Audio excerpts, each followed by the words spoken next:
My Elder Joseph the HESYCHAST, written by Elder Ephraim, published in 2013 by St. Anthony's Greek Orthodox Monastery, Florence, Arizona. All rights reserved. Prologue. About this book. Since the repose of Elder Joseph the Hesychast 50 years ago, our Elder Ephraim has continually told us many stories about him. These inspiring stories prompted us to begin collecting them in written form. To do this, we gathered cassette recordings of his homilies and wrote down word for word what he said about his Elder Joseph.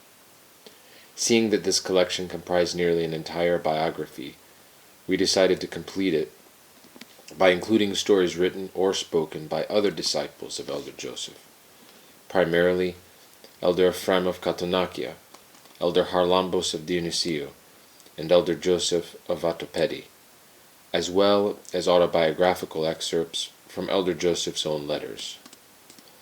Then, to form these pieces into a continuous biography, we merely added a few sentences of our own to make smooth connections between anecdotes. The final editing was completed by Father Stephanos A. of Piraeus, who painstakingly reviewed our 700-page rough draft, removed extraneous information, clarified anything obscure, reworded anecdotes that were too colloquial, and summarized redundant statements. Thus, this book is the product of several people's efforts. Nevertheless, we have attributed the authorship to Elder Ephraim, because his words comprise the vast majority of this book. This English edition includes several anecdotes from our original 700-page rough draft that had been omitted from the published Greek edition. We also rearranged a few sections and occasionally translated sentences directly from that first draft rather than from the printed version. As a result, this English version presents a more complete biography of Elder Joseph with more direct quotes from Elder Ephraim, signed by the Fathers of St. Anthony's Monastery. Section 1. In the World. His early years. His family. Elder Joseph was born in the village of Lefkis on the island of Paros, the third largest island of the Cyclades. The island is known for the marvelous 100 Arches Church, which was built in the 4th century by St. Helen. It is known also for its renowned Longovardis and Thapason monasteries of the holy elder Philotheou. The name of Elder Joseph's mother was Maria Rangusis. She was born in Lefkis in 1871. When she was about 17 years old, she married her first husband, Leonardo Zousmis, whose parents were refugees from Odessa, Russia, which is now part of southern Ukraine. Leonardo and Maria had 2 children, Michael and an infant who died before he was baptized. Leonardo died when he was only 20 years old, and thus Maria remarried in 1890. Her second husband was George Kotis, who lived from 1867 to 1907, an illiterate farmer. He was poor but very pious and extremely modest, and he passed these virtues on to his children. George and Maria had 9 children. The first 3 died when they were young. Maruso, the first, lived until about 1901. Ergina, the first, died before 1896, and another girl who died before she was baptized. The other 6 lived, and their names were, in order of age, Ergina the second, Emmanuel, Francis, Elder Joseph, Leonardo, Maruso the second, and Nicholas, the future Father Athanasios. Francis was born on November 2nd, 1897. In 1907, as soon as Nicholas was born, their father died at the age of 40. Their small house in the village was across from the place where the public library is today. 8 small stone steps led to the entrance of this house, which consisted of merely 2 little rooms, each one about 100 square feet, or 9 square meters. In these 2 rooms lived the parents and their 7 children. This is where Francis lived for about 17 years. It is remarkable that so many people were able to live in such a small place, even though it is true that small houses often bring more warmth, togetherness, love, and joy to a family. Today, that tiny house has been changed into a little souvenir shop owned by the grandniece of Elder Joseph. His mother. Elder Joseph's mother, Maria, was truly a godly person, modest with natural self-reproach and a sense of her own sinfulness, gifts that she cultivated in her children. She had simplicity and purity of soul, and sometimes even saw visions when she was at church, either during a church service or when she was just there to clean. The day that Francis was born, she had a vision while lying in bed with her newborn baby boy. It seemed to her as if the roof of the house opened up and a young man full of grace appeared. He was so bright that she could hardly look at him. The angel approached the infant and began writing his name on a tablet. Maria wondered what he was doing and inquired with concern, "What are you doing there? Why are you writing his name?" "The king needs him," replied the angel. "No, you can't take this baby. He's mine." "I'm telling you, it is written," answered the angel as he showed her a list. Since her first children had died young, she surmised that the angel wanted to take Francis prematurely also. Whenever she remembered the angel's appearance, she wept inconsolably with motherly pain. However, as time passed and Francis grew up without dying, she realized that the enrollment meant that the King of Heaven was calling Francis to the army of his earthly angels, to monasticism. On another occasion, she experienced a fearsome vision of hell. As soon as she regained her senses, she said to little Francis, "Oh, my child, what have I seen?" "What did you see, Mamma?" "I saw that I went to hell, and the tormented people were boiling like beans, bopping up and down in a pot. They kept going in and out of the hellfire." She was a simple person. One day when Francis was older, he took her to a movie theater to show her a motion picture for the first time in her life. When the movie depicted a burning room, she thought it was real and started shouting, "Fire! Fire!" Life as a child. St. Arsenios of the Holy Mountain, who lived from 1800 to 1877, had left a great influence on the island of Paros at the time little Francis was growing up there. St. Arsenios had worked with exceptional zeal as a confessor for the spiritual formation of the people of Paros.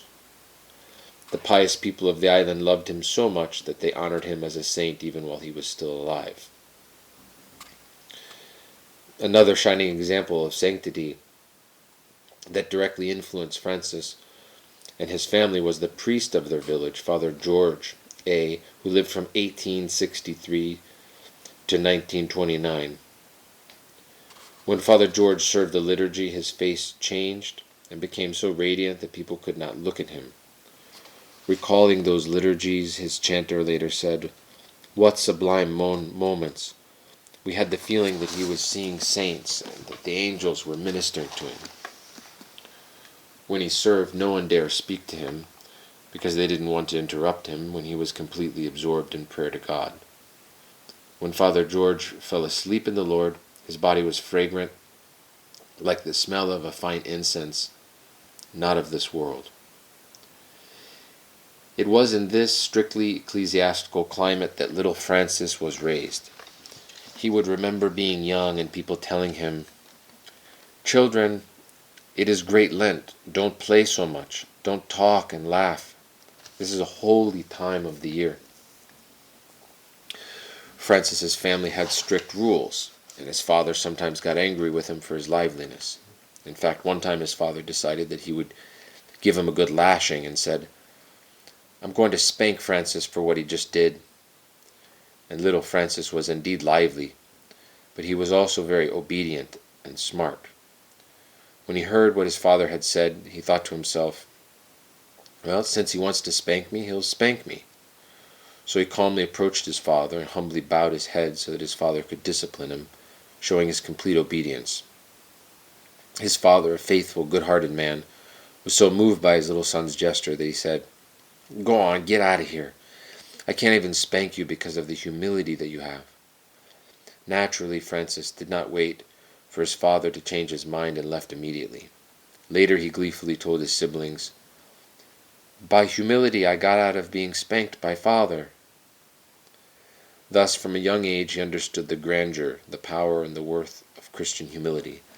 This virtue, as we shall see, laid the foundation for the spiritual gifts that he would later acquire as a monk. On August 16, 1904, when he was 7 years old, Francis enrolled in the first grade at the elementary school in his village. His teacher was Sophia P., the mother of Bishop Augustinos, who lived from 1907 to 2010, the renowned metropolitan of Florina.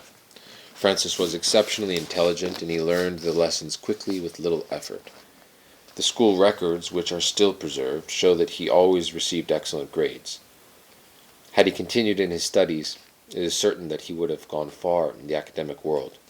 Unfortunately, though, when he finished 4th grade, his father died, and he had to quit school in order to help his mother and his siblings. Family difficulties. On the small barren island of Paros, life was always difficult. The industrious islanders managed to survive by cultivating their meager gardens primarily with grains and vegetables, by raising livestock, and by fishing. This is also how Francis's large family survived. But after the death of his father, things became much harder. It was a severe blow to the family, and especially to his mother, Maria. Her cross was heavy. By the age of 36, she had already lost 2 husbands and 4 children. Naturally, the sudden loss of his father caused Francis great grief. Nevertheless, with the passage of time, it had a beneficial effect on his little soul. Little Francis began helping his mother as much as he could so as to lighten the pain and difficulty of widowhood. An orderly and neat young boy, he got involved with various little tasks to help his family. Thus his young soul was marked with compassion, a characteristic that accompanied him all his life. Indeed, the future elder Joseph became a man of great love. So great was the family's poverty that in 1914 Maria decided with a heavy heart to send Francis, then 17, and his little brother Leonardo, only 12, to Athens for work. On Paros there was no way for them to earn a living, whereas in the capital there was hope that they would find a job. As for the rest of Francis's siblings, they all married except for Nicholas, who would later become a monk beside his brother. 2 other relatives of Francis became nuns. One of them was the daughters of Ergina, whose name was Barbara, and later became the Abbess Verjani. He loved her very much, and in the many letters he sent her he called her soul of my soul. The other relative of his who became a nun was Leonardo's wife, Maria. At her tonsure, she received the name Melani and lived many years until her repose in 1997. Section 1. In the World in Athens. His New Jobs. When the 2 boys arrived in Athens, they went to the house of their aunt, Alexandra in Lavrio. It is likely that Francis started working in the mines there. Since he had come from a very poor family, he devoted himself to his work with zeal, in order to get rich and help his family. He said to himself, "I will either get rich or I'll die trying. I'm fed up with the poverty and distress back home." Later, he moved to Piraeus and worked there as a cook and a baker in aristocratic houses. Thus, through his hard work, he began earning some money to send home to his mother. After a few months, he got a job as a ticket collector on the electric trolley. At his job, he was responsible, just, and above all, honorable young man. This was all the result of his strict upbringing and the luminous example of his saintly mother. His behavior as a ticket collector reveals how much his heart despised injustice. All who boarded the trolley paid him the fare, but several of them were in such a rush that they didn't bother taking a ticket from him. Francis could have easily pocketed their money for himself, since his superiors would never have known. However, he cut off their ticket anyway and threw it out, thinking to himself, "The entire company depends on income from these tickets. How can I silence my conscience and pocket the money?" God rewarded him for his honesty. At the end of the day, he frequently found extra money in his pocket, even though there was no logical explanation for it. In fact, one time the extra money was 50 drachmas, which at the time was quite a sum for a poor teenager. It amounted to a whole month's wages in those days. He did not neglect the virtue of almsgiving, since he was very tender-hearted. He gave alms with his whole heart, without waiting for people to ask him. In September of 1915, at the age of 18, Francis enlisted in the Royal Navy and served his mandatory military service of 2 years. He learned to swim exceptionally well there. He said, "If there were 10 of us swimming a race, I would beat them all." In the Navy, he was known for his conscientiousness and his excellent record, and for this his commanding officer even rewarded him a watch. After finishing his Navy service, he began working on his own as a small-time trader. He was active, indefatigable, and clever. Thus, in a few months, he managed to accumulate enough of a fortune to become a merchant, yet he never succumbed to the temptation to make money by dishonest means when such opportunities arose. Even though his work required him to have dealings with many people, he was careful to live chastely.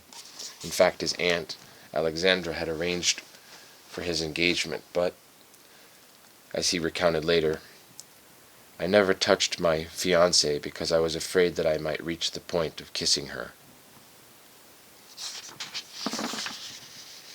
A lion's heart. Francis's one human flaw as a young man was that he could easily get angry. Later he wrote about his younger years. "When I was in the world, I could take on thousands. I had a lion's heart." And these words were no exaggeration. For example, once when he had his wares set out for sale, he told his brother Nicholas, "Listen, I'm going downtown to buy some things. Make sure no one steals anything while I'm gone." "Go ahead, Francis, I'll be here." When Francis returned, he immediately noticed that some things were missing. "Hey, what happened?" he asked his brother. "Some scarves are missing." His clueless younger brother was busy playing his violin and hadn't noticed. But Francis was very sharp, and he was counting on selling those items to support their large family. He asked Nicholas angrily, "Who passed by here?" "Oh, just some Russian fugitives. They looked around and left without getting anything." "You idiot! They stole 12 scarves! You're blind. Where did they go?" "That way." Francis ran off and found some Russians dividing the spoils among themselves. Without delay, he leaped into the middle of their gang. There were 7 of them and only 1 of him, but he was like a lion. He managed to fight them all off, grabbing the scarves, and returned victorious. "Here they are," he shouted triumphantly to his brother. One should not be shocked to see that Elder Joseph had this flaw when he was young. On the contrary, we should be encouraged to see that even today it is possible to overcome our passions and reach sanctity as did Elder Joseph. Perhaps it was divine providence that allowed him to have such a fiery character in the world, so that he could use this force for God. When he became a monk, he said to himself, "The way I was a fighter in the world is how I will now be with the demons." Indeed, as we shall see, he did use his strong temperament to struggle fiercely in the arena of monasticism against the passions and the demons. Section 1. In the world, his turn towards God. Divine visions. By hard work, Francis began reaching his financial goal after only a few months and could see a bright future ahead of him. But God, who wills that all men be saved and come unto the knowledge of the truth, had other plans for him. Seeing Francis's pure life and his heart of gold, God sent him a ray of grace in order to allure him. One night in his sleep, he had had a dream that he described as follows. "I dreamt that I was passing by the palace, and all at once 2 officers of the palace guard seized me and took me up into the palace. I did not understand why and protested, and they answered kindly not to be afraid but to go up, since it was the king's wish. We went up into a quite exceptional palace, beyond any palace on the earth, and they dressed me in priceless clothing of pure white and told me, 'From now on you will serve here,' and they took me to do obeisance to the king. I woke up at once, and the things I had seen and heard made such a deep impression on me that I couldn't do or think about anything. I stopped work and remained deep in thought. Inside me, I kept hearing that command constantly, as if it were being endlessly repeated, 'From now on you will serve here.' My whole inner and outward state changed. Nothing of the things on earth interested me, but I didn't understand what my dream meant or what I ought to do." Well, one day soon after this, he had great difficulty selling his wares. That evening in his prayers, he complained to God and said, "Don't you feel sorry for me?" In his sleep, he saw someone with a supernatural appearance who asked him, "Who am I, Francis?" "I don't know, sir." "How can you not recognize me, since your heart is constantly meditating on me with warmth?" "I am the Savior of the world. From now on, I don't want you to be here doing business with earthly and temporal things, but to be doing business with souls. You shall go to the barracks from which no one leaves unless I want him to." After these visions, Francis felt a kind of melancholic listlessness and an aversion towards worldly things. When his landlord's daughters saw his downcast appearance, they asked him what was wrong. In order to help him, they lent him the new collection. This was a collection of the lives of the saints, written by St. Nicodemus of the Holy Mountain. Francis was astonished when he read it. He could not believe that such people existed, people who struggled so intensely for God in their lives and who, with God's help, performed miracles. The great change. God sent his enlightenment to this chaste and honorable young man.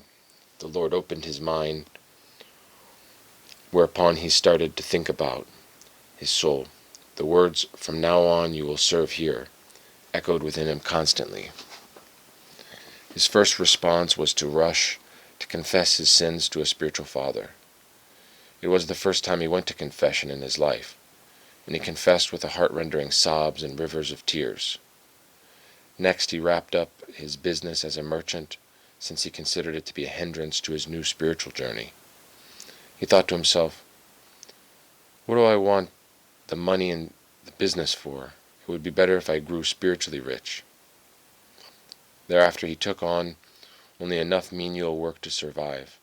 Moreover, these simple jobs gave him the freedom to occupy himself with prayer while he worked. Indeed, for what is a man profited if he shall gain the whole world and lose his own soul? Or what shall a man give in exchange for his soul? Like the good merchant of the gospel, Francis abandoned his business in order to find the pearl of great price. As for the money he had accumulated by his hard work, he began giving it away as alms. He arranged for the marriage of his sister Ergina. He gave money to his little sister, Maruso, for her dowry, and he gave money to the churches to commemorate the soul of his father. As for his own engagement, he called it off. Furthermore, he went to various shrines in order to strengthen his faith. He visited the monastery of St. Gerasimos in Kefalonia and the Panagia of Tinos. When he heard about many miracles from people he met, and especially when he saw some miracles with his own eyes, he realized that the accounts he had read in the new collection were true. When the nuns told him that St. Gerasimos passed away on the Dormition of the Theotokos, Francis prayed to him to intercede that the same would happen to him. His prayers were answered 40 years later. Caring for others. One day he saw a little old nun in the marketplace wanting to buy some grapes. Unfortunately, the poor nun didn't have enough money for them because the price of produce was rising 4 or 5 times faster than wages were in those days. When Francis saw her difficulty, he burst out compassionately, "Take as many grapes as you want, and I will pay." Full of gratitude, the nun joyfully took the grapes to her abbess. After hearing the explanation about the grapes, the abbess said, "Quick, go and tell him to come here." Then the nun went and found Francis and brought him to their dwelling. "Is there anyone sick here?" he asked as he walked into their house. "Yes, my child," replied the abbess. "There is someone here with tuberculosis." The generous Francis approached her fearlessly, disregarding her contagious disease, and with his whole heart he gave her 2 gold coins. The sick nun was so moved that she wept. That abbess was Abbess Theodosia of the holy monastery of Kekrivunio.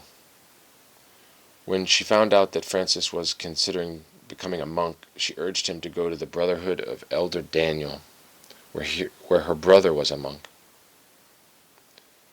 His first ascetic struggles. When God saw that Francis had responded wisely to his calling, he set his heart on fire with his grace. Like the apostles Luke and Cleopas, he felt his heart burning and pining out of love for God. Not able to bear the noise of the city, he went to various isolated places to pray without distraction. He spent time primarily in the mountains of Pentelis, which were then uninhabited, and found refuge in the ruins of an old monastery there. Francis probably wanted to go to the Holy Mountain right from the start, but because of the Balkan Wars, all of Macedonia was in turmoil. Furthermore, in 1918, the catastrophic pandemic of Spanish influenza had broken out in Greece, and those among the living couldn't bury all the dying people quickly enough. Francis's plan of going to the Garden of the Panagia would have to wait. Nevertheless, he did not waste time. With his characteristic practicality, he took advantage of his free time to test his monastic calling. Based on his simplistic understanding of monasticism, he tried to live as ascetically as possible. He began to fast strictly by passing the entire day with only a little bread and 1 or 2 lucumia. He dressed simply, distributed to the poor the little money he still had. Wanting to imitate the stylite saints, he spent the night in trees. Sometimes he went up into the almond tree like St. David of Thessaloniki, and struggled ascetically sitting in the branches. He would try to stay awake, praying all night high above the ground. One night, though, exhausted by the fasting and lack of sleep, he fell asleep. When he awoke, so much snow had fallen that everything around him was white, and he himself was covered with it. It had covered his mustache so completely that his mouth was frozen closed. He had nearly frozen to death. But bravely, instead of becoming discouraged, he humorously said to himself, "Now, how do I get down from here?" For his sustenance, he went into town every day and bought 3 large lucumia, in other words, half a box. In those days, bakers made large lucumia, and each one weighed half a pound. One day he had thought, why go into town every day and buy half a box? If I buy an entire box, I will only need to go to town every other day. He tried doing this, but when it was time to eat, he was so hungry that he ate the whole box. It was true that he loved sweets. Then he said to himself, I had better make the extra effort to buy only a day's worth of leukemia every day because it won't work otherwise.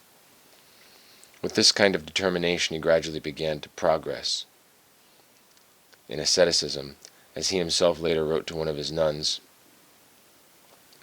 When I was in the world in secret, I struggled harshly till bloodshed.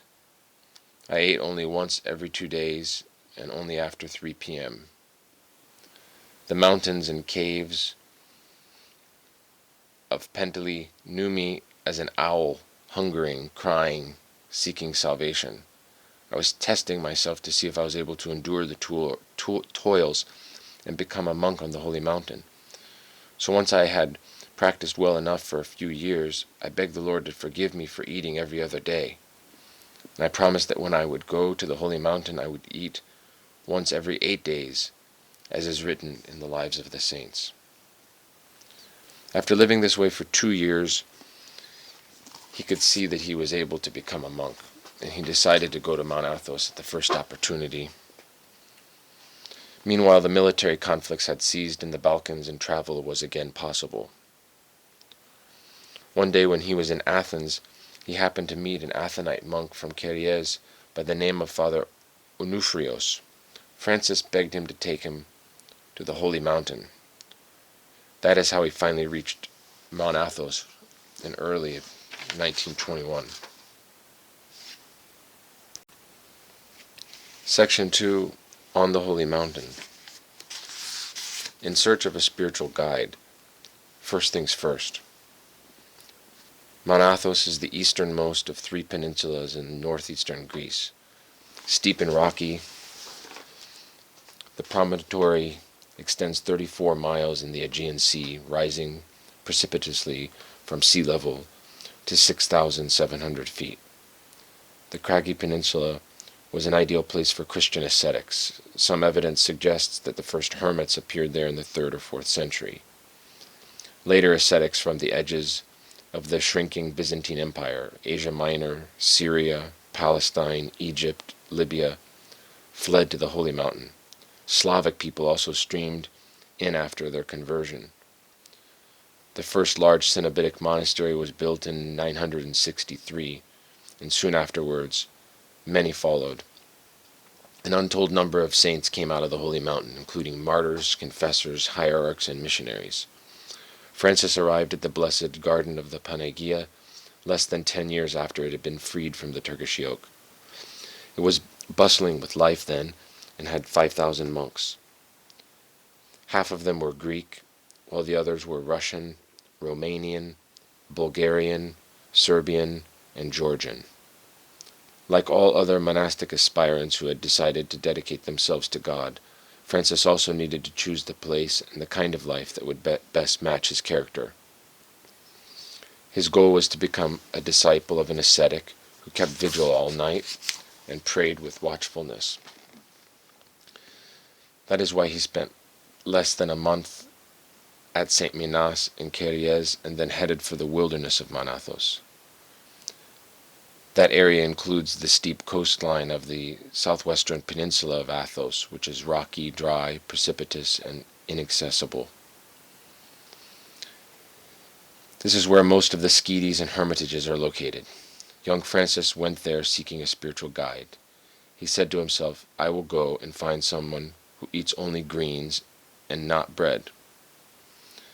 He wanted his spiritual guide to be similar to the people whom he had read about in the patristic books, so that he could be taught the true monastic way of life, with heavenly theoria and praxis. As he wrote later, on Mount Athos we see monks who are doing well and those who are not.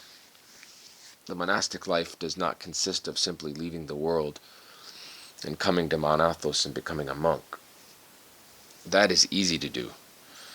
What is of essential importance is to find an elder who will teach us how the grace of God is obtained, how it is found, how it is dug up, and how this pearl of great price is revealed.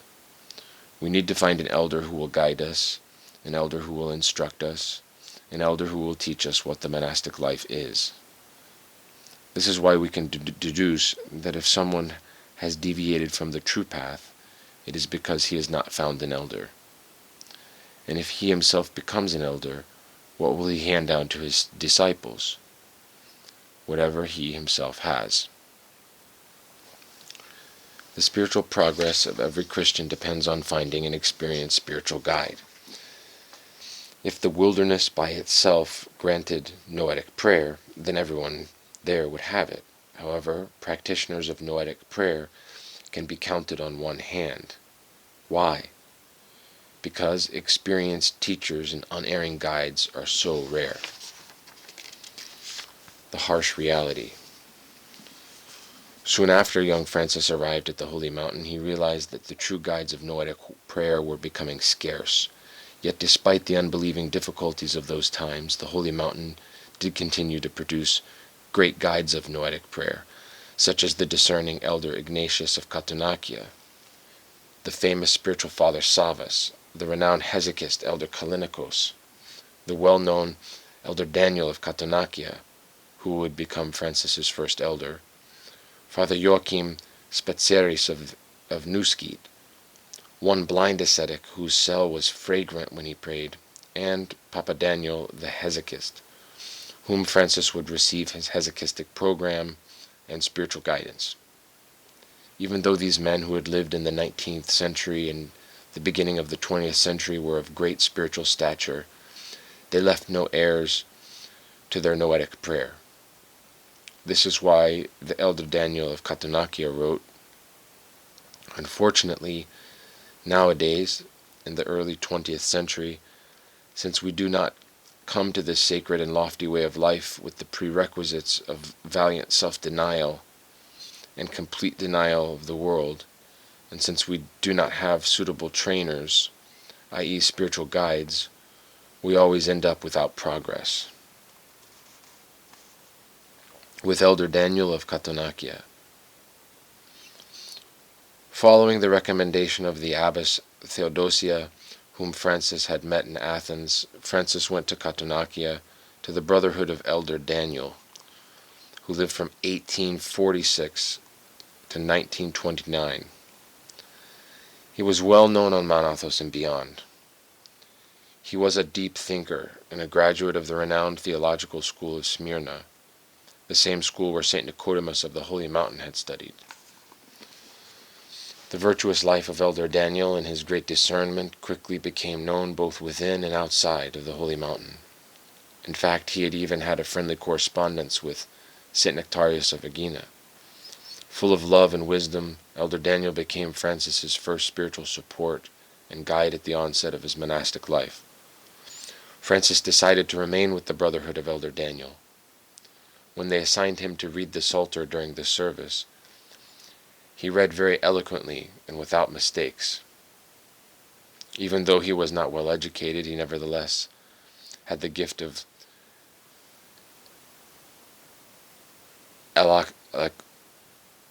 dictation.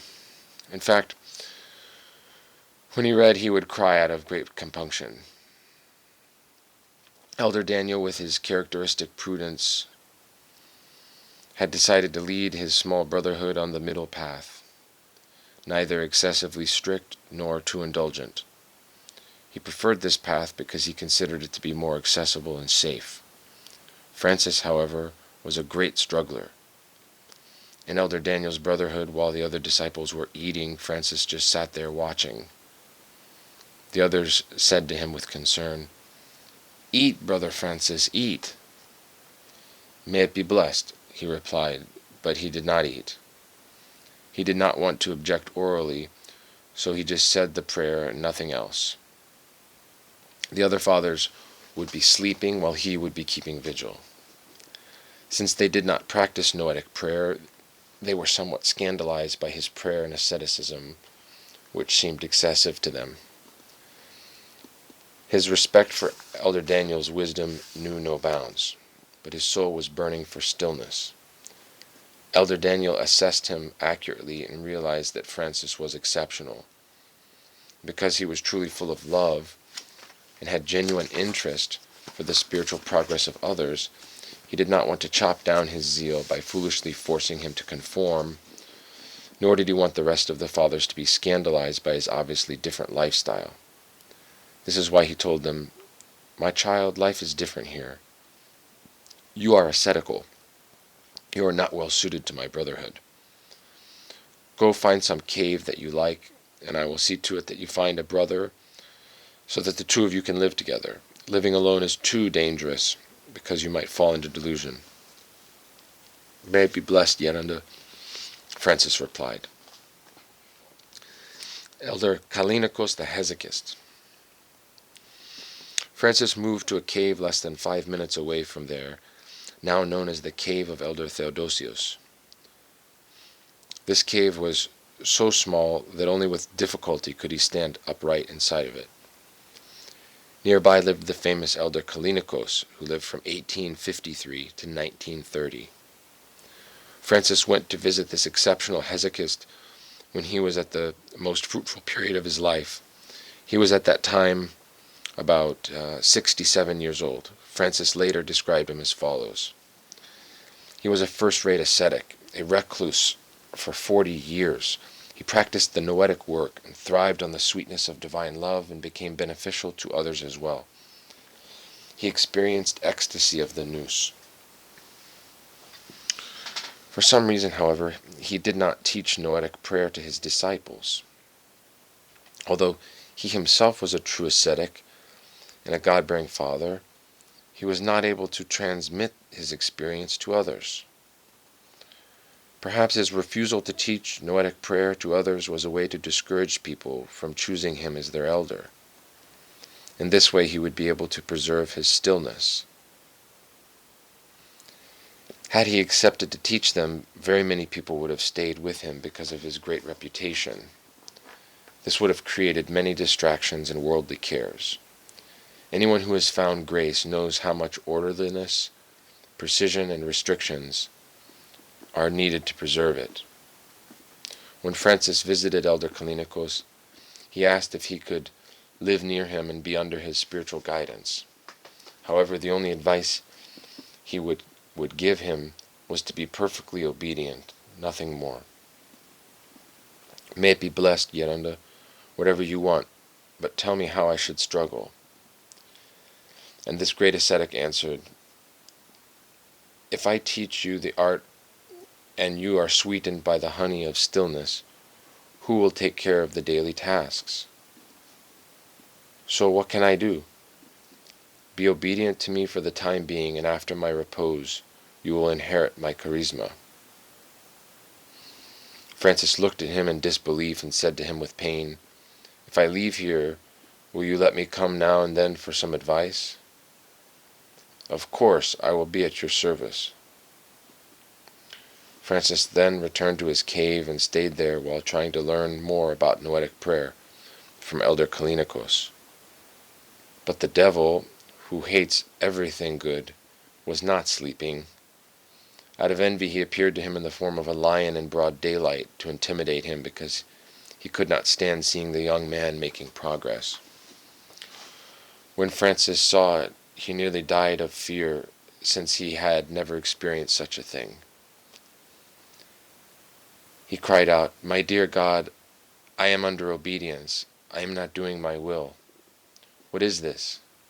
As soon as he made the sign of the cross, the lion disappeared. Failure to find a guide.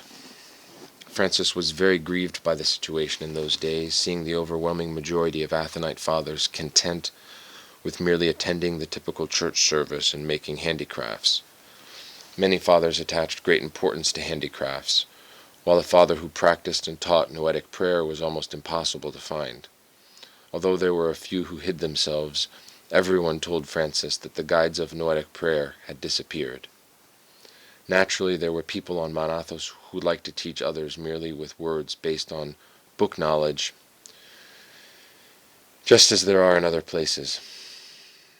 Rarely, however, would they truly exemplify the gospel through their lives. Elder Joseph later said, "Preaching is so easy. It is like throwing rocks down from the top of a tall bell tower. Practicing what you preach, on the other hand, is so difficult. It is like hauling those rocks up to the top of a bell tower."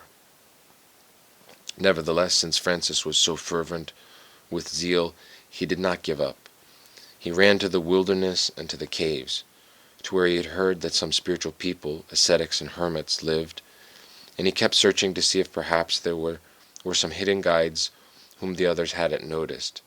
As he would later write about himself, "We searched, we shouted, we wept. There was not a single hill or crevice that we passed over in search of an unerring guide to hear words of life, not idle and vain talk. I was looking to find where there was life, where I could benefit my soul."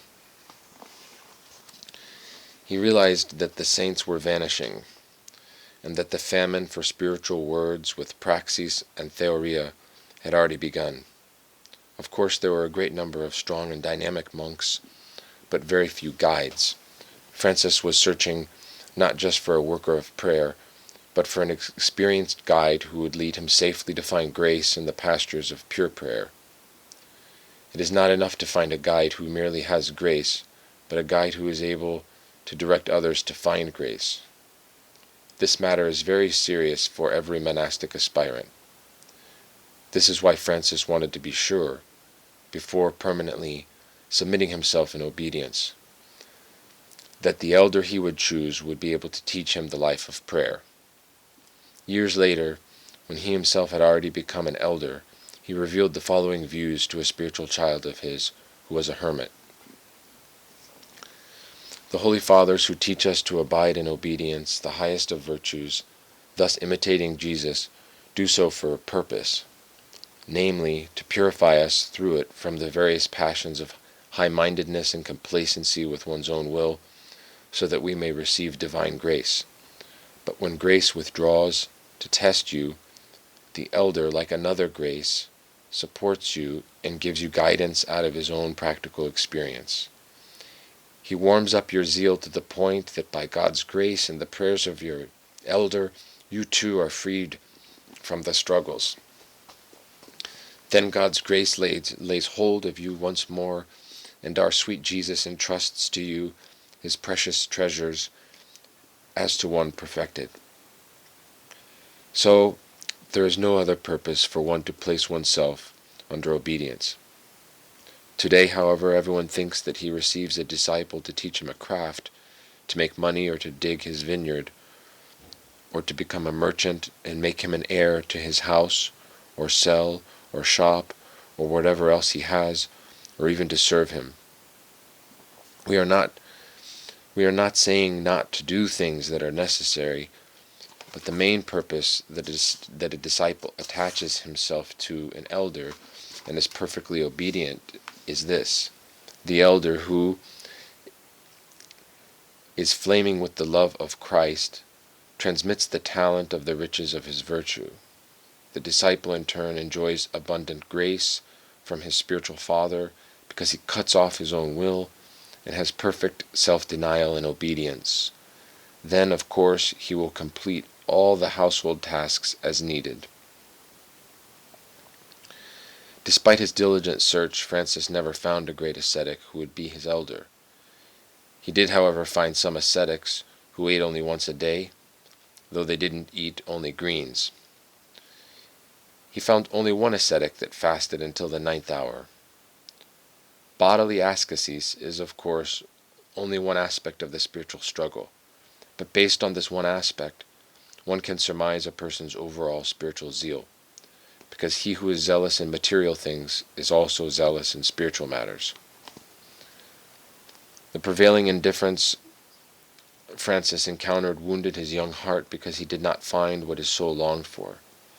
As he would later write, "It makes me feel dizzy just to tell you of the tears and the pain in my soul, the cries that could rend mountains, weeping day and night because I did not find the holy mountain as the saints had described it." Nevertheless, he did not just sit around and do nothing. He continued searching and circling all of the holy mountains, step by step, hoping to find a real ascetic, a person capable of teaching noetic work with praxis and theoria, benefiting from everyone. Francis did find a hesychistic elder, Arsenios from Chios, an amazing ascetic, 90 years old. He practiced noetic prayer. He spent 17 years at the peak of Mount Prophet Elias. Even though he wrestled with demons and was badly battered by the weather, he remained an unshakable pillar of endurance. He had continuous tears. He led his carefree life sweetened by the contemplation of Jesus. Francis also received advice from Papa Athanasios, who was 95 years old. He was blind and had been clairvoyant spiritual father for many years. He always gave wise paternal advice, such as the following: "Whoever works in his youth will have sustenance in his old age. Now when you are young, pray, fast, live ascetically, do prostrations, so that you will have sustenance when you grow old." His counsels were precious. The amazing thing was that when he spoke, an indescribable fragrance came out of his mouth due to the prayer that he said noetically without ceasing. So strong was the fragrance that Francis rejoiced talking with him near his mouth. Francis also found another blind elder in Katounakia who constantly said the prayer, "Lord Jesus Christ, have mercy on me. Lord Jesus Christ, have mercy on me." Sometimes he said it out loud, and other times he said it noetically. Francis went to him for advice and to tell him his thoughts. But the blind elder merely responded, my child, the prayer. Say the prayer, my child. Lord Jesus Christ, have mercy on me. Kyrie Jesu Christe, eleison me." There was an elder in a cave who cried 7 times a day. This was his work. He would pass the entire night in tears, and his headrest was always thoroughly soaked. His helper went there only 2 or 3 times a day. His elder did not want to have him near him, so that he would not interrupt his mourning. Once he asked his elder, "Yeranda, why do you cry so much? My child, when man beholds God, he sheds tears out of love and cannot contain himself." Another elder told him that he had given Andideron to holy ascetics who were invisible to most people. Another one would give them communion while serving liturgy at midnight. One of them had seen the Panagia, and another one had seen angels. All of them were fragrant like holy relics. Later, Elder Joseph wrote, There were also many others with theoria, whom I was not counted worthy to see, because they had died 1 or 2 years beforehand. I asked people to tell me about their wondrous feats, because this is what I had occupied myself with. Step by step, I wandered the mountains and caves to find people like this. When he heard about such miraculous lives, the fire kindled within him even more. With insatiable desire, he kept asking how they prayed, what they ate, what they had seen, what they thought. He eagerly ran when they were about to die, in order to see and hear what they would say about the divine visions they saw as their soul departed in heavenly tranquility. Unfortunately, all those elders had already reached the end of their lives, and they could not assume the burden of spiritual fatherhood. Another problem in those days was the prevailing general spiritual indifference. For example, Francis once found a blind old monk in the wilderness who had a cat in his arms and was petting it. Francis approached him and asked, Yeranda, why are you holding that cat instead of saying the prayer? The poor old monk, thinking that he would benefit him, replied, My child, I am afraid of falling into delusion. But Yeranda, are you on the path of God by just sitting there playing with the cat and not saying the prayer at all? What else could be said? The simple-minded old monk did not understand at all. This is how he had learned, and that is how he lived. he thought that saying the prayer led to delusion. People like him continued the tradition of the anti-hesychasts of the Holy Mountain, the ones who had been influenced by Barlaam and his followers, who had been around ever since the days of St. Gregory Palamas, as well as in the days of the Kolavadis. This phenomenon was very evident in the days of Elder Joseph, and this is why he would later write to a spiritual child of his, "Don't tell to many others these things I am writing to you, because people of this age do not occupy themselves with such things." This is why if someone speaks to them about noetic work and prayer, they think that he is talking about some kind of heresy. This, unfortunately, is how the people of our evil age are. Whereas a true monk must occupy himself day and night with the contemplation of God, whether he is eating, sleeping, working, or walking. At that period in his life, in order to support himself, he made small brooms out of wild shrubs. He brought them to the great Lavra, and the monks there filled his sack with rusks in return. But he didn't have any place to keep the rusks. His boulder had a small ledge, so he put them there. He even blessed them with the sign of the cross to protect them. But the forest mice that are extremely agile and eat almost anything found his rusks and ate them all. Even so, Francis did not bother them. On the contrary, he even petted them and said to them, "You will not eat those rusks any more, they are mine." Naturally, those uninvited visitors did not listen to him. Francis chased them away every time, but those ravenous rodents always found a way to nibble away at a few rusks he had. Of course, this meant involuntary fasting for the isolated ascetic. Nevertheless, instead of getting angry and trying to dispose of the mice using drastic measures, Francis was patient in this trial. He left that cave after staying only a month or two. Then he went to the southernmost part of the Holy Mountain. Elder Daniel the Hesychast.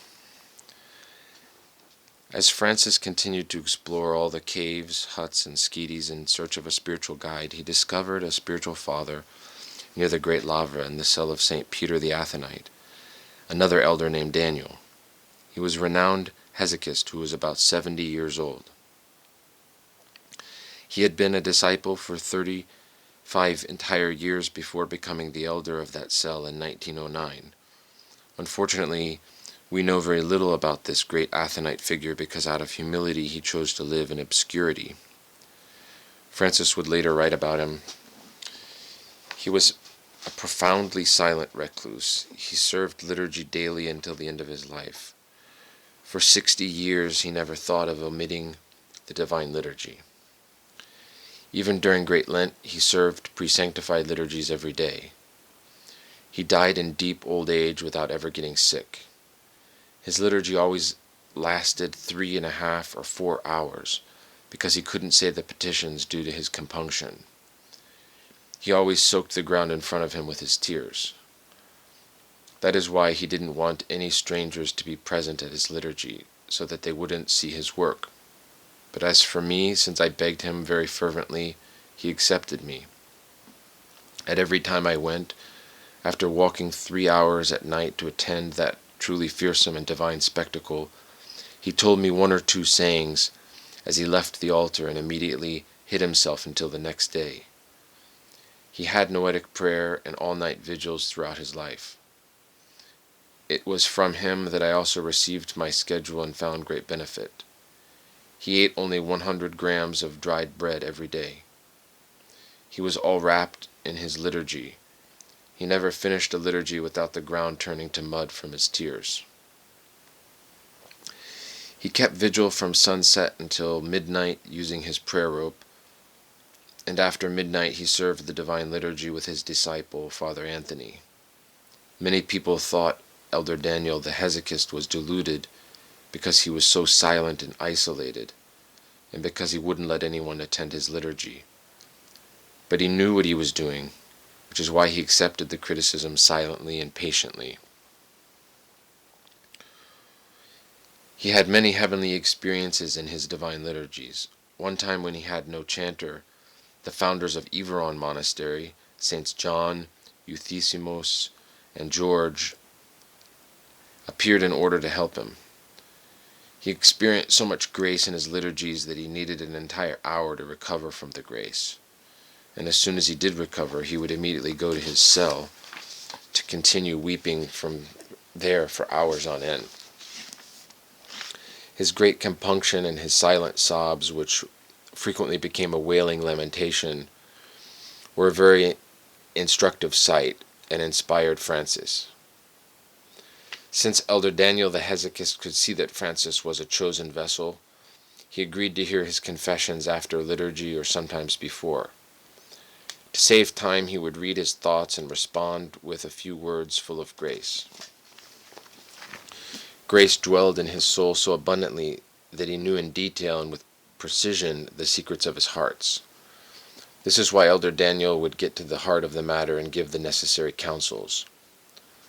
One piece of advice he frequently gave them was, Saint Synclitiki admitted that the lamp illuminates, but its lips burn. He said this with his whole heart because he was afraid of losing his spiritual state through pride and superfluous talking.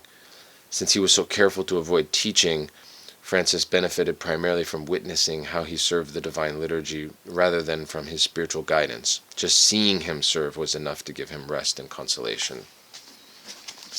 As a layman guest, Francis briefly stayed as a guest at the Honorable Forerunner across from the Great Lavra. This is a very beautiful region with rich vegetation and gradual slopes. His ascetical soul found rest in that secluded and tranquil environment.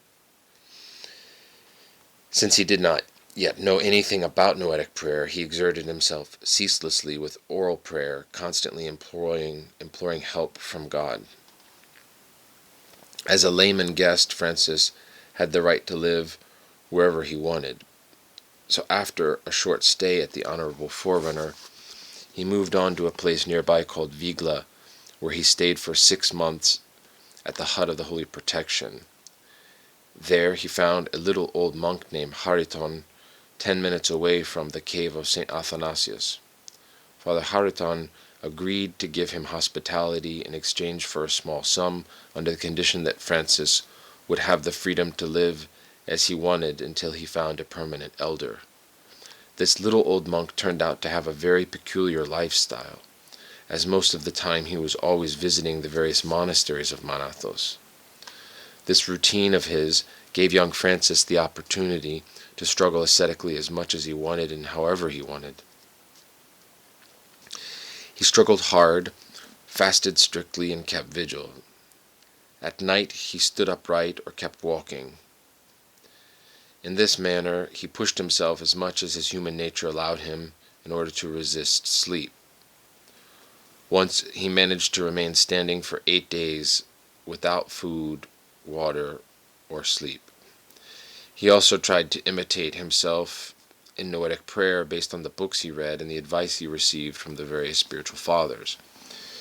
He yearned for it so intensely that he never stopped praying to God about this matter. As it turned out, the little old monk didn't keep his words, and he soon began to deny Francis all his freedom and to conduct himself as if he were his normal elder. He gave him penances and restrictions and behaved harshly towards him. Nevertheless, Francis continued his struggle with patience and fortitude.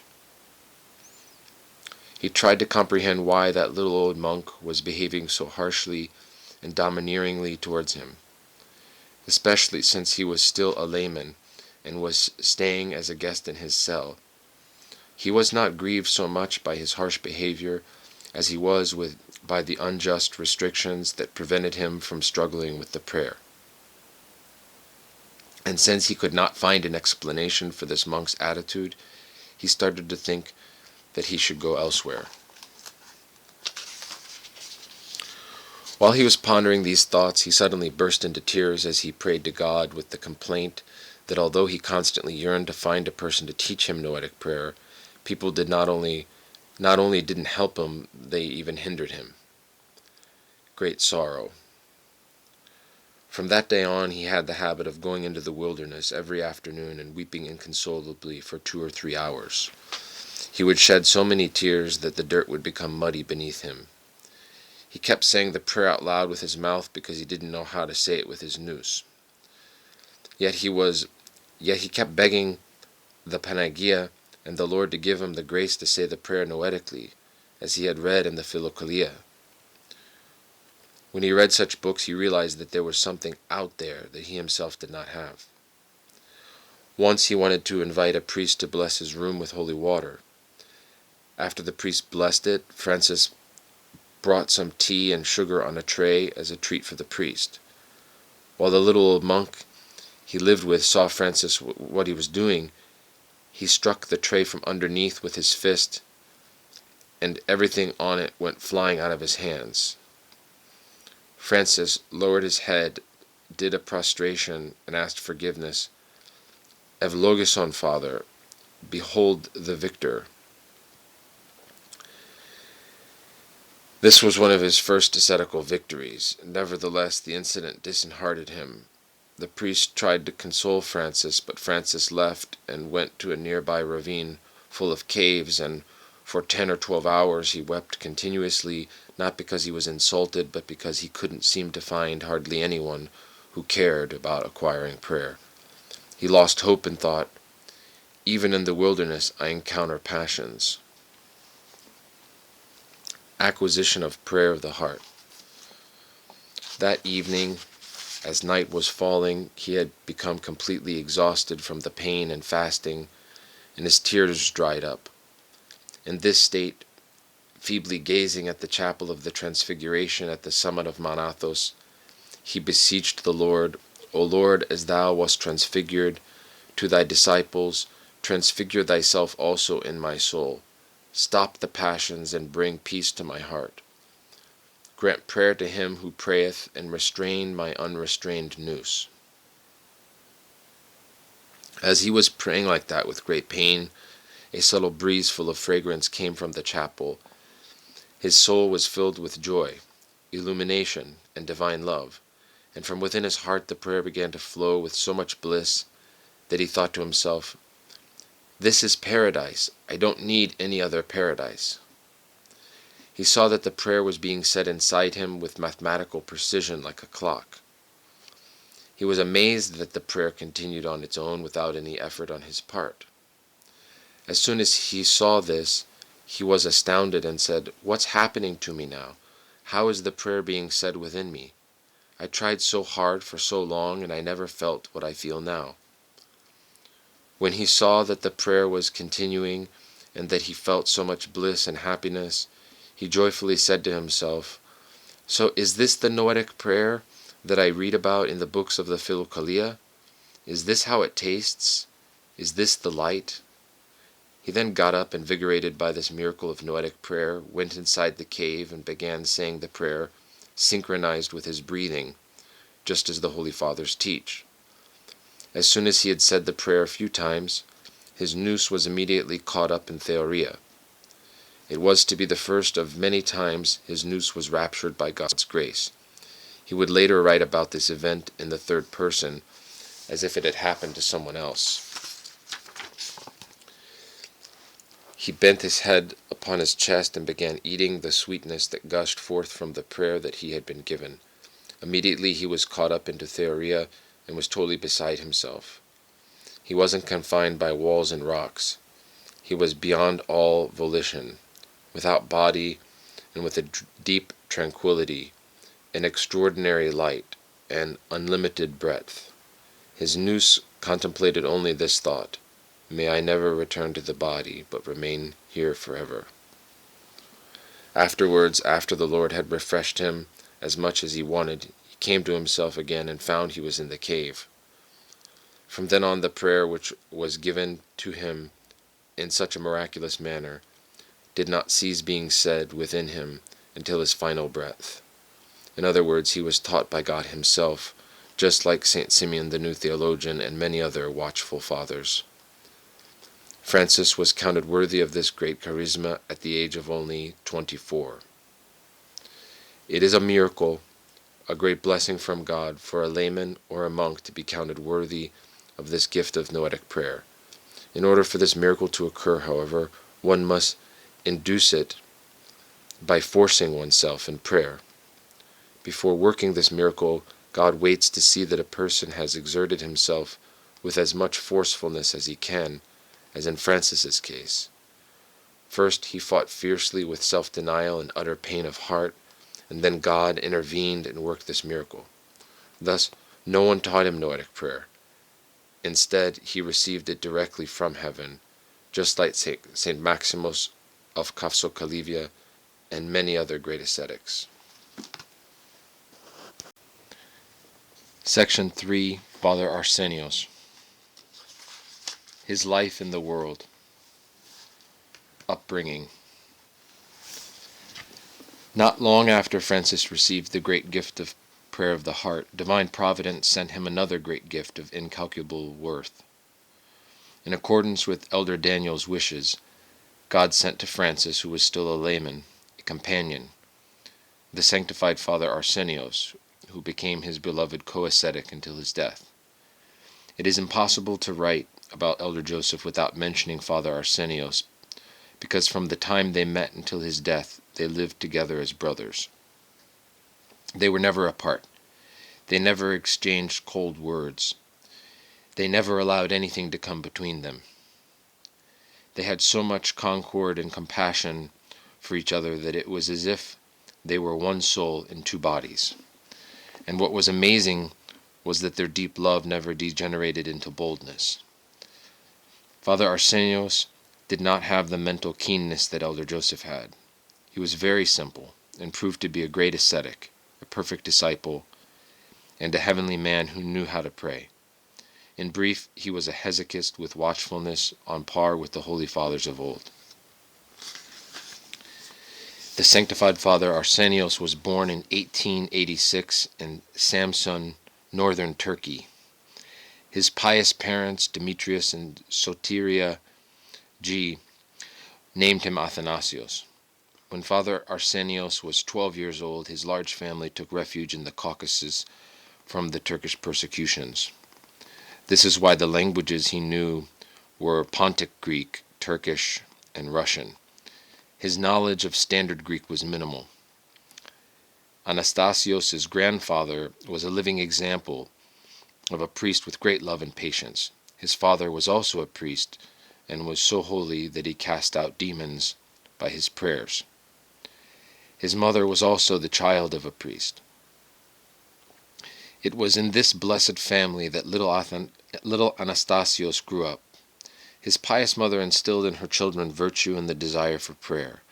This is why he and his little sister, Parthena, had an ardent desire for monasticism from early childhood. His older brother, Leonidas, also wanted to become a monk.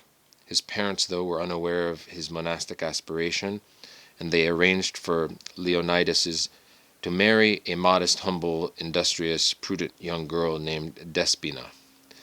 They had a son, Harlambos, whose godfather was Athanasios, and they developed a very close relationship. Later, Harlambos would follow in the blessed footsteps of his uncle and godfather and join him and Elder Joseph to become a perfect monk in every way. Departure. As soon as Athanasios was free from his obligations, he made the firm decision to become a monk in Jerusalem. His blessed family did not object at all. In fact, they considered it to be their honor, which it was. His holy mother advised him, "Be sure to do whatever they do there." He set off for Jerusalem from the Caucasus by foot. It was a 1,000-mile journey under very dangerous conditions. When people met him on the road, they asked him, "Where are you going?" "To the Holy Land," he replied. With great surprise they asked, "But which road are you going to take?" "It doesn't matter. All roads lead to Jerusalem," he responded with his typical simplicity. Even after he left home, his mother still prayed intensely for his salvation. She told his little sister, "Let's go out to our garden." When they got there, she said to her, I didn't want to come out to the garden to check on it, but to pray for your brother."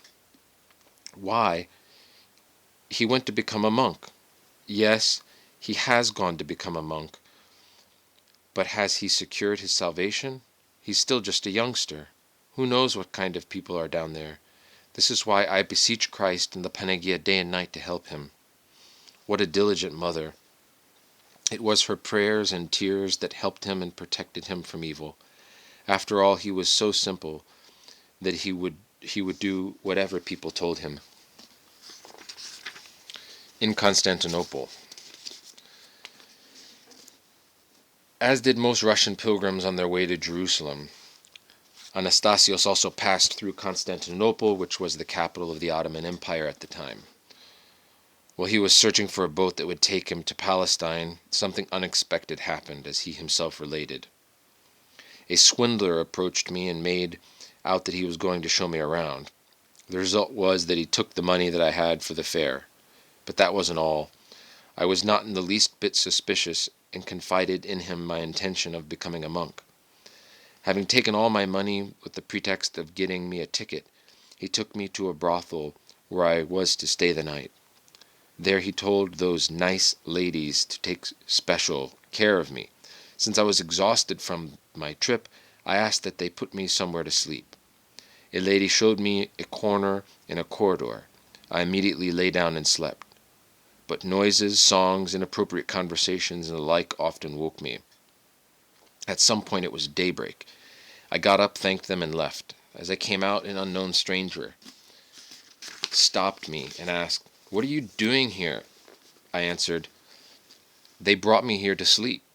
"My child, they brought you to a house of ill repute, but your angel protected you. Go now, but next time be careful." Later, when we asked him who that stranger was, he answered with his usual simplicity, "It could have been my guardian angel, or maybe it was St. Alexios, the man of God."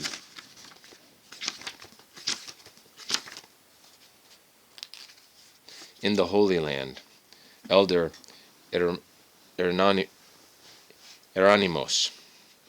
Even though Athanasios had lost all his money, by the grace of God he managed to earn enough to pay for the fare for a boat to Palestine. After facing many difficulties, through the prayers of his mother, he finally arrived there in 1910 at the age of 24. During his travels, he passed through the monastery of St. George the Chosabite and the monastery of Temptation. When he tried to kiss the hands of the monks there, they pulled their hands away out of humility because they were not priests. Athanasios likewise said to himself out of humility, "Just look how sinful you are. They don't even let you kiss their hands." Finally, he decided to join the monastery of St. Sabas. He was tonsured a monk at the monastery of Temptation and received the name Anatolios. He was known for his childlike simplicity, his burning faith, and his strong yearning for prayer. At the monastery of St. Sabas, the abbot entrusted him with the responsibilities of the cellar.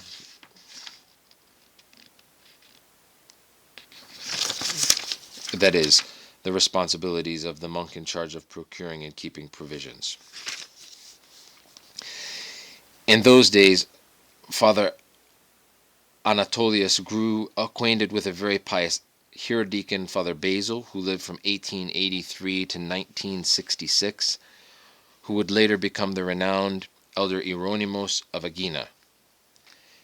He was a great man with many virtues and much prayer, and he was also from Asia Minor. With their common love for noetic prayer and the spiritual life, the two of them quickly bonded with a close spiritual friendship. Every evening after church they met and discussed various spiritual topics and prayed the compunctious prayer together for hours on end. Both of them considered their acquaintance a blessed coincidence.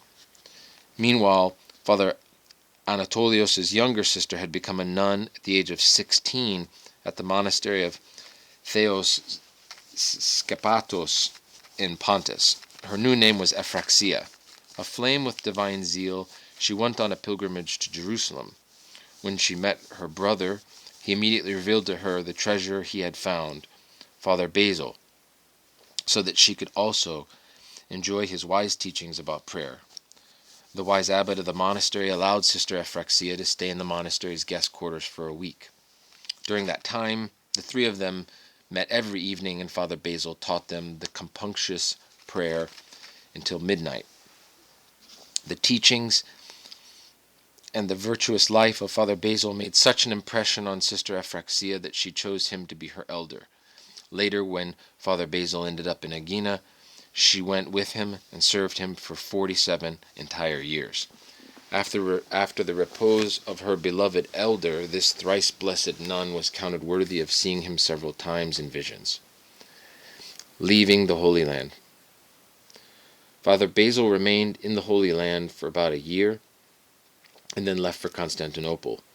He thought he would find someone there who could lead him to a loftier spiritual level. Thus Father Athanaios remained by himself, continuing his blessed life of prayer and service.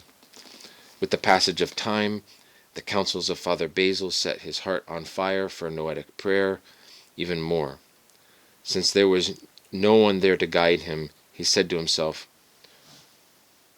"What am I sitting around here for? I'll go to Bethlehem."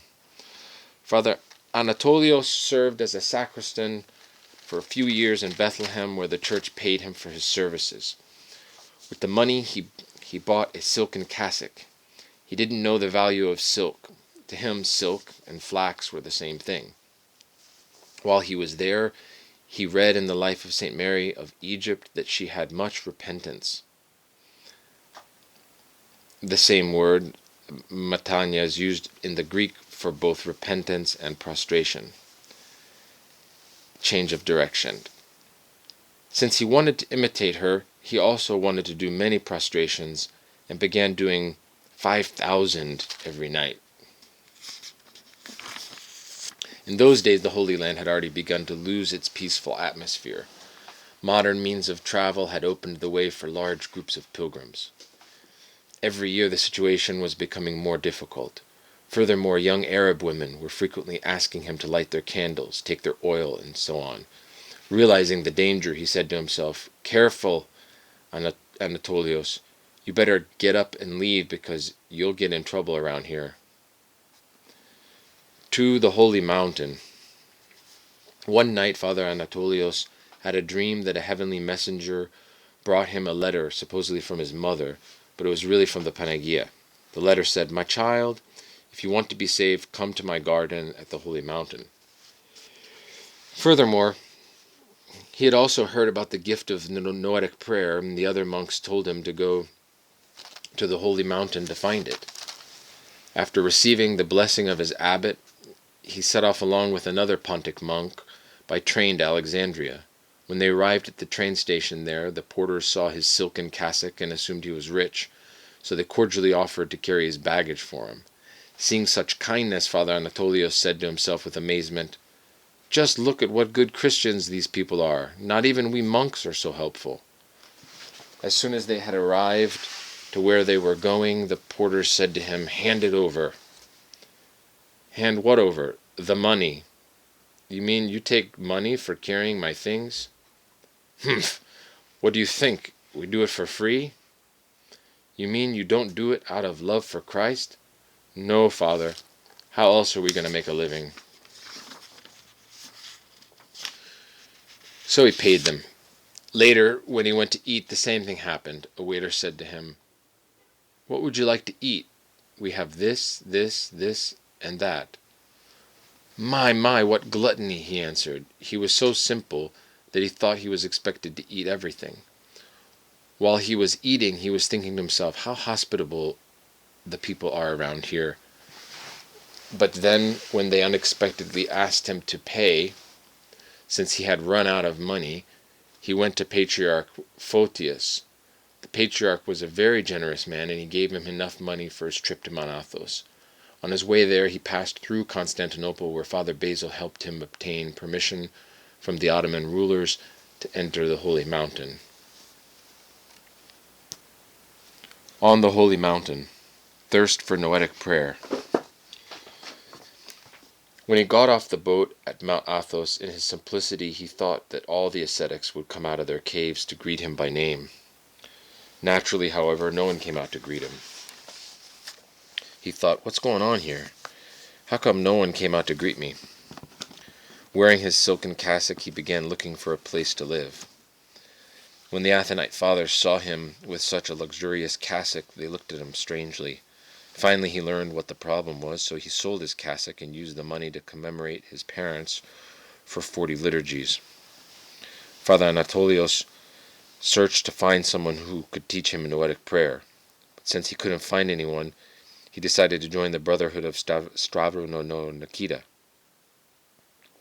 He chose this idiorhythmic monastery so as to have the freedom to struggle and say the prayer more. After spending a few years there, he became a great schema monk with the name Arsenios. When he was in Russia, he worked in a tobacco factory and learned to smoke. When he became a monk, he gave up smoking. This passion, however, can easily come back if one is not careful and an opportunity arises. Since there were a few fathers in that idiorhythmic monastery who smoked, Father Arsenios started smoking again. He also acquired the habit of drinking wine, which is something he had not done in the world. Thus he found himself in a spiritually dangerous situation. However, God did not abandon him because he was very humble and had good intentions. He led him to Francis. Father Arsenios heard that a man with Noetic prayer was living ascetically under a boulder. As soon as he heard this, his heart flared up. He prayed to St. Nicholas, I don't know if it's a sin to abandon my monastery, but if I find him, I will stay there with him if he has Noetic prayer. As soon as he had said these words, he heard a voice telling him, Arsenios, go and save yourself. These were the same words that his patron saint, St. Arsenios the Great, had heard. After receiving the blessing of the monk who had given him the great schema, he quietly tossed his clothes out of the window of his cell at Katounakia. He then walked out the front gate, went outside his window, took his clothes with him, and he left. He went to Katounakia to the famous elder Daniel and said to him, I want to find the man with Noetic prayer so I can live ascetically with him. Where are you from? Katounakia. Oh, you're from an idiorhythmic monastery and you think you can become ascetic, my child? Yes, I want to be an ascetic. Fine, go to such and such a cave where a good young man named Francis is living ascetically. If he wants to keep you there, it will be good. 2 are better than 1. It will be good for him to have you, since he won't fall into delusion so easily. It will be good for you too, since you'll be in good company. Father Arsenios and Francis meet. As soon as Father Arsenios heard this, he went running to the cave and found Francis there under the boulder. How are you doing in there, my brother Francis? Do you have Noetic prayer? Francis was astonished by such a bold question coming from a monk he didn't even know. Why do you want to know if I have it? Because I also want it. I left Jerusalem for this reason. Yes, I have Noetic prayer. Father, I came here to weep for my sins. Can I come and struggle with you? Will you be able to? I will. Do you say prayers? Do you do prostrations? Do you weep for your sins? I do prostrations and say prayers, but I don't weep for my sins. You should shed tears and weep for your sins. If you want to stay here and live as an ascetic with me, go ask Elder Daniel for permission. Father Arsenios left much benefited. He went to Elder Daniel and said to him, He is a very spiritual person. Even in Jerusalem I haven't heard words like this. Ah, so you have found your friend now, Elder Daniel replied. I must go there because I am a great sinner, and I need to struggle more. Here the fathers are holy and don't need so much repentance. I have a lot of sins and need to go to a cave. Do I have your blessing? Yes, go. He went back to Francis's cave, and with his typical simplicity, he brought him a fig, some rusks, and a stool. Will you accept me? I brought you a fig and some rusks. Francis thought to himself, he is a good little soul, nice and simple. All right, stay, we will struggle together. Life with Francis, one soul in two bodies. From that moment on they lived together, 37 years without ever parting. They never let any argument arise, they were like brothers. In the beginning, Father Arsenios was Francis's elder because he was older and already a great schema monk. But when he saw that Francis was not only more spiritual but also more sharper than he was, he conceded the authority to him. One day Father Arsenios said to him, "Will you be obedient to whatever I tell you?" "Yes," replied Francis. "Okay, from now on you will be the elder." In this way Francis became his elder, even though he had not yet become a monk. Even so, Francis continued to respect Father Arsenios as if he were his elder. Later, whenever new people would come to be his disciples, he would call them my child, whereas he always called Father Arsenios his brother and co-ascetic. Likewise, in the common gatherings, he always attributed to him the honor of an elder. They were both co-ascetics and co-strugglers, but the real elder was Francis. A little while later, they went to Kyries, and Father Arsenios asked Francis for a blessing to go venerate the miracle-working icon of the Panagia, the awesome protection. In order to test him, Francis told him, "First, you need to do a prostration to me." Father Arsenios started thinking to himself, how can I do a prostration to join him in public, since he is a layman, and I am a great schema monk, 12 years older than he? He started to sweat, looking around 2 or 3 times to see if anyone was watching, and then he finally did a prostration. After passing this test, he never again had any difficulty. Later, Father Arsenios said, I wanted to have Elder Joseph, i.e. Francis, as my elder and guide even though I was older. He had brains, I didn't. He had theoria and was knowledgeable, whereas I had praxis. Once upon a time, 2 people wanted to cross the river. One was blind and the other one was lame. The blind man carried on his shoulders the lame person who could see, and that is how they managed to cross the river. Elder Joseph had his spiritual eyes opened, but he lacked the physical strength I had. I had praxis, I had legs, but I lacked spiritual eyesight. I was not watchful. I took him on my back, and we proceeded. He led me, and we passed the river of this present life. The humility of Father Arsenios. Father Arsenios had brought some bad habits with him from his idiorhythmic monastery. Francis put an end to them right away by agreeing to live with him only under the condition that he would stop doing these things. Since Father Arsenios was also a hardy ascetic, he accepted those restrictions without complaint. Besides, he could see that Francis's advice was for his salvation. Francis told him, "That is not good, and you will need to stop doing this too. Either correct yourself and start behaving properly, or leave." "Janem, I'll correct myself." "You say, Janem, I'll correct myself, but you keep doing it. Come on, be patient." Francis made Father Arsenios holy. He was so strict and silenced that when Father Arsenios started to say, "Father so-and-so did this and that," Francis immediately interrupted him and said, "Look, what other people do out there is none of our business. It is forbidden to talk about what other people are doing. We need to pay attention to what we are doing." A little while later, Father Arsenios forgot himself and started to say, "Father so-and-so passed by. What a negligent monk he is."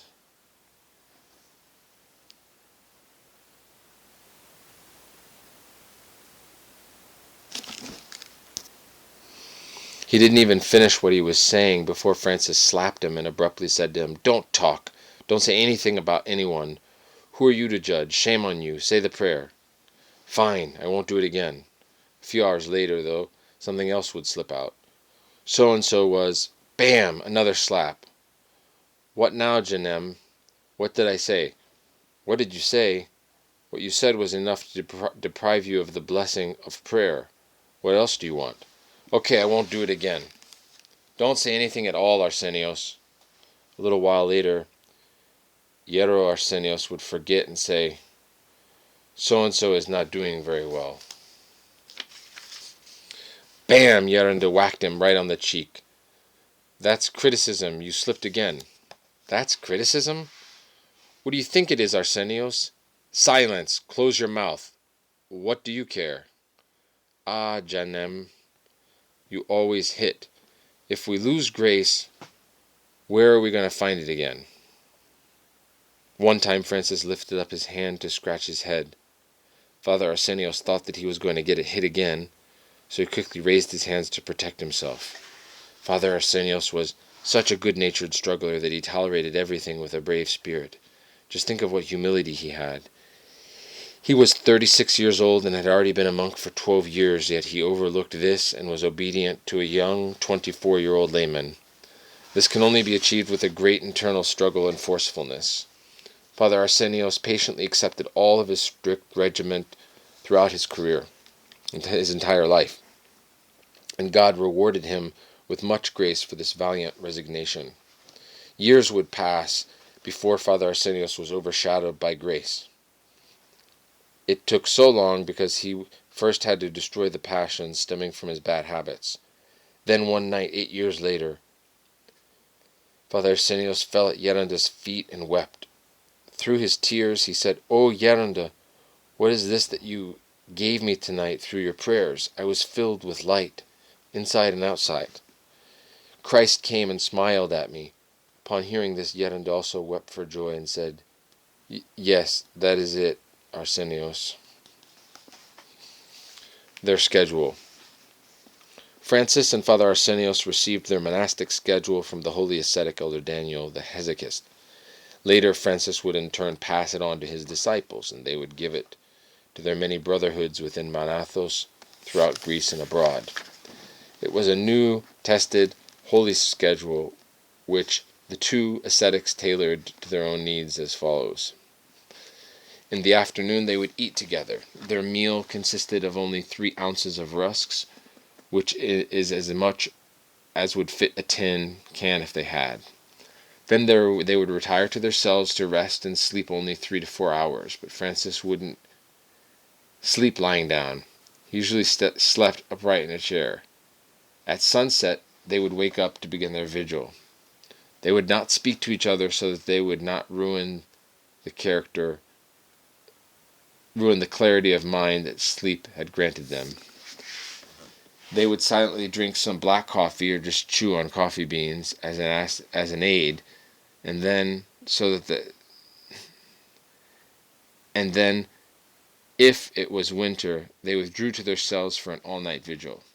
So that the coffee would not irritate their empty stomachs, they would also eat an orange or an apple if they had any. If it was summer, they did their vigil outdoors in separate places. They began their vigil with the Trisagion, the Creed, and Psalm 50. Then they sat for a while and meditated on death, hell, the joy of the righteous in heaven, and other thoughts that would benefit their souls. They concluded this stage of contemplation with the thought that everyone else would be saved, while only they would go to hell. In this manner, they would not spend a great deal of time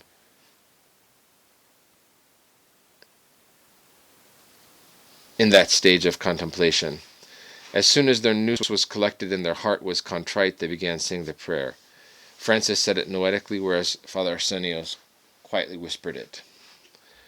They usually did noetic prayer standing up with absolute concentration, humility, and contrition, battling against sleep for 7 or 8 hours while keeping their nous in their heart. Afterwards, they began doing prostrations, usually about 3,500. When it was cold, they did more to keep warm. They rarely lit their wood stove because the heat would make them drowsy. After finishing their prostrations, they fulfilled their obligatory monastic requirements by doing the services on their prayer robes. After all that, whenever it was possible, they would go to a neighboring brotherhood to attend divine liturgy.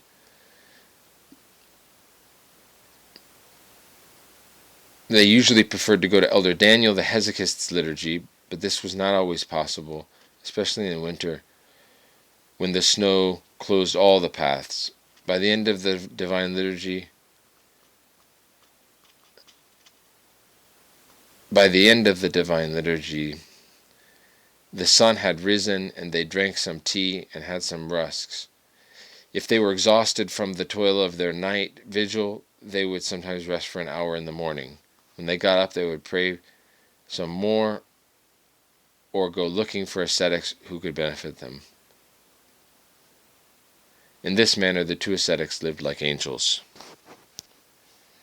Their asceticism. They lived a strict ascetical life in obscurity with obedience to Elder Daniel the Hesychast and worshipped God in prayer throughout the night. One day after a big snowfall, Francis said to Father Arsenios, "Why don't we go to our spiritual father and receive communion?" "Let's go," Father Arsenios replied. "But let's go barefoot for more asceticism, just like all those saints who walked barefoot." Father Arsenios replied, "All right, let's go like that." They set off and walked a few hours barefoot in the snow through the ravines and over the rocks until they reached cold streams. This area received its name from the streams there that are ice cold even in the summer. When they arrived there, Francis's feet had frozen and he couldn't proceed any farther. Even though Father Arsenios was 12 years older than Francis, he was the tougher and stronger one because Francis had become somewhat weak from all the ascetics.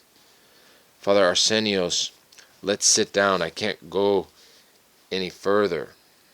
Later, Father Arsenios related, "My feet had become warm, and I could have gone farther, but since Francis's feet had frozen, we stayed there. It was still night, though, and they had no place to stay, so they dug their way down to the ground through the snow, found some wood, and lit a fire to keep warm. To keep from falling asleep and freezing to death, they also did prostrations all night long. At daybreak, Francis said, "Father Arsenios, let's go back. We won't make it all the way to Elder Daniel like this. Since we're closer to our hut, let's go back home and not imagine that we can do this kind of ascetics." A few days later he said, "Father Arsenios, you had better go to our spiritual father and to the great laver to ask for some rusks, olives, and a little oil." "All right, I'll go, Yerunda." This time Father Arsenios went with his shoes on. When he reached cold streams, he met a cave-dwelling monk with his donkeys, who said to him, "Father Arsenios, there are barefoot ascetics around here." "How do you know?" "We saw their footprints." Father Arsenios thought to himself, if they only knew it was us. "Think of that," continued the monk. "We have barefoot ascetics here without even knowing it. They must be living ascetically in some unknown caves." "Probably," Father Arsenios replied. What else could he say? Extreme ascetics. Father Arsenios heard that many saints wore hair shirts directly on their skin. He tried doing this, but it was difficult because the thick hairs punctured his skin like needles, and his whole body became full of wounds. He was patient for an entire year before he decided to stop this excessively harsh ascetics. In general, they sacrificed their youth with laborious ascetics. They disregarded their life and scorned it, so to speak, in order to win the grace of God. Once Francis decided to remain standing all night in prayer for the sake of ascetics. He remained standing and motionless for 12 hours while keeping his nous from wandering away from his heart. In order to accomplish this ascetical feat, he devised a special kind of cane that was shaped like the letter T. By leaning on this cane, he is able to remain standing the entire night, praying both with and without his prayer rope. He even tried tying a rope to the ceiling and passing it under his armpits to help him remain upright. One day, after many days of fasting and all night standing, he fell down out of sheer exhaustion and hit his head. Hours later, when he regained consciousness, he couldn't figure out why his head hurt, why his oil lamp was broken with its oil all over the floor, and why his cane was not in his hand. After fully coming to his senses, he realized that he must have fallen asleep while reading Compline and knocked down the oil lamp beside him. Who knows how many sleepless nights he had had? He struggled hard against sleep because he saw in practice that no ascesis brings as many blessings as deprivation of sleep for the sake of prayer. Compliments. Sleep battled against Francis throughout his youth on the Holy Mountain. This battle tired him, especially during winter, since it was too cold for him to fight sleep by going outside. The warfare was not just from the natural desire to sleep, but also from the demons who despise vigils with noetic prayer. Many times he and Father Arsenios would do prostrations barefoot in the snow to overcome their drowsiness. Only once in his life did Francis not wake up for his vigil. One day Papa Athanaios said to him, "Yeronda, is there anyone else in the entire Holy Mountain who mindfully and seriously practices hesychism with praxis and theoria? I doubt it. You are the only one." He was momentarily enticed by this compliment, and he looked as if he were in a daze. But a second later he regained his senses and exclaimed, "Get behind me, Satan!" and punched himself on the thigh with all his might. "Forgive me, my God." As a penance for him, God allowed him to be so sleepy the following night that he slept right through his vigil until late in the morning. Instead of working that day, he did his prayer rule to make up for neglecting it. After experiencing how easy it is to accept vainglorious thoughts and seeing how much damage they do, he later wrote to someone, "Be careful not to compliment one another in each other's presence, for if compliments harm the perfect, how much more harmful they will be to you who are still weak." Section 4. Life with Elder Ephraim the Barrel Maker. Submission to Elder Ephraim. Genuine eldership. After Francis had been on Mount Athos for 2 or 3 years, and had been with Father Arsenios for about a year, the wise elder Daniel of Katounakia said to them, "You aren't accomplishing anything like this. Now you will listen to me. Here on the Holy Mountain there is a tradition. In order to become an elder, you need to bury an elder. In other words, you need to have an elder and be obedient to him until his death in order to become an elder. The two of you, however, will not succeed because you are living idiorhythmically. You," pointing to Father Arsenios, "have left from your place of obedience, and you," pointing to Francis, "have not become a great schema monk yet. Without the blessing of an elder, nothing succeeds in monasticism. Without the seal of a spiritual father, no spiritual work bears fruit. If you want to have the grace of God all your life, you must first pass under obedience." "But where can we go?" asked Francis. "Don't worry, my children," Elder Daniel continued. "I see the calling you have for prayer. Nearby in our neighborhood, at the cell of the Annunciation, there are 2 little old monks, Ephraim and Joseph. They won't live very long, 5 or 10 years at most. Indeed, they would only live for another 7 years. If you receive their blessing, then you are free to continue struggling as you please. Then you can do whatever you want. So go and be obedient to them, take care of them in their old age, and when they die, you, Francis, will become a normal elder." Since both of them were full of zeal to do the will of God, they followed his advice without hesitation. In fact, they considered it to be a real revelation, as if it had come straight from the mouth of God. So they went and submitted themselves in obedience to the little old monks, Joseph and Ephraim, the barrel maker. The simple old men. The elders Ephraim and Joseph were simple, good, and guileless old men. They were from northern Epirus, and they lived together in Katounakia in the cell of the Annunciation, a little lower down from Elder Daniel. When Elder Ephraim was a layman, he married and had 8 children.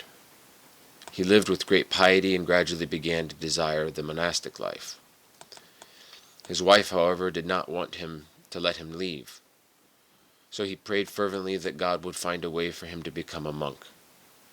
It was not long before his children started dying one by one. As soon as his wife realized what was happening, she said with trembling, "Quickly get up and go become a monk, so that at least one or two of my children will survive and be around to console me." Without waiting for her to change her mind, he seized the opportunity and immediately went to Katounakia and became a monk alongside his relative who was already there, Father Joseph. They were disciples of Father Nicodemus of Dionysiou, who was a learned writer and hesychast, and had built the cell of the Annunciation at Katounakia. An example of their asceticism and their simplicity is the following story. Once, when Elder Ephraim was bringing dinner to his elder Joseph, he dropped the pot on the ground. The pot broke, and the pasta in it scattered all over the ground. When he told his elder what had happened, he replied with simplicity and forbearance, then we'll just eat it there." And so they did in fact eat their pasta right off the ground. Love for the elders. Francis and Father Arsenios went to these blessed old monks at the end of 1923. Elder Ephraim didn't know how to express his joy for the obedience and assistance of his two new disciples. He was frequently moved to tears, seeing their eagerness and their perfect obedience. With all his might, Francis dedicated himself to blessed obedience in order to please his elders. He loved them even more than himself. He didn't treat obedience as a chore, but he served the old monks with the joy that flows from love. For when you truly love someone, you spontaneously do whatever you can to make that person happy. Young Francis quickly realized from his own experience that the more reverence one has for one's elder, the more grace one receives. He would constantly teach this great lesson to all who would later come to him for advice.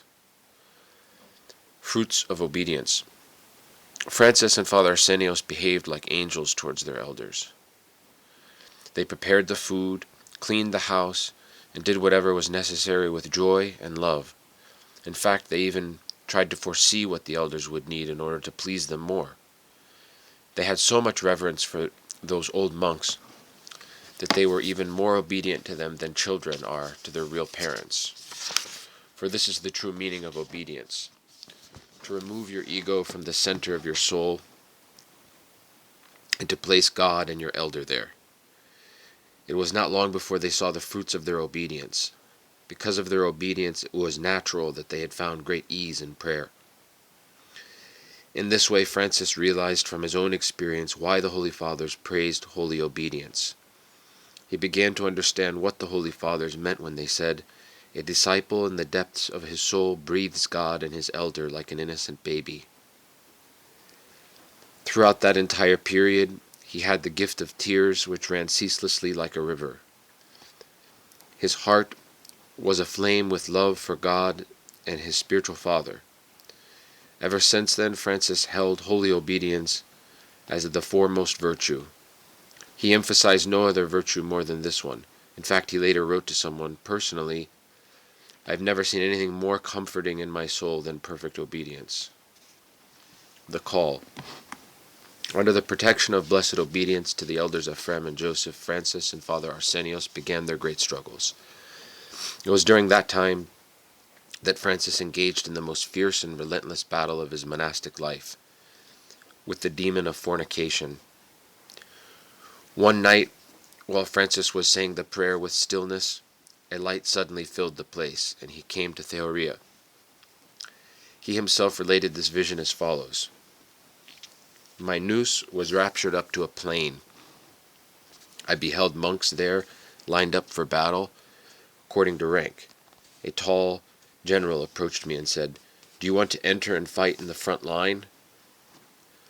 And I answered that I greatly desire to duel with the Ethiopians on the other side, who were screaming and breathing fire like wild dogs, and whose mere sight aroused fear. Even so, I was not afraid, because I had so much fury that I could have ripped them apart with my teeth. It is true, though, that even as a layman I had very brave soul, So then the general separated me from the lines where there was a multitude of fathers. After we passed 3 or 4 lines in the regiment, he brought me to the front line, where there were only 1 or maybe 2 monks face to face with the ferocious demons. The demons were ready to rush against us, but I was also breathing fire and fury against them. He left me there and added, "I shall not hinder, but shall help whoever desires to fight bravely against them." Then I came to myself once more and reflected, I wonder what kind of war is this going to be? Carnal warfare. From then on, fierce carnal warfare began, in which the demons did not let him have a moment's rest, day or night. Every night was a ferocious struggle, and every day was full of thoughts and passions. He couldn't get any sleep because every time he closed his eyes and he began to sleep, the warfare intensified. He slept standing up in a corner or sitting in a special wooden stool with armrests that he himself had made. He passed 8 entire years without lying down to sleep, that is, as long as it took for the carnal warfare to pass. It is worth emphasizing that he had never had any past experience with carnal sins and was completely chaste. Nevertheless, God allowed this warfare to be intense, not only so that he could show his good intentions, but also so that he would later be able to guide others to the fragrant pastures of chastity.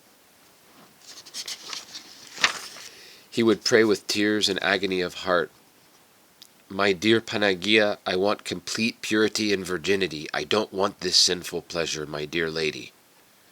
Francis struggled intensely because he was completely aware of what was happening. Besides, it was in his character never to give in to anything improper. He fasted strictly and kept vigil all night. He only partook of dry bread and water. When he would reach the limits of exhaustion, grace would strengthen him, and thus he would continue his fearsome struggle. The more time passed, the tougher the demon's warfare became. It was nearly incessant. But he too was full of rage against them. He was so courageous that he said to the demons, "Either I'll devour you, or you'll devour me." This is why he never lost a single battle against the demons. With such dedication to fight till death, how could the grace of God not help him and raise him to lofty spiritual states? The intensity of the struggle. Every evening he sat down and prayed noetically for 6 hours without letting his noose leave his heart. He synchronized the invocation of Christ's name with his breathing. "The pangs of death have encompassed me. The perils of Hades have found me." In fact, he strained himself so much that his sweat ran as if from a faucet. He had a cane for hitting himself on his calves and especially on his thighs. He beat himself mercilessly 2 or 3 times daily, which left permanent indentations on his thighs. He later wrote, "I broke my canes on my thighs before subjugating my body. I stood like a torturer over myself. My whole body trembled when it saw that I was about to lay hold of a cane. The demons fled, the passions were pacified, comfort came, and my soul rejoiced. For it is a law of God. Whatever causes sensual pleasure is cured by pain." He continued begging God to have pity on him and to remove the warfare from him, but the assaults continued. It is very likely that contemporary monastics and struggling laymen will wonder why this young ascetic beat himself so mercilessly. Even though it sounds horrible, it is not a sign of mental instability, nor is it the only such instance in ascetical literature.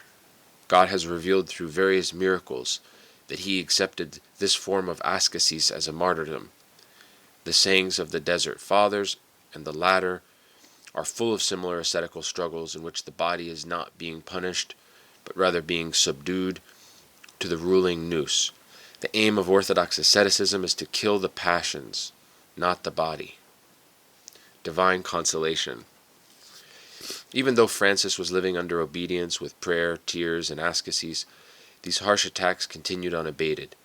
It was during this period in his life that he encountered intense inflictions and bitter temptations which were necessary for him to be purified of his passions. He wept, he sighed, he implored the most holy Theotokos, who frequently comforted him, but no solution was in sight. Occasionally the warfare would subside, and he would have a brief respite, and then it would return with even more intensity. His body began to collapse under the pressure of the struggle, and his courage began to waver as he perceived an apparent impasse. Thus the young spiritual athlete began to lose courage.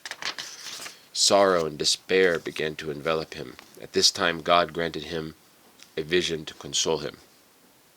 It was near St. Basil's, on a summer's night with a full moon. His heart was heavy, and grace was providing him with no comfort. He was falling into despair because he had no one who could listen to his pain, and therefore he kept it all bottled up inside himself. Since he had no other way to find relief, he decided to visit his spiritual father, Elder Daniel the HESYCHAST, so that he could at least tell him his thoughts and receive communion. And then the following happened, as he himself would later write to a spiritual daughter of his. After arriving, I stood a short distance away on top of a rock so that I would not disturb their vigil of noetic prayer. It must have been 10 o'clock at night. As I was sitting and saying the prayer noetically, I heard the sweet voice of a bird singing, and my nous was raptured by the voice. I followed it to see where the bird was, carefully looking here and there. As I was searching, I entered a beautiful meadow and proceeded on a road as white as snow, with diamond and crystalline walls. Inside the walls were all kinds of golden-hued flowers. So my nous forgot about the bird, and was entirely captivated beholding that paradise. As I went farther, I saw a tall, splendid palace, amazing both nous and intellect. In the door stood our Panagia, carrying our sweetest Jesus as an infant in her arms. She was all white as snow and glittered, and I approached and kissed her with infinite love, and she embraced me like an infant and said something to me. I cannot forget the love she showed me as a true mother. Then without fear or shyness I went up to her, just as I would approach her icon, and did what a small and innocent child would do when he sees his sweet mother. I still do not know how I left her side, for my nous had been entirely engulfed from above. I departed from there on another road and came back to the meadow where there was a beautiful mansion. There they gave me something as a blessing and told me, "Here is the bosom of Abraham. It is customary for us to give a blessing to anyone who passes by here." So I passed by there as well and came to myself, and I was leaning against the rock once again. After this I abandoned the purpose for which I had gone, and went down full of joy to venerate the icon of the Panagia in the cave of St. Athanasios the Athanite, because I had great reverence for her. I had stayed there 6 months in the beginning out of love for her, and used to light her oil lamp. Night and day I meditated on her. So while I was wholly captive that night by divine love, I went down to thank her. And as soon as I went inside and venerated her, I was standing across from her icon and was thanking her. So much fragrance, like a refreshing breath of air, emanated from her sweet mouth, and that it filled my soul, and I remained speechless in a second ecstasy for a long time. And when the chapel's caretaker came up to attend to the oil lamps, I fled as if I were delirious, just in case he perceived something and started asking me questions. Later, when he related these visions to us, we asked him, "Yerunda, what work did you do so that the Panagia would appear to you and embrace you?" And he replied, "Through self-reproach and self-knowledge, I have realized my wretchedness." What are you?" I asked myself. "Nothing. You aren't even a worm. When grace comes to a man, it makes him God. But when it departs from him, then he is ready to fall into every heresy, every delusion, every moral deviation, and even damnation. Everything is supported by the grace of God. But grace also has its requirements before it will dwell in man. It seeks his good intentions, his willpower, and his struggle. Together with grace, man becomes an angel. Without grace, he deviates and becomes a demon. Because he pondered on such thoughts for hours every day, they became second nature to him. Knowing himself so deeply gave him the humility to be capable of receiving lofty gifts from God without being prideful about them. He often admitted, "If the grace of God leaves me, I will do the worst crimes, because we all have the seeds in our souls, both the good and the bad. Whichever prevail as a result of our own volition will take control. How many people there have been who cast out demons and then fell?" The warfare intensifies. After this vision, no one would expect that the warfare would have ended. On the contrary, the struggle became even tougher. The peace lasted only a few days, and then the carnal warfare returned twice as strong. He consoled himself through tears and prayer, but there were times that the grace of God withdrew, and then the struggle became intolerable. Through prayer and watchfulness over his thoughts, he continuously struggled to keep his nous clear. He also constantly beat himself so that the pain would neutralize the carnal pleasure. But the more he prayed, the fiercer the demons became, because they saw that this young ascetic was trying to elude their traps. And, as if all this were not enough, the demons constantly whispered to him in thoughts, "You will not accomplish anything. We will crush you. In vain do you struggle. How long will you last?" New assaults of unclean thoughts and intense carnal burning assailed him. Again the demons tried to darken his nous with thoughts of despair, telling him, "It is impossible to escape from our hands." Yet the young ascetic did not lay down his weapons. He was extremely patient, prayed day and night, and did thousands of prostrations.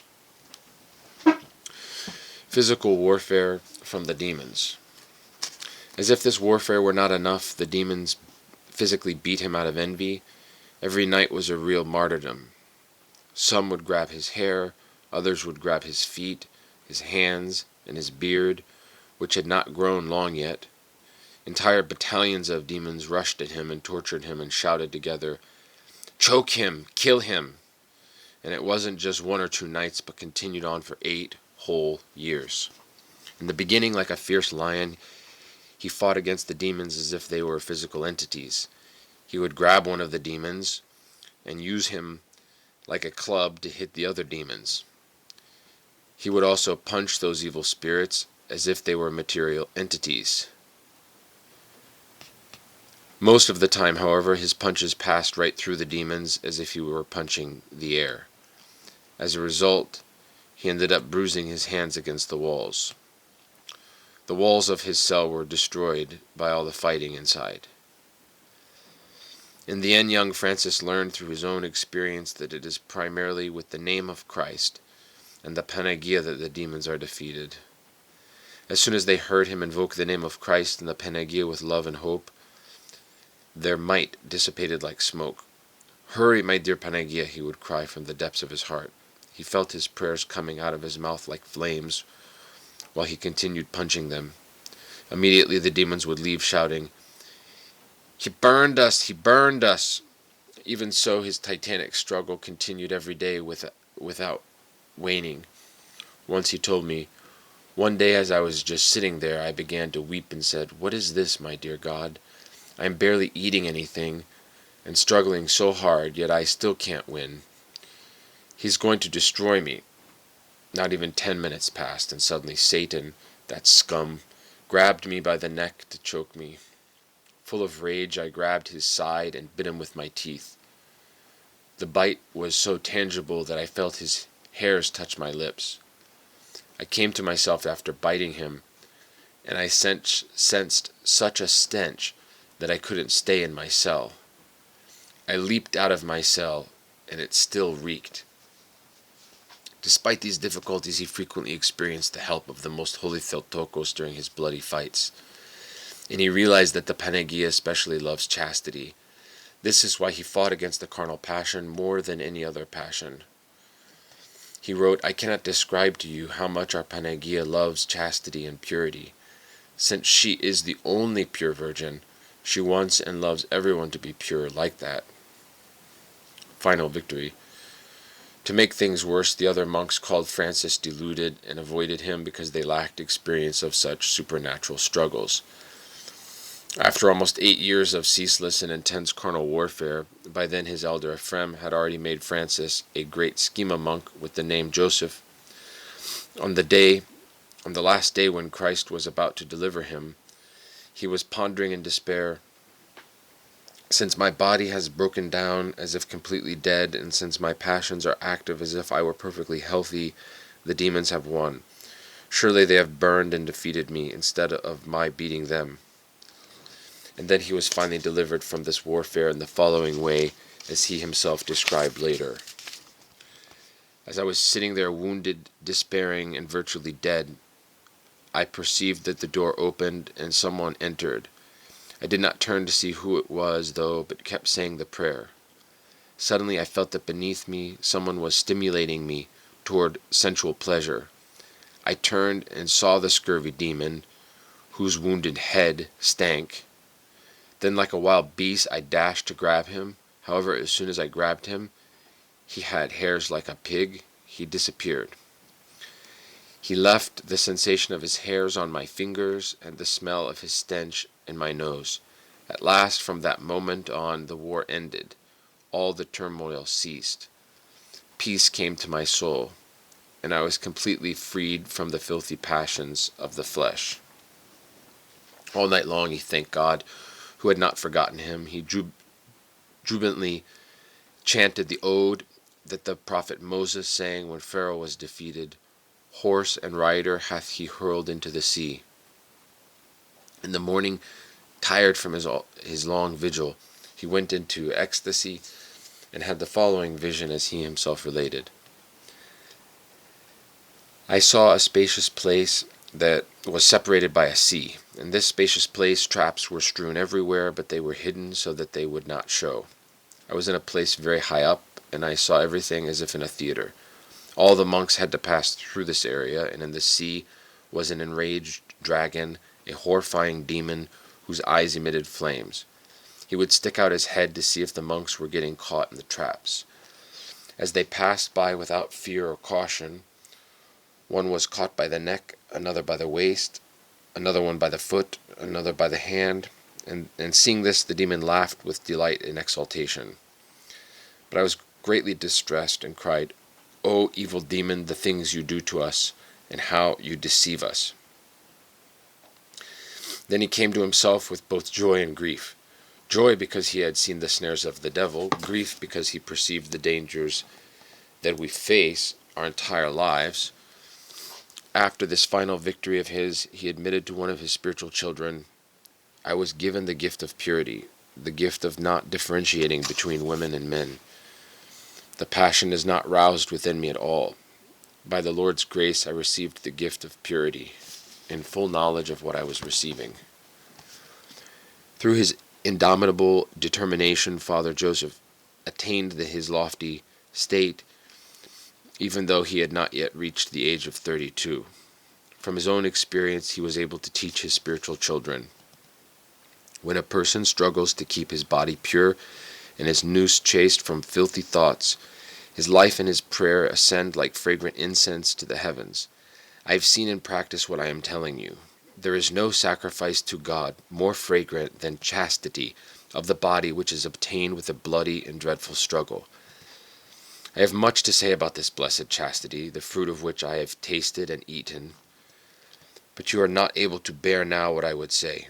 Only one thing shall I tell you now.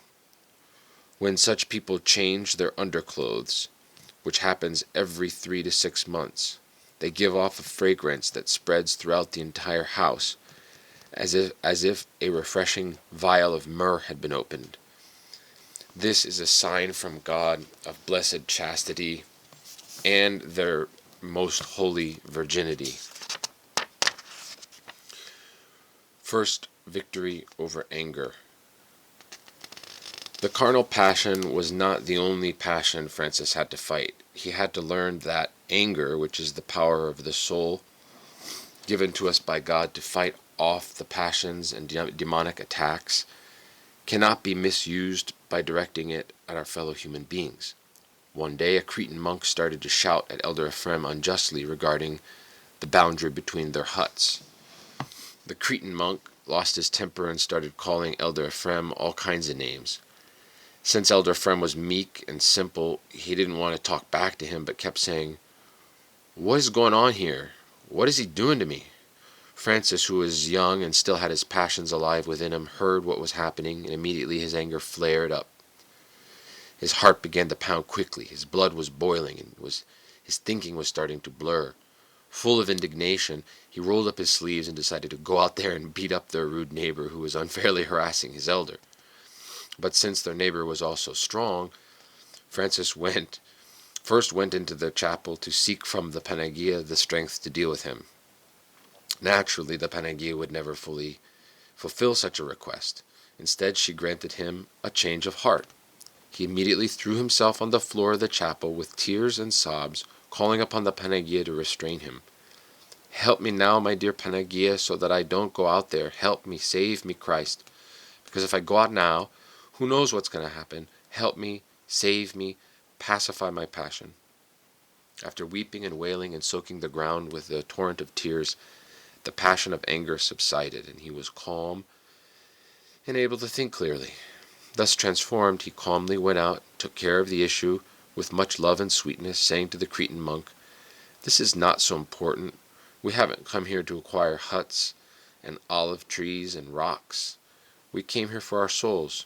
We came for love. If we lose love, we have lost God. We will leave everything else behind, but love and hatred are things we will take with us." And what's the point, Yerunda? If we who have given up our parents and so many other things now argue over this, we will be humiliated before angels, men, and all of creation. Because Francis spoke with so much love and tranquility, the arguing monks not only calmed down, but even became friends. Later, Francis admitted to us, "If the Panagia hadn't transformed my anger that day, I might have even killed that monk, because I was so strong and fiery then that I could take on 10 people at once and beat them all. This was my first victory as a beginner. Ever since then, I could feel that my passion of anger had diminished, and meekness began to caress my heart." That boorish monk created many other problems for Francis. Francis was extremely patient, however, as can be seen from the following excerpt from his letters. "If I wanted to relate everything I went through on a daily basis with this passion of anger, I would have to write a book. Since God wanted to free me from it, he would bring about everything appropriate. People would bother me unjustly, they would insult me, they would annoy me, and they would not just simply tempt me, but they would do things that would make you commit murder. But by enduring and choking Satan within me with extreme patience, I was delivered from the evil."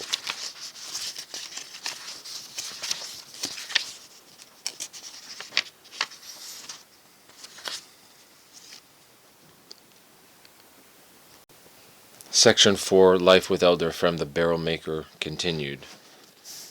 The Iconostasis. Elder Ephraim was a superb woodcarver. He carved the iconostasis for many churches. When the chapel of the Archangels nearby was renovated, a woodcarver told the elder of that hut that he would charge 20 gold coins to carve a new iconostasis. Since that elder couldn't afford to pay that much, he asked Elder Ephraim to carve it. Elder Ephraim agreed to do the work without discussing the price.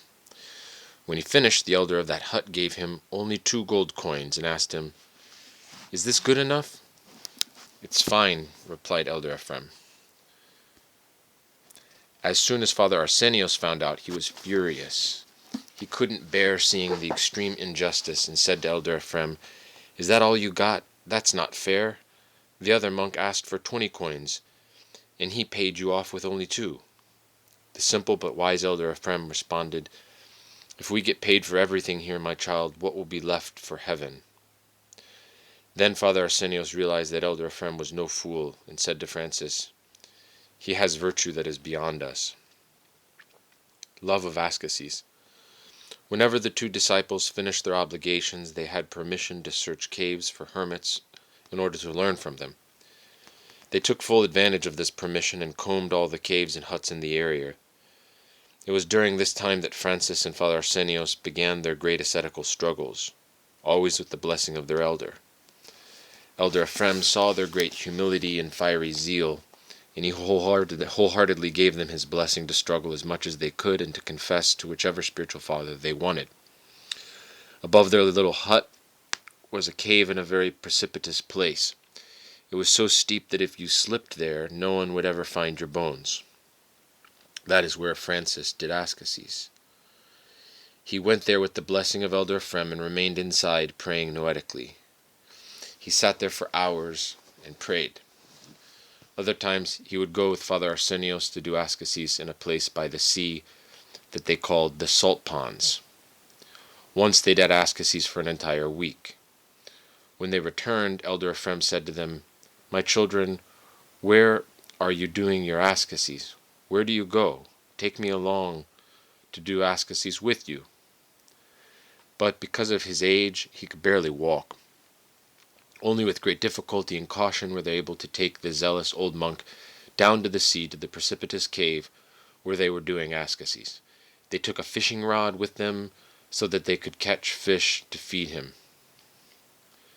It was not long before the old monk said to them, "My children, I don't feel so well. Can you take me back up?" As soon as they brought him back, he collapsed out of exhaustion because of his old age. Love of holy books. Even though the young novice Francis was unlettered, he would not stop reading the writings of the Holy Fathers for help and support. Since most of his free time was spent on noetic prayer, he did not devote himself to exhaustive studies. Nevertheless, he kept reading every day because persistent and arduous reading is necessary to understand the subtleties of various thoughts. Naturally, his first choice in reading was Holy Scripture, and especially the New Testament and the Psalms. His mind was so steeped in the concepts found in the Psalms that he wrote his letters with a similar style to that of biblical texts. He also liked reading the lives of the saints, which relax the mind, sweeten the heart, enrich one's discernment, and increase one's zeal for greater ascetical feats.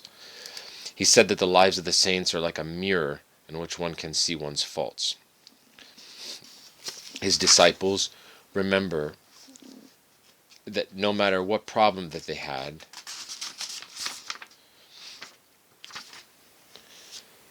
he would always have some beneficial incident from the lives of the saints to tell, which would shed light on their need or on the issue that concerned them. His other favorites were the writings of Abba Dorotheus, the latter, and the Evergentinos. As for the Philotheou, he never let it collect dust. He sometimes read the ecclesiastical history, and occasionally the rudder of St. Nicodemus the Hagurite.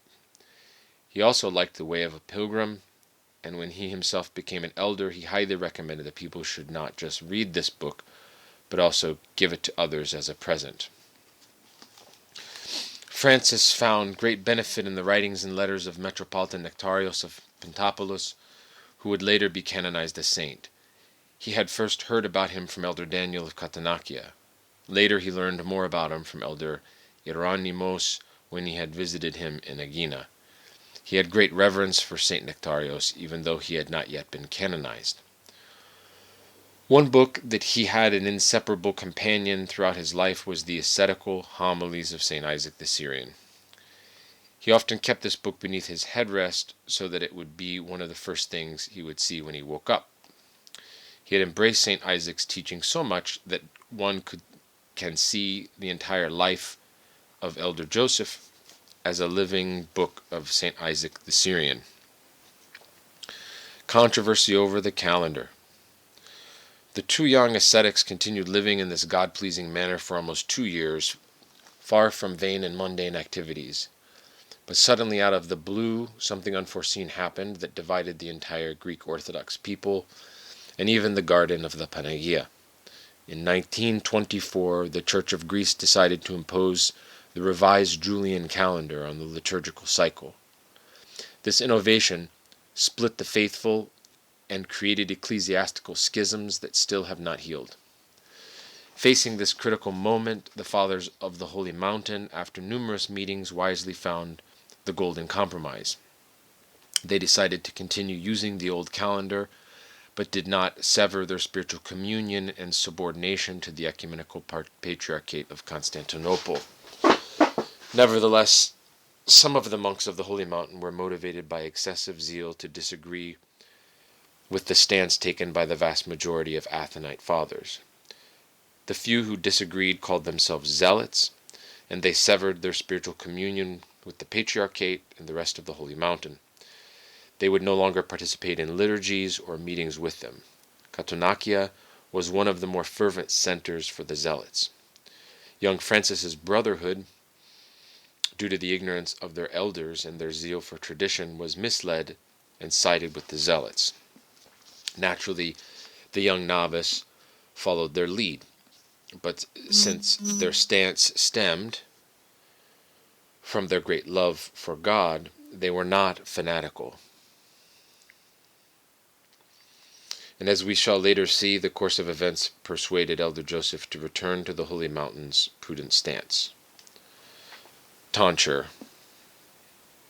In the meantime, the two disciples continued to live with sincere servitude and great asceticism besides those good and simple old monks. It was not long before one of them, Elder Joseph, reposed in the Lord. Thus, Elder Ephraim became their sole elder. The exceptional lifestyle of young Francis convinced Elder Ephraim that this fighter could officially be enrolled in the angelic order of monasticism. Since they were zealots, the council of elders of the great Lavra hesitated for a long time before giving their permission for his tonsure. Furthermore, the brotherhood of Elder Daniel of Katounakia spread rumors that Francis was deluded. In the end, though, the impeccable conduct of his brotherhood silenced their doubts. Thus, the day of his second baptism was set for Sunday, August 31st, 1925, the commemoration of the deposition of the precious sash of the Theotokos. Francis was tonsured with the name Joseph, Yosef, that is, he received the name of his departed elder. He was 27 years old. His tonsure took place in the cave of St. Athanasios in a compunctious atmosphere with a flood of tears. The priest was the spiritual father Euthymios, who lived there in a cave. Love for the Theotokos. All Athanite fathers are known for their deep faith, reverence, and love toward the most holy Theotokos. She has promised to be the abbess, protectress, purveyor, and mother of all Athanite monks, and this is why they, too, love her very much. Elder Joseph's love for her, however, even from his years as a novice, was unparalleled. There were no words to describe the faith, love, and reverence he had for the Panagia. There was no problem, temptation, or issue that he would not entrust to the Theotokos with absolute faith. He would never undertake anything without having previously prayed fervently to her because he had experienced her help so many times. For this reason he would burst into tears when merely thinking of her. He preferred to go to chapels alone because whenever he saw an icon of the Theotokos, he would fall before her and kiss her icon with streams of tears. Often hours would pass as he knelt and wept torrents of tears. It may be said that as a sweet reward for this devotion, she counted him worthy to depart this world on the day of her own dormition. Love for his family. In the meantime, not only the calendar issue, but also the great ethnic catastrophe in Asia Minor had shaken all of Greece at its foundation. Furthermore, the entire planet was in turmoil, with revolutions and massacres. It was as if hell had opened its mouth to devour the whole world. Father Joseph was concerned for the spiritual well-being of his relatives and prayed fervently for his entire family. One day after praying, he knelt to relax a little, and suddenly he beheld before him a fiery young man. His form resembled that of a human, but he radiated a blinding light not of this world. On either side of him, this angel held two little girls in his arms. They were Father Joseph's little sisters who had died young, Maruso and Ergina.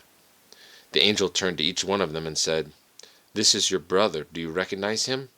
The taller girl answered, "I recognize him, but many years have passed since I saw him."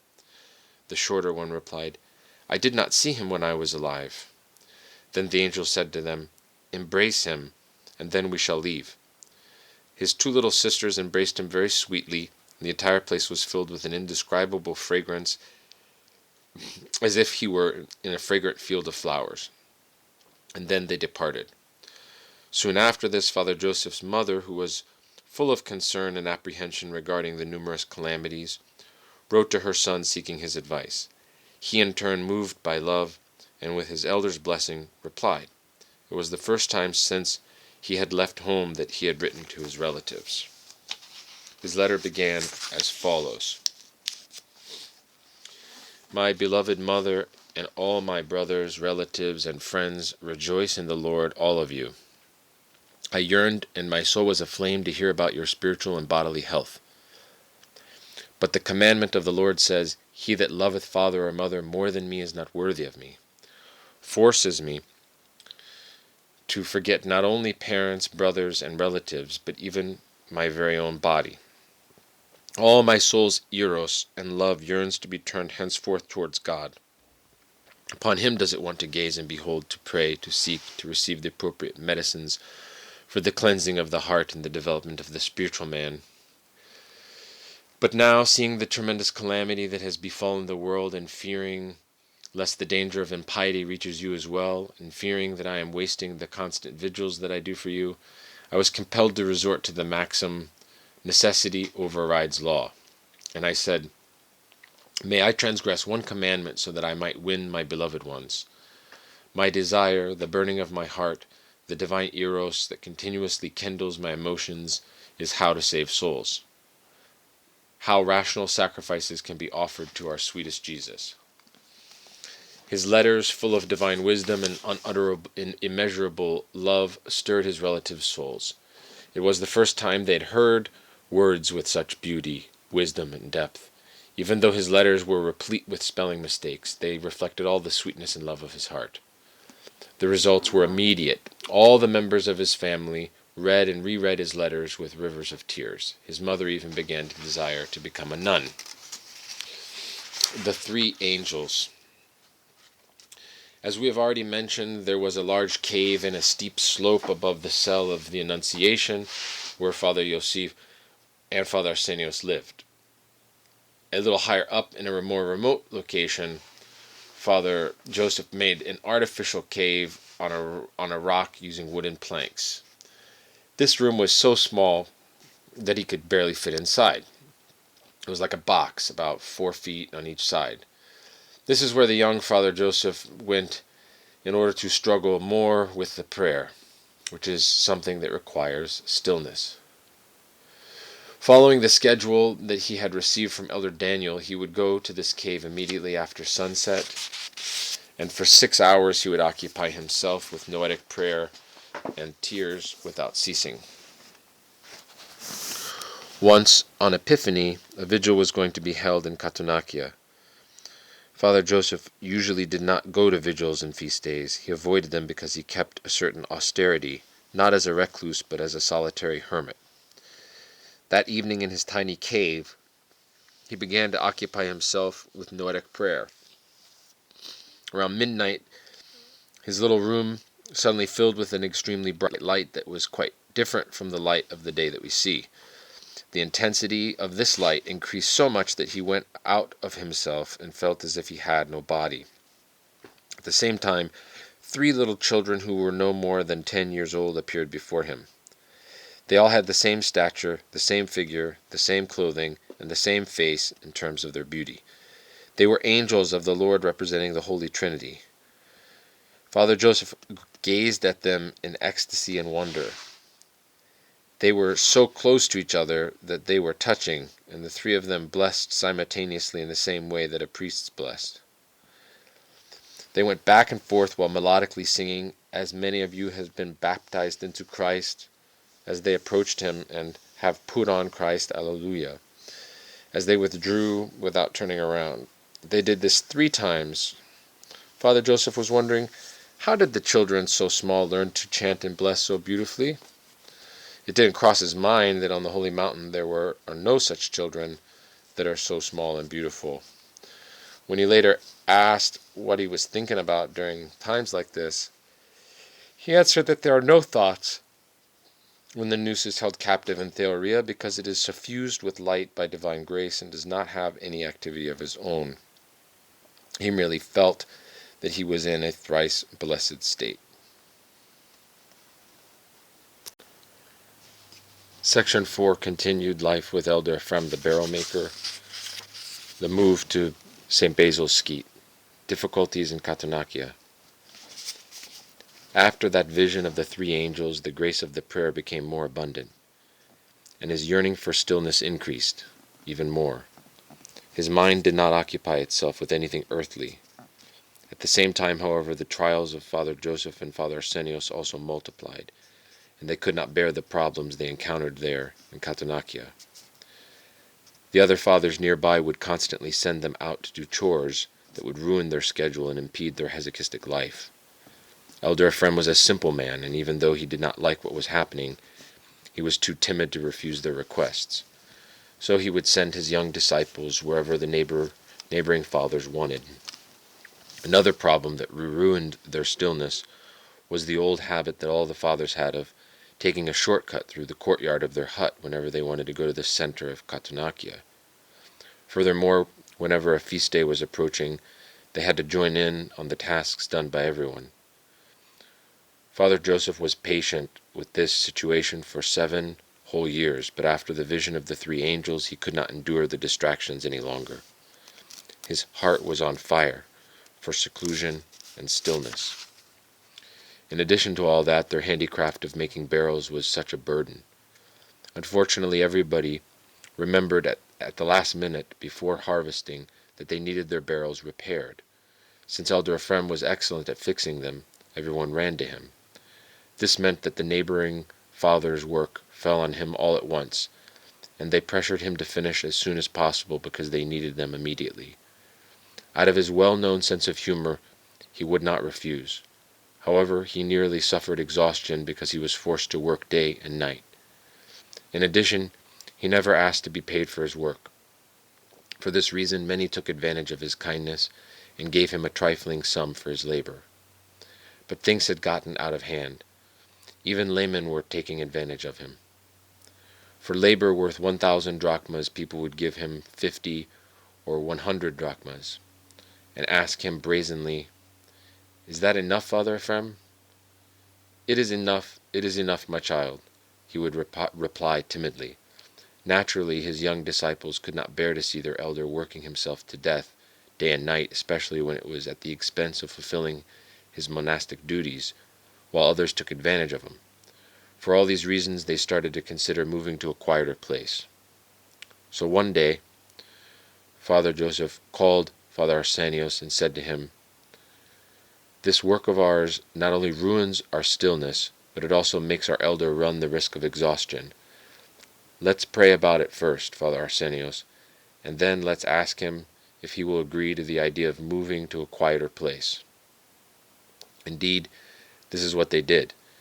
After praying about it, they proposed their idea to Elder Ephraim, and he was so happy that he felt as if God himself had provided a solution. With great joy he accepted the proposal, and he exhorted them to search for a quieter area. At St. Basil's Skete. For their new place of ascesis, Father Joseph and Father Arsenios decided to choose the most secluded and deserted place on Athos so that they could cultivate the prayer without distractions. They chose St. Basil's Skete. Indeed, the place was exceptional, with deep stillness. The Skete can hardly be seen at all from anywhere. If a person did not know the paths well, he would not be able to find it easily. All in all, there were only 8 huts in the Skete then, and they were rather far apart from one another. It was as if the neighbors, who were also hesychists, did not exist at all. At that time, the following fathers lived there: Elder Cherubim, who had reached lofty levels of poverty and silence; Papa Gerasimos, with his disciple Father Maximos, who followed the line of the Kolavadis unswervingly; Father Gerasimos Menagius, the educated chemist, who abandoned everything out of his love for God, Elder Theophylactos, who lived in harmony with the wild animals, as did Adam before the fall, and the two Romanians, Elder Jonas and his disciple Papa Makarios. All of these fathers lived hesychistically with intentional silence. In fact, they inspired so much reverence in others that when visitors passed through the Skete, they would be especially quiet, so that they would not disturb the ascetics, their dwelling. Since there were no empty huts, Father Joseph and Father Arsenios were forced to build some makeshift huts on their own. This may sound easy, but in practice it was extremely difficult because they lacked even the most basic construction materials. How could they haul construction material up to that distant, isolated, abrupt slopes? They didn't even have water to make mortar. Their little cistern had so little water that it barely provided enough for them to drink. This is why they were forced to gather the leftover water from washing dishes or clothes in order to make mortar. They built their cells far apart from each other for greater stillness. They made them out of primitive bricks and straw, using mud for mortar and sheet metal to cover the roof. The cells were like chicken coops, but the view was exceptional. Their chapel, also covered with sheet metal, was dedicated to St. John the Forerunner. They also built another little shack set apart so that they would have another place for praying all night in stillness. Elder Sophronia of Essex visited them there, and he described their living arrangement as follows. Their hut was extremely isolated from the other hermits so that they would have greater stillness. It was built with large rocks and had very tiny, narrow rooms. That evening, Elder Joseph let me sleep in a stone sack, the room of his brother Athanasios. Its dimensions were about 3 feet by 5 feet. I have a small body and managed to sleep on a tiny bed, and there, by stretching out my legs and resting my feet on a box that was in a hole in the wall. In the morning, Elder Joseph led me to a slope facing the sea, quite far from their common hut, where he had built a tiny hut for himself for more stillness. It was barely large enough for him to stretch out his feet inside. It had only one window, which he also used as a door. As soon as they finished building the bare necessities in mid-1928, they left their hut in Katounakia. They donated their hut along with its chapel to a neighboring monk and asked that he remember them in his prayers. They left most of their belongings behind so that their lack of possessions would help them achieve their goal. They only brought with them a few books and some clothes, only whatever they could carry. They seated their elder on a donkey and then set off. This is how simply they set out for the wilderness of Mount Athos. At St. Basil's Skete, they began to live a very austere life. They did not make artistic handicrafts, so that their minds would not be distracted from prayer. In order not to remain idle and become a burden to others, they made brooms out of shrubs. They gave them to various monasteries and received rusks in return. Since it was very difficult to haul food up there, they planted a little garden in order to have some vegetables. They named it Eden. It failed, however, due to the rocky soil and lack of water. Rejuvenation. Elder Ephraim seemed rejuvenated, having been freed from the heavy labor he had been doing. So he put all the emphasis on spiritual work, saying the Jesus prayer with a prayer rope, doing prostrations, and keeping vigil. But he was old and couldn't do as many prayer ropes as he did when he was young. At this time, the monk, Father Matthew Karpathakis, also lived at St. Basil's Skete. He would later become the leader of the most fanatical group of the Old Calendar zealots, the Matthewites. Whenever the fathers gathered for their meetings without being asked, he would go up to the pulpit and stir up the ascetics by preaching against the new calendar. One day, Father Matthew said in his sermon, "Brethren, the days have been shortened," referring to Christ's prophecy of the end times. When Elder Ephraim returned to his hut, he said with simplicity, "Bravo to Father Matthew. Today he solved the mystery. No wonder I couldn't do as many prayer ropes as I used to. The days have been shortened." "No, Yeronda," Father Arsenios replied with even greater simplicity. "You've gotten weak, and you sleep more." "No, Father Matthew said so. The nights have been shortened," the little old monk insisted. The repose of Elder Ephraim. Due to the austerity of conditions there, Elder Ephraim did not live long in that new ascetical arena. It wasn't just his age, but also his excessive sense of obligation that wouldn't let him reduce his monastic duties.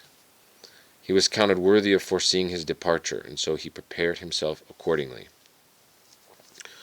When Elder Ephraim was about to die, Father Joseph asked him, "How do you feel now that you will depart from this life? Do you have the conviction that you will be saved?" "Oh, my child, what could I expect to feel? My wife and my children will all go to the right, and I will go to the left." "But Yeronda, how can you say that after laboring so much?"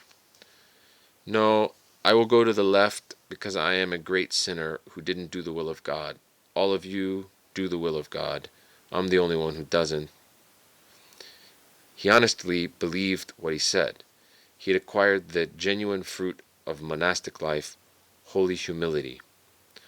Father Joseph, who was very sharp in spiritual matters, realized from his words that God wanted to preserve him at the end of his life from vainglory and pride, which could lead him to perdition, by making him feel very sinful. The labor of the monastic life had established humility and self-reproach in this simple and sanctified little old man. Nothing could shake that foundation. On the night before his repose, Elder Ephraim heard a voice saying his name. "Elder Ephraim! Elder Ephraim!" He interrupted it with the simplicity of a child and said, "It was my guardian angel calling for me." The following day he passed away peacefully. When Elder Joseph and Elder Ephraim reposed, their two disciples inherited their blessing as a protection and purveyance. Thus, at the age of 31, Father Joseph became a normal elder in the manner that Elder Daniel of Katounakia had advised him.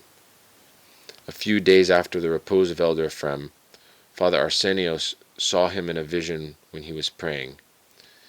He described his vision as follows. Elder Ephraim was in the most delightful place. His face shone gloriously, and he stood beside a beautiful little church. I was glad to see him in so much glory, and asked him, "Yeronda, what is that beautiful little church?" "Ah, that is mine. Remember when I carved that iconostasis for only 2 gold coins? Since I didn't get paid then, and since I didn't complain or judge him, Christ kept it for me in heaven. Remember what I told you?" Section 5. The formation of a sisterhood. First encounters. Athens and Aegina. Not long after the repose of Elder Ephraim, which occurred in 1929, the young Elder Joseph departed from the Holy Mountain with Father Arsenios. It was the first time after almost 10 years. He went to Athens in order to have his mother tonsured a nun and to be her sponsor. At that time his mother was 58 years old. When she was tonsured and received the angelic great schema, she was given the name Agathangeli. She passed away 8 years later. When Elder Joseph visited her, she was living with her beloved grandson Leonardo. He was amazed to hear Elder Joseph's words, which were so full of grace. He was also surprised to see that Elder Joseph would not speak about spiritual matters at all to people who were not interested in spirituality. Since the picturesque island of Aegina was so close to Athens, Elder Joseph and Father Arsenios seized the opportunity to visit Father Arsenios' sister, the nun Ephraim, who was there serving Elder Ioannikios. The two siblings had not seen each other since 1918 when Father Arsenios left the Holy Land. Father Ioannikios, who was then 46, was an experienced worker of virtue and prayer and could speak comfortably about high spiritual states. The good sister Ephraim was enraptured by what she heard from the sanctified mouth of Elder Joseph because he was so advanced. The personal meeting of the two elders, Joseph and Hieronymus, inspired Elder Hieronymus to turn systematically to hesychism with much fire. From then on he had great reverence for Elder Joseph. Since they were already out in the world, Elder Joseph and Father Arsenios also passed through northern Greece, and in Drama met a few of Father Arsenios' relatives from Anatolia. Among them were his brother Leonidas Galanopoulos and his nephew Harlambos, who had fled to Drama around 1922. Leonidas was seeing his brother for the first time in 19 whole years, since he had set off for Jerusalem on foot in 1910. Leonidas had bid farewell to a 24-year-old lad, and now he saw before him a 43-year-old venerable monk with a graying beard. Father Arsenios' nephew and godson Harlambos was about 19 years old, and the presence of the two monks was perhaps decisive in his turn towards God. Pious women from Asia Minor. After leaving Drama, Elder Joseph visited some people in Thessaloniki who corresponded with him. There he met some very pious widows who had been uprooted from Asia Minor, whose only consolation for their incredible suffering was prayer. They had lost their husbands to the Ataturk battalions. They expressed their pain to Christ day and night, and to him did they entrust their hopes. All day long they lamented, Zakli Isu, sweet Jesus, and had already begun to taste the very sweet fruits of prayer. Seeing their great struggle for prayer and their love for Christ, Elder Joseph decided to help them by sending them letters from Mount Athos to guide them in the work of noetic prayer. He also became acquainted with a nun, Sister Theodosio, or Rachel K., who was also from Asia Minor.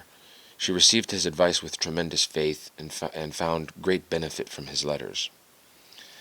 In fact, she revered him so much that when she departed this life in 1979, a photograph of Elder Joseph from 1930 was found in her cell. Searching for a new elder.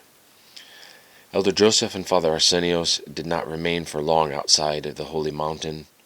When they returned, they were hit by two life-changing events. On September 8, 1929, Elder Daniel of Katounakia, who had helped them in the beginning, reposed in the Lord. Soon after this, in the same year, Elder Daniel the HESYCHAST, who was their spiritual guide and had given them their daily program, also departed. Elder Joseph wept very much those days because he knew what a great misfortune it was to lose the only spiritual support he had. Being deprived of this support, Elder Joseph devoted himself to noetic prayer with great ardor from that time on. He constantly found ways to increase his intense ascetical struggles in order to enrich and preserve the grace of God because he never took it for granted. His spiritual thirst was so unquenchable that he said, "If I knew of someone here, some ascetic who could teach me a virtue that I haven't cultivated, I would eagerly go and listen to him." Elder Joseph had experienced the value and the reward of obedience. Therefore, after the repose of their elders, he and Father Arsenios were considering submitting themselves in obedience to another excellent elder. But in the same year, that elder also departed. What could they do? They finally decided to live together in a hut and become disciples of their spiritual guide's successor, Father Anthony. They had assumed that he would be continuing the spiritual heritage of his elder, if not at the same level, then just slightly lower. When they went there, Elder Joseph saw that he had not inherited anything from his blessed elder. After all, it isn't sufficient merely to find an elder and to live deep in the wilderness with him. One must have absolute spiritual obedience to inherit the grace of one's elder. So Elder Joseph and Father Arsenios decided to leave and continue their search elsewhere for holy monks from whom they could benefit. That is why these young ascetics did not stay in one place, but began circling the holy mountain in search of spiritual edification. Thus, from the end of autumn 1929 until the middle of 1930, they wandered about without possessions or a place to stay, like the shepherds of old. Step by step, they searched all the huts, all the caves, all the ravines of the holy mountain in their attempt to find as many crumbs of the hesychistic tradition as they could. The truth is that the old good leaven had almost completely disappeared, which is why Elder Joseph was very sorrowful. Of course, there were plenty of monks who were strugglers, but they lacked the gift of guiding others in the science of spiritual watchfulness, nipsis. Nevertheless, despite the disappointments, Elder Joseph did not stop seeking and hoping to find some experienced spiritual father. He had already tasted the grace of the perfect, but what he was looking for was someone who could teach him how to preserve it and explain to him the mystery of how God disciplines us. For a year and a half they wandered around the holy mountain in order to be benefited by some wise monk or to live ascetically in places where some saints had lived in the past. They went to the ascetical dwellings of St. Maximus Kampsanaos, St. Peter the Athanite, and St. Nilos the Myrrh-streaming, as well as to wherever they heard that there were caves in which saints had lived. They spent that entire summer in those caves. Once they went to a peak named Mount Carmel by the Athenites, which was like a tall pyramid. They lived ascetically there at the summit of Mount Carmel for a while.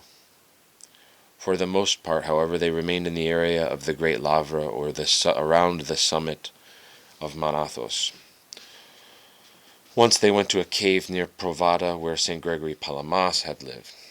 They were considering living there because Elder Joseph was a worker of noetic prayer and hoped that by living in the place where great watchful fathers had lived, he would elicit their compassion.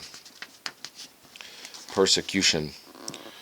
One day after their lengthy vigil, they were tired, and so they rested. After resting, Elder Joseph got up and continued his vigil. In the meantime, Father Arsenios went somewhere and returned after a few hours. As he drew near, he heard voices swearing crudely and shouting, "You burned us! You burned us!" Being scared, he ran to Elder Joseph. In his usual simple manner, asked him, "Who did you burn?" "Those are the demons," Elder Joseph answered. "I see them and hear them, but don't be afraid, they'll leave. They are upset about our vigil and our noetic prayer." After completing his vigil, Elder Joseph slept a little in the morning. In his sleep he saw pigs entering the Great Lavra, which was then an idiorhythmic monastery. He said to Father Arsenios, "The demons have entered the Great Lavra." And he told him what he had seen in his sleep. "Prepare yourselves for trials and suffering." Indeed, later that morning, some monks from the Great Lavra came and said, "Get out of here, you deluded people." And they chased Elder Joseph and Father Arsenios away. Winter hardships. Elder Joseph and Father Arsenios owned only a few items. Each of them had a thick cape that he had received as a blessing from some Russian monks. With the capes, they covered themselves in winter and also used them as mattresses to sleep on. They also had a small sack for their rusks and a small copper pot for boiling any wild greens or bulbs they might find. When they didn't have any water, they lit a fire and melted snow in their pot. They always kept those items with them, even when they climbed Mount Athos. In winter, due to the severity of the cold, they went and stayed in their poor little huts at St. Basil's Skete. As soon as Pascha had passed, they renewed their search for holy ascetics from cave to cave until October. By being constantly on the move and by avoiding unnecessary encounters, they managed to remain unknown to most people. In those days, around 1930, there were 6,000 monks on the Holy Mountain, which made it easy for them to disappear in the multitude. They continued their program of keeping vigil all night long with noetic prayer and resting in the morning hours. Elder Joseph and Father Arsenios were acquainted with the abbot of the holy monastery of Karakhalu, Elder Kodratos of blessed memory, who lived from 1859 to 1940. He was a cordial man of prayer, full of affection and love for the poor and the hermits. He wouldn't let anyone leave his monastery empty-handed.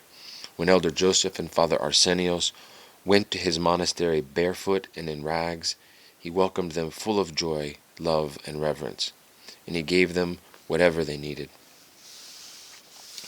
Saint Silouan. Father Arsenios was simple-minded by nature, but he applied obedience with incredible tact and precision. The following incident is characteristic of his courtesy. While they were wandering around the Holy Mountain in search of holy ascetics, they heard about an exceptional ascetic at the Russian monastery of St. Panteleimon, Father Silouanos, known to us today as St. Silouan the Athanite. Elder Joseph asked Father Arsenios, "What do you say? Should we go and see this ascetic?" Father Arsenios, however, declined politely. The reason was because he spoke Russian fluently, since he had grown up in Russia, whereas Elder Joseph did not. Father Arsenios did not feel comfortable with the idea of talking while his elder listened, so they did not go. What an amazing, gentle worker of obedience. Nevertheless, St. Silouan's disciple, Elder Sophrony, heard about Elder Joseph and found him on his own. Elder Sophrony visited him frequently because he had great reverence for him. He later said that Elder Joseph was one of the greatest ascetics of the Holy Mountain he had ever met. In a letter of his, Elder Sophrony wrote the following about their meeting. "I wanted to hear the words of this bearer of great grace. He spoke to me primarily about the hesychistic life of a hermit, and that he himself had seen the uncreated light several times. My discussion with Yerunda left a deep impression on me. I had the impression that I had in front of me a spiritual general. Indeed, he was the teacher, which is what pious monks of the wilderness of the Holy Mountain would call him out of reverence and respect. The 12 invisible ascetics. According to Athanite tradition, there is a group of 12 holy ascetics who are hidden from everyone, lack every human consolation, and appear only to whoever they want. They have delivered themselves entirely to God's providence, and unceasing prayer is their sole occupation. Because of their great self-denial, they do not even have clothes to wear. When someone in their group passes away, they choose the most virtuous monk of the Holy Mountain to take his place. Elder Joseph and Father Arsenios searched to find those ascetics in order to receive heavenly benefit and unerring guidance, but they couldn't find them. Later they learned that those ascetics had been going to Papakosmas for years to receive Holy Communion every Saturday. They made him promise not to tell anyone about them.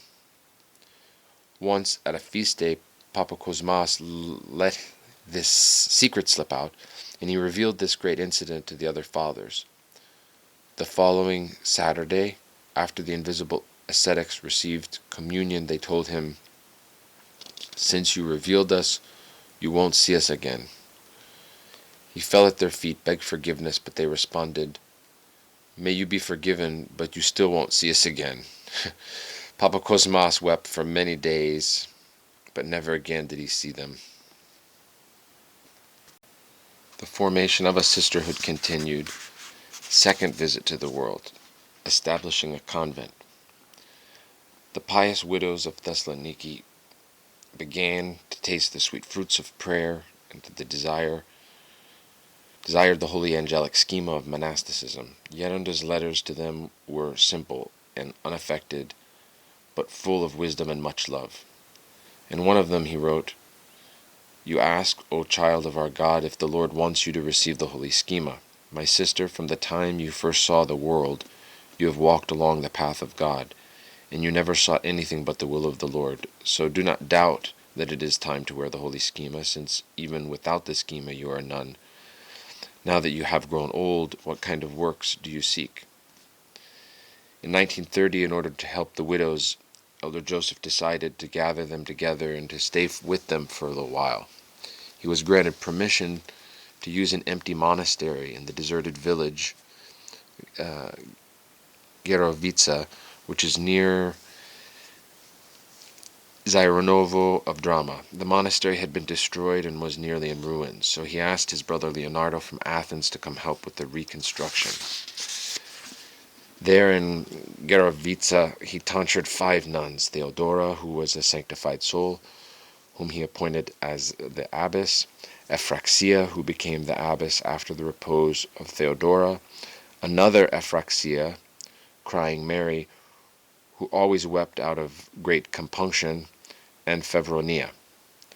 Yeronda's nuns were very virtuous souls and were all from Asia Minor. He taught them how to keep vigil at night with noetic prayer.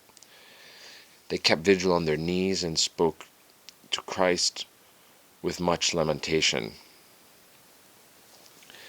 Each one had her own little cell.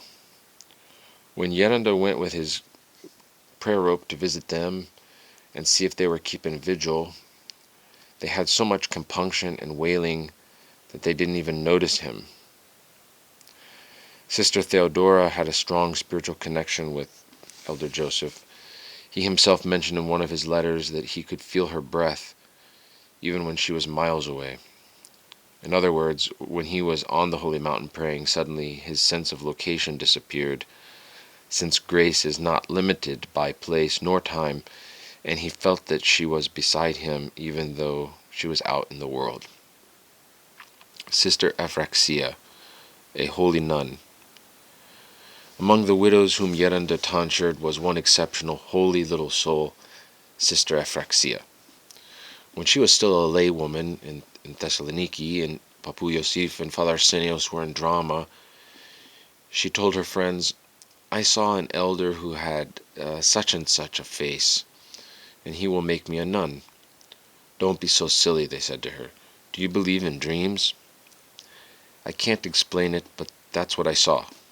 Indeed, when Yeronda arrived in Thessaloniki, they met by a divine coincidence, and in the end he tonsured her with the name Ephraxia. But since she was from Asia Minor, she didn't know Greek well, and when asked her name, she replied, Epraxia. After becoming a nun, she still read the Psalter in Turkish. When she read the great Horologion and other ecclesiastical books in Greek, she couldn't understand them. For this reason, she wept constantly and begged God to enlighten her to understand what she was reading. One night, after shedding rivers of tears, she saw St. John the theologian in her sleep, who gave her something to drink with a little spoon. When she woke up, she realized that she could read anything and completely understand it. Immediately she grabbed the great Horologion and read it and understood everything. Yeronda's Ephraxia was very ascetical, but her highest virtue was that she had great faith in Yeronda. No matter what he said to her, she always received it as if it were a divine revelation. In fact, she would frequently have the following charming dialogue with him. Before beginning her vigil, she would go to Yeronda and tell him, "Yeronda, say that I will have prayer tonight." "Go on, you will have prayer." "Not like that, Yeronda. You didn't say it with all your heart." Say it, she told him again. "All right, you will have a torrent of prayer." Good, thank you, Yeronda." The amazing thing is that God fulfilled whatever he said. She did indeed have a torrent of grace then. She had so much faith in her elder that she said to him, "If I could only take you with me on my shoulders, then I would fear nothing. I would even go to Jerusalem on foot like that. Since she had this kind of faith in her elder, she achieved many things in prayer. She did prayer of the heart for hours and reached great dispassion and a high spiritual state. Sometimes when Yerunda would enter her cell, he would have to nudge her to make her recover. In other words, she was in the initial stages of theoria. She must have had visions as well. She was, of course, at all times a good-natured person, casting out a demon. Once a child came to the monastery's church during the divine liturgy. After the liturgy, the child approached the priest and begged him to read a prayer and to bless him with the sign of the cross because he was possessed. The priest said to the child, "My child, go to that nun and ask her to bless you with the sign of the cross. She has the power to make you well." So the child did as he was told, and he went over to her and begged her to bless him. "My child," she replied, "go to the priest. He's the one with the grace and the power. I'm just a simple nun. But he sent me over here for you to make the sign of the cross over me. Please bless me, sister. Is it so hard?" The good old nun found herself in a difficult spot. But what else could she do with the child insisting? So she made the sign of the cross over him, and immediately the demon left him. From then on, the child was completely healthy. Yerunda's strictness. Sister Ephraxia later recalled, "Elder Joseph was extremely strict. Whenever we went to work at an orchard to gather cherries, he wouldn't let us eat any. Yerunda was very strict back then. There were many fruits that had fallen from our fruit trees, but for the sake of ascesis, Yerunda wouldn't let us eat them. We usually ate only onions, boiled potatoes, and rusks. Sister Favronia was young and worked hard. Because of this, she felt the need to eat a little extra. But Sister Ephraxia, who was the abbess after the repose of Theodora, was very strict. Since she herself was a great ascetic, she had high standards for the nuns for whom she was responsible, so she constantly scolded Sister Favronia, "Don't eat so much." Poor Sister Favronia would just lower her head and blush out of embarrassment. Once Yerunda was present when she scolded her, and he said to Sister Ephraxia, "Let the girl eat, she's hungry. She's a glutton." Yerunda then said to Sister Ephraxia, "Stop talking." But she's always trying to eat more. When Yerunda left, Sister Ephraxia started scolding her again. She did have difficulty controlling her tongue in the beginning. Yerunda, however, was like a general who always knew the best strategy. So he told her, "Listen well. If you speak one more time while we're eating, I'm going to throw the food in the pan out the window." As soon as they sat down to eat, Yerunda said, "Ephraxia, be careful." Yerunda's Ephraxia realized that he meant business, so she was quiet for a while. But she couldn't hold it in for good, and she slipped and said, "Look, Favronia, don't eat so much." Then Yerunda took the food and the pan and threw them out the window into the dirt. "Go ahead. Now you're going to gather it up and eat it along with the dirt to learn your lesson." Her holiness. Because she accepted all of Yerunda's strict training with humility, she not only corrected herself, but even became holy. Even her clothes were fragrant like myrrh. Once her belt broke, and when she gave it to Father Arsenios to mend, it was fragrant. This is the kind of ascetic she was. Papa Ephraim of Katounakia knew from his own experience how much grace these pious old nuns had. He once told the following story about Sister Ephraxia. After Papu Yosif and I became acquainted, he told his nuns that he had found a good young priest, referring to me. So Yerunda's Ephraxia and the other nuns decided to knit a skufo for me.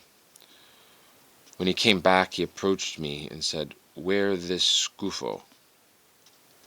As soon as I had put it on, immediately I received grace and active prayer.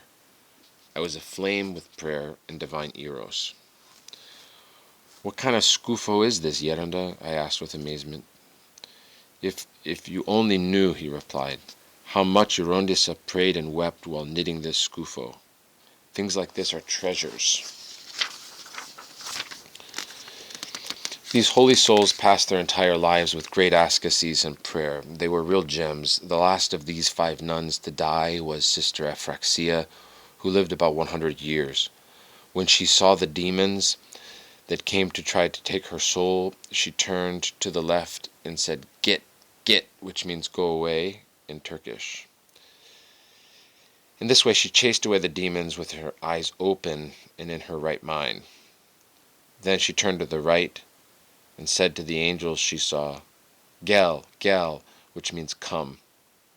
This is how the last nun of Elder Joseph passed away. Difficulties. Faith versus medicine. Yerunda always struggled hard. He didn't know what it meant to retreat in battle. He always had great faith, proportional to his works and struggles. He used to say, "Proceed with faith, not by means of rational knowledge. Do all your works with faith, trusting in God. What is important is not what rational knowledge dictates, but what faith dictates." A nun once wrote to Yerunda that she was ill and would die if she did not have an operation. But since the illness was gynecological, he didn't want her to have the operation, since all surgeons were male. So he prayed intensely for her. While he was praying, God enlightened him that the illness would pass. Bearing this in mind, he wrote to her the exact opposite of what the doctor was telling her, that she would live without having an operation. She wrote back to him that the doctor warned her that she would die without the operation. Nevertheless, Yerunda repeated, "Have faith, leave it all to God, prefer death." Later, the nun replied that her illness went away. At first, Yerunda was inflexible in his stance against doctors and medicines. Near the end of his life, however, he yielded to the entreaties of his disciples to accept medical treatment. And he realized the benefit of medicines. He explained his change of heart as follows. "Many people have come to me, and with prayer and fasting they were healed. But now the Lord doesn't hear me, so that I learn about medicines and doctors and be lenient with others. I also read the letters of St. Nectarios, and I saw how much he, such a great saint, paid attention to the doctors and medicines. I am just a poor ascetic who has grown old in the wilderness, and I wanted to heal only through faith. But now I too am learning that both medicines and grace are necessary." Obedience is greater than ascetics. Once he visited another women's monastery near Drama. Since it was late, he stayed overnight in their guest quarters. The nuns who took care of the guest quarters noticed that they found his bed exactly as they had the previous night. For the sake of ascetics, Yerunda and Father Arsenios wouldn't sleep lying down or even in bed. But when the abbess of the monastery found out about this, she called him and said, "Do you know how to be obedient, Yerunda?" "Yes." "All right then, from now on you will lie down on a bed when you rest." Yerunda had a little difficulty giving up his ascetics, but he decided to be obedient. For the first time in years he slept in a bed. And what happened? When he awoke for his vigil, he had so much clarity of mind and rest of soul that he was amazed at the power of obedience. That night he also found great benefit in his vigil. Afterwards he said to Father Arsenios, "From now on we will sleep on wooden beds." A clairvoyant nun. Yerunda's life in Drama in no way differed from his life on the Holy Mountain. He lived with endless perfection as his goal. This is why whenever he heard about someone advanced in virtue, he would immediately rush to meet him to be benefited. While he was in Drama, some people told him, "There's a nun in Drama who has the gift of prophecy and solves all problems." "I will go and see her," Yerunda replied. This nun supposedly spoke with the Panagia, and the Panagia would enlighten her to make prophecies about everything, even about the people who would visit her. This is why many people went to her. When Yerunda went to her, he asked her, "How did you receive this grace?" "It is from God, from the Holy Spirit," she replied. "Are you able to read thoughts?" "Yes." "I will put a thought in my heart, and if you can tell me what it is, fine. If not, may you become mute." Yerunda put in his mind an insult against the devil because he could tell that it was the devil who was enlightening her. "Tell me what my thought is." But she was mute. She couldn't talk. "Speak up," he said. Silence. Then he said to her, "If you repent and agree to stop making prophecies with the devil's help, I will make the sign of the cross over you, and you will get well." She agreed by nodding, and then Yerunda made the sign of the cross over her, and her tongue was freed. He told her, "You are in delusion because of your pride and high-mindedness. Pay attention to your sins and don't do this again." Unfortunately, after a while, the nun returned to her delusion. Persecution. The local bishop rejoiced with the establishment of a women's monastery by Elder Joseph because the bishop was a spiritual man. With the orthodox mindset for which he was known, he believed firmly that functioning monasteries would bring great benefit to his flock. There were, however, some people who were not fond of Yerunda. They slandered him very badly to the bishop for supposedly doing unethical deeds, just as others had slandered St. Nectarios. God allowed the bishop to be misled. He believed the accusations without examining them and began to persecute Yerunda and hinder his work. Yerunda understood the pious bishop's position. To put an end to the matter, he hid in one of his friend's houses. He found a quiet corner there and practiced stillness as if he were in a cave. He was very worried, however, because he didn't know what was happening to his nuns and if they had been driven away or not. While he was worrying about that, a worse trial occurred. He found out the partisan soldiers went to the monastery where his nuns were. Out of his great concern and pain, he prayed hard all day. By nightfall he was exhausted by praying so long in agony. As he was half asleep, he saw St. Nicholas, to whom his monastery was dedicated, say to him, "Don't worry, I have your nuns under my protection." He immediately woke up and felt consoled, even though his fear and agony had not yet completely disappeared. Soon after this, since he was still exhausted, he fell asleep. As soon as he was in a deep sleep, the Panagia appeared to him and embraced him. Her clothes exuded an indescribable fragrance. Then Yerunda found himself in a state of inexpressible bliss. His fear and agony had disappeared completely, and for months he could smell that unearthly fragrance of the most holy Theotokos. Later he found out that when the soldiers tried to enter the monastery to harm the nuns, they couldn't see the entrance. The Panagia had made both doors invisible to their eyes. So they kept going around the monastery's walls while swearing at the nuns for building a monastery with no entrance. Finally they gave up and left. Revelation and prayer. One day near the end of 1931, as he was praying in his quiet corner, he suddenly cried out in agony, "Nicholas!" Nicholas was his brother, 10 years younger than he. With the financial aid of Francis and other relatives, he had managed to go to school. He had gone to graduate business school and had graduated with honors. As soon as he graduated, he began serving his mandatory military term in the Navy, just as Elder Joseph had. On that particular day, he was repairing some high-voltage electrical wires. Apparently something went wrong, and he was stunned by the electric current and thrown back into midair. Elder Joseph was informed of this during his prayer, as Nicholas was falling down to the ground from the high wires. He immediately rushed to his brother in Athens. Nicholas's right hand had been seriously hurt, and his right thumb had become almost useless. The accident was so serious that he was released from the Navy with a monthly pension of 80 drachmas. After he recovered, Nicholas transferred his pension to his cousins, who were orphans, and in the middle of 1933, at the age of 25, he went to the Holy Mountain to become a monk beside his brother, Elder Joseph. Less grace. When Yerunda left Athens, he returned to Gerovica, where he had already been for 2 years. In the meantime, 2 of his nuns had passed away, leaving only 3.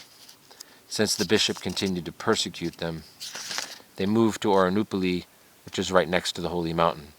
There the nuns operated a mill to support themselves. When Yerunda was away from the Holy Mountain, he did not experience the same grace of theoria he had when he was in the wilderness of the Holy Mountain.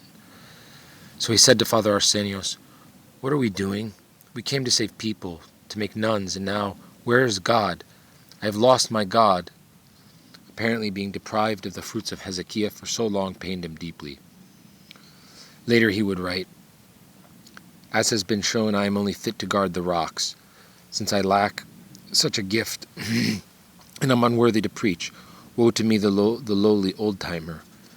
As I gather from the appearance of things, twice have I gone against the divine will out of ignorance. With what words shall I rebuke my wretched soul? In what way shall I implore my Lord? Or what work shall I do which will be pleasing to my God? Woe to me, the lowly one, for tears have dried up from my eyes." Thus he made the firm decision to return permanently to the wilderness of the holy mountain for which he longed so much. Since he couldn't just abandon his nuns, he said to them, "I won't be able to live with you any more. I'm going to the holy mountain to live as an ascetic. You may continue your obedience to me, but we will communicate through letters." As it would turn out, their correspondence covered their spiritual needs completely. After living with their families for years, they all ended their lives in holiness. Section 6. Return to the Holy Mountain. Ascetic struggles. Constancy. Yerunda and Father Arsenios left Ioannikios in the beginning of 1933 to resume their intense ascesis on the Holy Mountain. In order to acquire more grace, they started doing 3,000 prostrations every day, and isolated themselves on the summit of Mount Athos throughout the summer. Since they only descended when it was necessary to obtain more rusks and olives from one of the monasteries, they would not meet anyone for long periods of time. When winter set in, they would go down into the chapel of the Panagia near their summit, and spend the rest of the winter in that frozen chapel, never lighting the stove to keep warm. One characteristic of Yerunda was that he employed every form of ascesis, trying to find out how man can attract the mercy of God. He didn't seek it without orderliness, a method, and a goal, but carefully, with persistence and a program. Since he knew that obedience to an experienced guide is the safest and quickest path, he wanted to be absolutely sure that there was not an experienced guide whom he had not yet found. For this reason, one more time he and Father Arsenios began to explore the caves and sketes of the Holy Mountain in search of such a guide. However, they didn't find one, either because such a guide did not exist, as various monks had told him, or because it wasn't in God's plan for them. Thus Yerunda decided that they would stay in their huts at St. Basil's most of the time and continue their struggle in confinement. This meant that they would need to obtain a little wheat and some rusks, as did all the other monks living in huts. So the next time the boat passed by, they went down to the port of Caricia and bought 130 pounds of wheat. Then each of them tied 65 pounds to his back and set off for the climb to St. Basil's Skete, which is more than 2,000 feet above sea level. Yerunda was already so exhausted from all the asceses and the continuous fasting that he could barely walk even without a load. After taking a few steps, his strength was exhausted. Since he could tell that he wouldn't be able to proceed any further, he said to Father Arsenios, "I will leave my sack here and will move on because I can't carry it anymore." His exhaustion was so acute that he wondered if he would be able to continue even without a load. So he stopped for a little while and then prayed with tears, saying, "Thou knowest everything, O Lord, and thou art able to help me." Immediately he felt inside himself a consolation, and he realized that the Lord had heard his prayer. Then he tied his load to his back again and said to Father Arsenios, "Let's go now." Father Arsenios gave him a puzzled look, but they set off in silence. Yerunda felt as if someone behind him was carrying all the weight. Abstinence. When they lived as recluses, Yerunda would eat so little food that people today would not believe it. Every day he would eat 3 ounces of rusks after the 9th hour, that is, 3 hours before sunset, or approximately 3 p.m.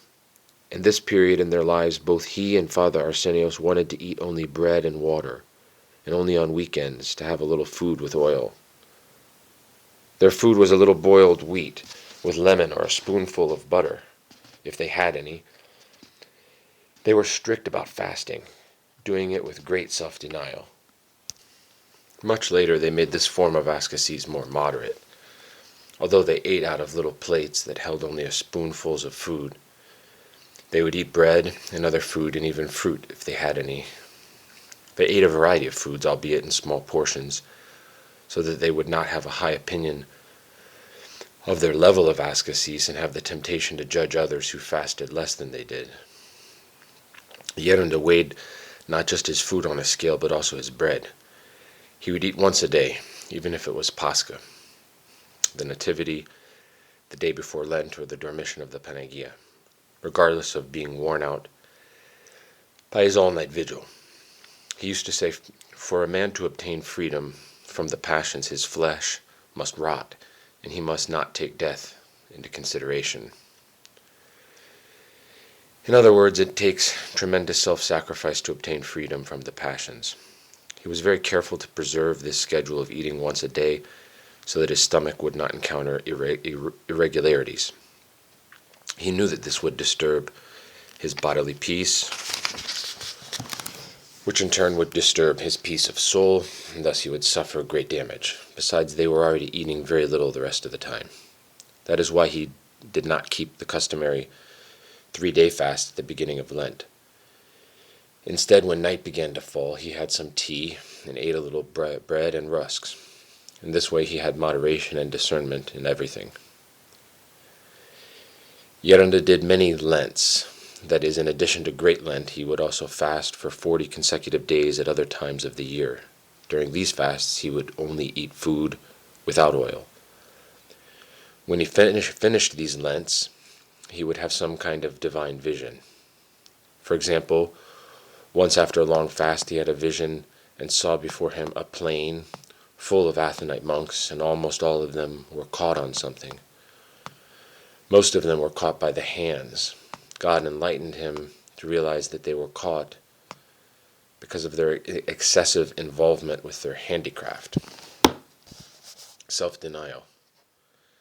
Yerunda and Father Arsenios lived in great poverty, not just for the ascese of self-denial, but primarily to help cultivate the prayer, knowing that frugality and simplicity help an ascetic remain free from cares and distractions. Everything they had was always so simple that they never had any difficulty constantly moving from place to place. Yerunda always enforced so much poverty on himself that when he passed away, there was nothing useful for his disciples to inherit. Father Arsenios related the following story about this time in their lives. Once I went to a monastery to get some rusks. The assigned monk gave him a sackful. "It's a lot," I told him. "No, take it," he replied. I had to climb the summit of St. Basil carrying a full sack from the monastery and a bag with various other things. Finally I arrived. We opened it with our elder, and what did we see? It was full of worms. Being only human, I grumbled, "Why didn't that blessed person throw it to the mules? Was it necessary that I go to so much effort for nothing?" Then Yerunda told me, "Why for nothing, Father Arsenios? What will we do with it?" Yerunda replied, "We will eat it. This is what God has given us. If we were worthy of anything better, we would have been given something better." "But Yerunda, what will we do with the worms?" He thought about it a little and said with a bright smile, "I have found the answer. From now on we will eat when it gets dark, and that way we won't see the worms." And that's what happened until we ate it all. In the beginning, I must admit I found it difficult, but what could I do, since that's what Yerunda said? Then believe me, God made it so tasty that it was like we were eating the best sweet. Here's another story Father Arsenios told us about life in those days. One other time, to test me, Yerunda said to me when it was time to eat, "Come, Father Arsenios, let's have our rusks, read the prayers for before a meal." As soon as I had finished reciting the Our Father and was ready to start eating, Yerunda said to me, "Let's pretend that we have already eaten So say the Thanksgiving prayers for after the meal. This same scenario was repeated 3 or 4 days in a row. By the 4th day, my strength had been exhausted because I worked hard all day and even harder at night keeping vigil. Then I begged Yerunda, please, Yerunda, let's not pretend we have already eaten. Then let's eat tonight, he answered. It was with intense struggles like this that the strong Elder Joseph dragged along good old Father Arsenios with his obedience, not for 1 or 2 days, but for almost 40 years. As a recluse, the joys of the desert. In the days before Yerunda acquired a brotherhood, he enjoyed the honey of Hesychia very much. It was his golden era. He and Father Arsenios lived like bodiless angels. Yerunda said about this blessed time, we had prayer and contact with God. Believe me, I felt so light that it was as if I were a supernatural man. At first they did not do any craft, but lived completely without cares. When their cassocks with thousands of patches completely fell apart, some generous monks gave them other cassocks. He lived as a recluse for an entire year, remaining in his tiny cell, which was as dark as a tomb and so narrow that he could barely breathe. He would not go out at all, and every few days Father Arsenios would pass some rusks to him through the window. The reason why he took on this difficult form of asceticism was because he was experiencing an exceptional period of grace, during which his nous was enclosed inside his heart, and he felt great sweetness and an indescribable bliss from the visions God granted him. The tears from the bliss flowed effortlessly like a river. Sometimes his nous would be caught up, and he could not tell if he was in the body or out of the body. He just kept delighting in prayer of the heart. When Yerunda was secluded in his cell, he would say to himself, come, my soul, let's occupy ourselves with things above. And he would meditate on heavenly things. Once when doing this, 2 or 3 days passed, and he was still in rapture. These are tremendous spiritual states. What was he meditating on? He was contemplating that we have such a wonderful kingdom of God. Paradise, we have the Jerusalem above, the angels, their hymns, the other world. These contemplations of hope give rest to man and make him eager to put off this tabernacle of the body and depart. The amazing thing is that he did not get puffed up with pride because of all those spiritual states and visions. On the contrary, he approached despair because he believed that he had accomplished nothing and had not yet made a beginning. That is why he once wrote, I have never ceased crying out day and night, seeking the Lord's mercy, and I almost despair, as if I have never done anything, as if I have not yet made a start. But by beginning anew each day, I am found to be a liar and sinner. This was not just empty, humble talk, but true Christ-like humility. He would also bemoan himself when the feast day of the Holy Ascetical Fathers was celebrated, and especially at the feast day of the Holy Athanite Fathers. He would say, woe is me, the wretch, who soils and dirties this clean and holy place, a place where the hard-working, weary feet of holy fathers have walked, who sweated, wept, prayed, and attained purity and sanctity here, and I defile this place. Communion from an angel. Even though Elder Joseph was chaste and had not been defiled by the world and could therefore be ordained, he did not want to become a priest because he did not want to be busy doing the services. He preferred to remain free of cares so that he could devote himself to the work of noetic prayer. His yearning for Hesychia was so great that not even the lofty rank of the priesthood appealed to him. Nevertheless, he did not disparage the priesthood at all, since it is the center of all orthodox ecclesiastical life. He always treated priests and especially bishops with great respect. He said to Father Arsenios, if we become priests, everyone will tell us, come to this hut to serve, go to that vigil in that skete, go now to that monastery. We won't be able to keep our schedule, and so becoming priests won't do us any good. Instead, let's find some priest who can serve the divine liturgy for us now and then so that we can receive the holy mysteries, i.e. communion. In the beginning, Yerunda and Father Arsenios received communion at the hut of the Dormition of the Theotokos, where Papa Bartholomew lived with his own brotherhood.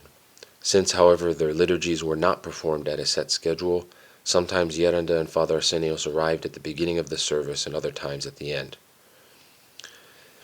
This greatly grieved Yerunda, who wanted everything to be done in an orderly fashion so that he could also do his vigil.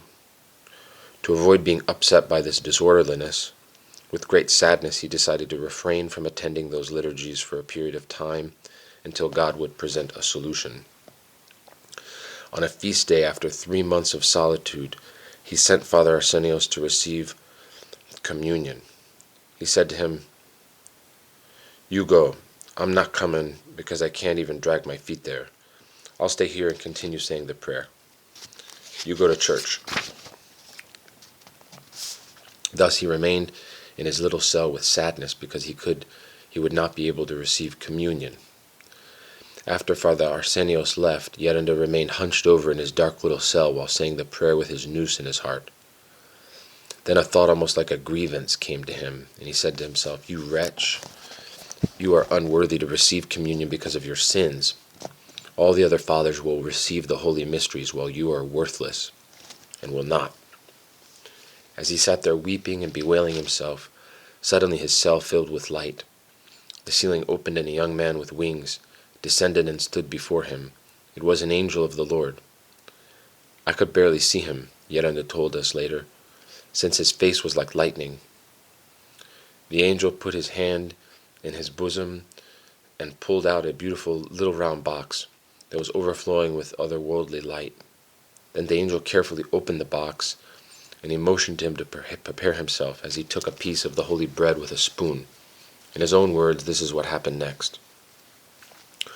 Overwhelmed by both the influence of this spiritual phenomenon and the mysterious grace of the vision, without thinking, since at times like this man stops thinking and perceiving in his usual manner, I involuntarily realized that what God wanted me to do.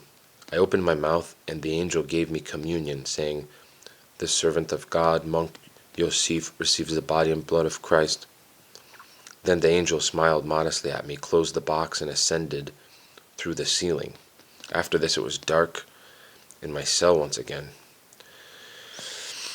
So I lowered my head and began to pray again. I felt more joy, bliss, and grace than I had ever experienced.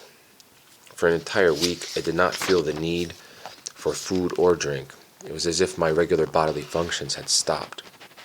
Yerunda was, for us monks of the 8th millennium, a tremendous support because with his life he attested to and crowned the lives of the watchful fathers. When a modern-day Christian reads that famous ascetics in the desert had been counted worthy of receiving communion from angels, he might doubt the veracity of such accounts because he has never met such people and because of today's prevailing spiritual laxity. Yet behold that even in our day there have been brave souls with a fiery yearning for God, deep humility, and great ascetics and self-denial, who have been counted worthy of the same gifts. In this manner, Yerunda's example teaches us with a powerful voice that sanctity and the charismas of the great Holy Fathers are achievable in every era, even in ours. Clairvoyance. At St. Basil's Skete, in the seclusion of his cell, Yerunda often knew what was happening in the outside world better than those who take pains to find out about such things. One day, Father Matthew, who was the leader of a group of zealots to whom Yerunda belonged, began professing some extremist positions. He was an accomplished speaker and enticed many with his opinions. But when Yerunda heard these views of his, he became concerned and began to pray to God about him. After a while, God revealed the truth to Yerunda in a vision. I saw that there were 2 roads that the fathers had mapped out, the Cenobitic and the ascetical. And I saw that brother was following neither the one nor the other road, but said, "I will go here." Then he went downhill through a thicket that descended to the sea. And there was someone beside him who said to me, "Do you see him? The road he took will take him to the depths." At the same time, I also saw that I was at St. Basil's, up in the Skete. I saw a dreadful fire burning the entire Skete. So I said with grief, "Who lit this fire which will burn down the entire Skete?" Then someone told me, "Father Matthew lit it, trying to support his way of thinking." This vision made Yerunda realize that things were not well with Father Matthew's way of life, and it made Yerunda question also his ecclesiastical stance. Yerunda and Father Arsenios lacked even the most basic necessities in the wilderness of St. Basil's Skete. Nevertheless, they struggled with great forcefulness, which is why they had much grace in their noetic prayer and experienced many divine spiritual states. God revealed many of his ineffable mysteries to them because they fought with all their might and endured many afflictions out of love for him. God consoled Yerunda with visions because he was experiencing heavenly spiritual states without having anyone to discuss them with or who could understand him. As a result, he had to keep everything bottled up inside. He had Father Arsenios, of course, but Father Arsenios was very simple-minded. Later in life, when Yerunda moved to a place with a more moderate climate where he fasted less strictly, he admitted that he no longer had the lofty states of prayer he had experienced when he was at St. Basil's Skete. Yerunda's experience in the spiritual struggle taught him not to reveal his inner spiritual state to anyone so that the demons would not know how to fight him. That is why he taught, "Whether you feel like you're in heaven or hell, don't show it. We need to appear impassive." Usually Yerunda would not tell us about his own spiritual state. For example, if he had just seen a vision, he wouldn't mention it. Only later, when we were overwhelmed by some difficulty or needed consolation, would he bring it up and say, "Don't despair. We have a great God who watches over us, and it is through afflictions that we approach him." It was after the cross that God rose and ascended into heaven in the flesh. After afflictions follow consolations, visions, and revelations to the suffering soul. They don't come during times of happiness, but when the soul is being strangled by bitter afflictions and attacks of infernal darkness. And then he would tell us one or two visions to illustrate his point and fortify us. Spiritual warfare. Battles with demons. Throughout his life, Elder Joseph fought tooth and nail with the demons. Those apostates of God's love fought against him in various ways, sometimes with thoughts, other times with illnesses that God allowed, and other times with their visible presence. Later they manipulated weaker brethren and disciples of his and made him bear the burden of their temptations. One winter night, Yerunda and Father Arsenios were in their hut up in St. Basil's Skete while a snowstorm raged outside. The wind was howling fiercely and the cold pierced them to the bone. Even so, they followed their program and struggled with their vigil, the remembrance of death, tears of repentance, thousands of prostrations, and primarily noetic prayer. This did not please the jealous devil at all, so he raised a series of attacks against Yerunda, with thoughts, fantasies, distractions, noises, threats, or anything else he could think of.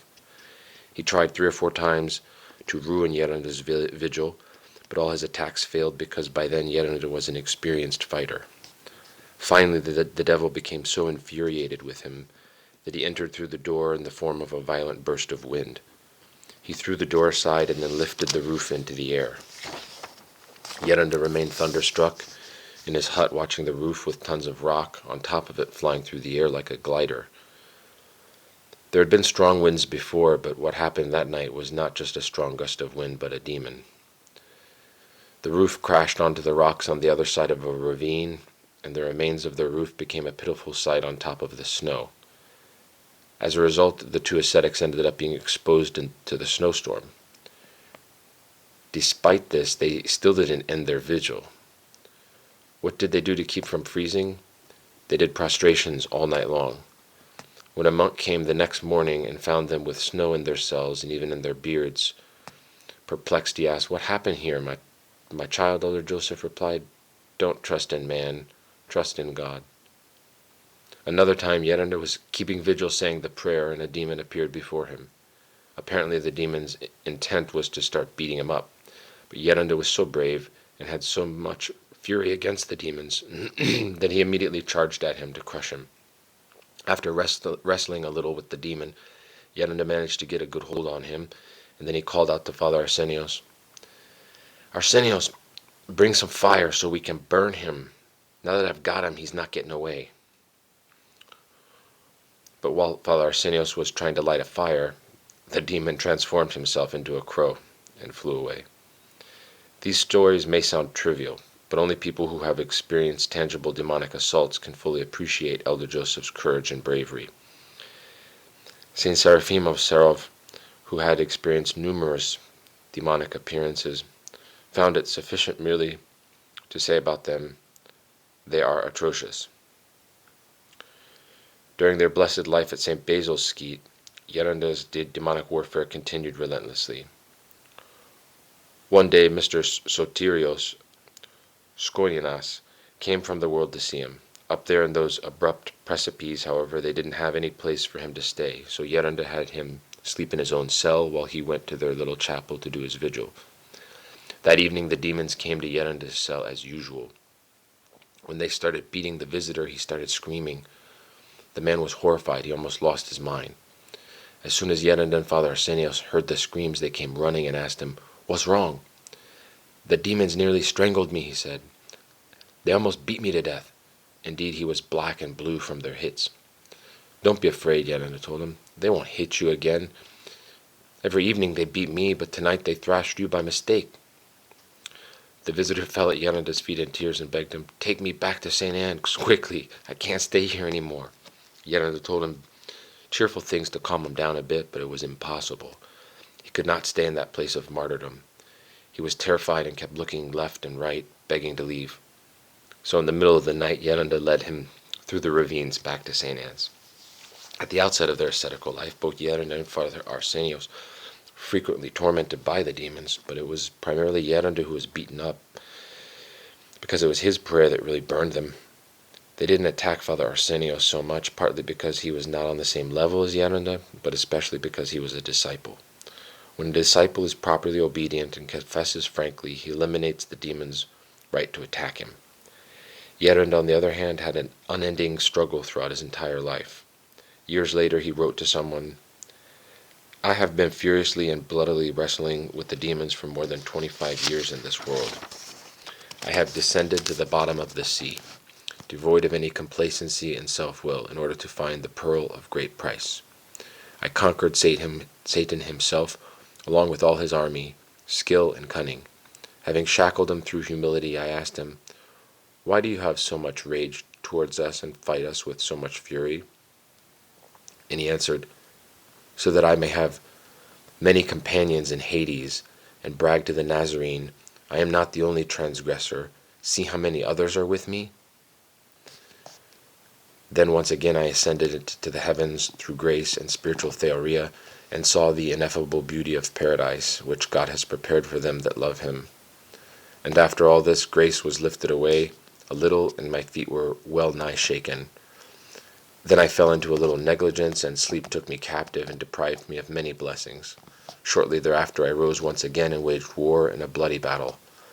But after I won, I fell into drowsiness, and once more negligence, the mother of every evil, began to eat away at my bones. Yet once again I rose and waged war against all the spirits. His temptations were so severe that many times he told us, 'If I describe to you my struggles with temptations, you will not be able to bear it, because my entire life has been a martyrdom. But the goodness of God and Our Lady the Theotokos, who always protected me, gave me a kind of persistence and toughness so that I would not yield. In difficult times, what really helps and saves you is tears, but everything depends on the goodness of God.' During his great trials, Yerunda experienced the grace of God tangibly. This was because God's response is proportional to the magnitude of the temptation that one bears for his love. When a person works for God with very good intentions, it is not possible that God will let him be tempted beyond his strength. Furthermore, his reward from God will also correspond to the magnitude of the temptation. This is why Yerunda wrote, 'Don't be surprised. That is how a monk is. The life of a monk is a continuous martyrdom. Our sweet Jesus reveals himself through afflictions.' As St. Isaac the Syrian says, God does not grant a great gift without a great trial.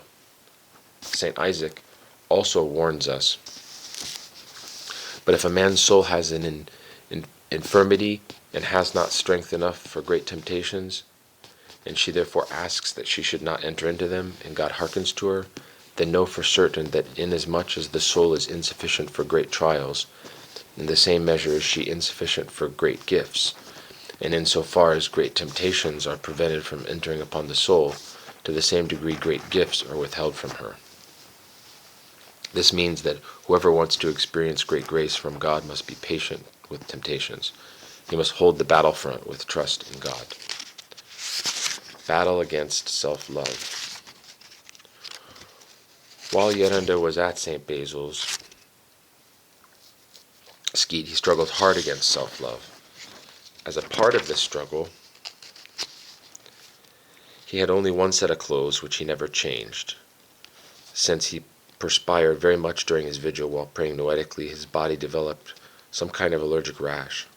His entire back filled with pimples that were extremely itchy. He felt as if his back were on fire, like a fish in a skillet, but even so he didn't pay any attention to it.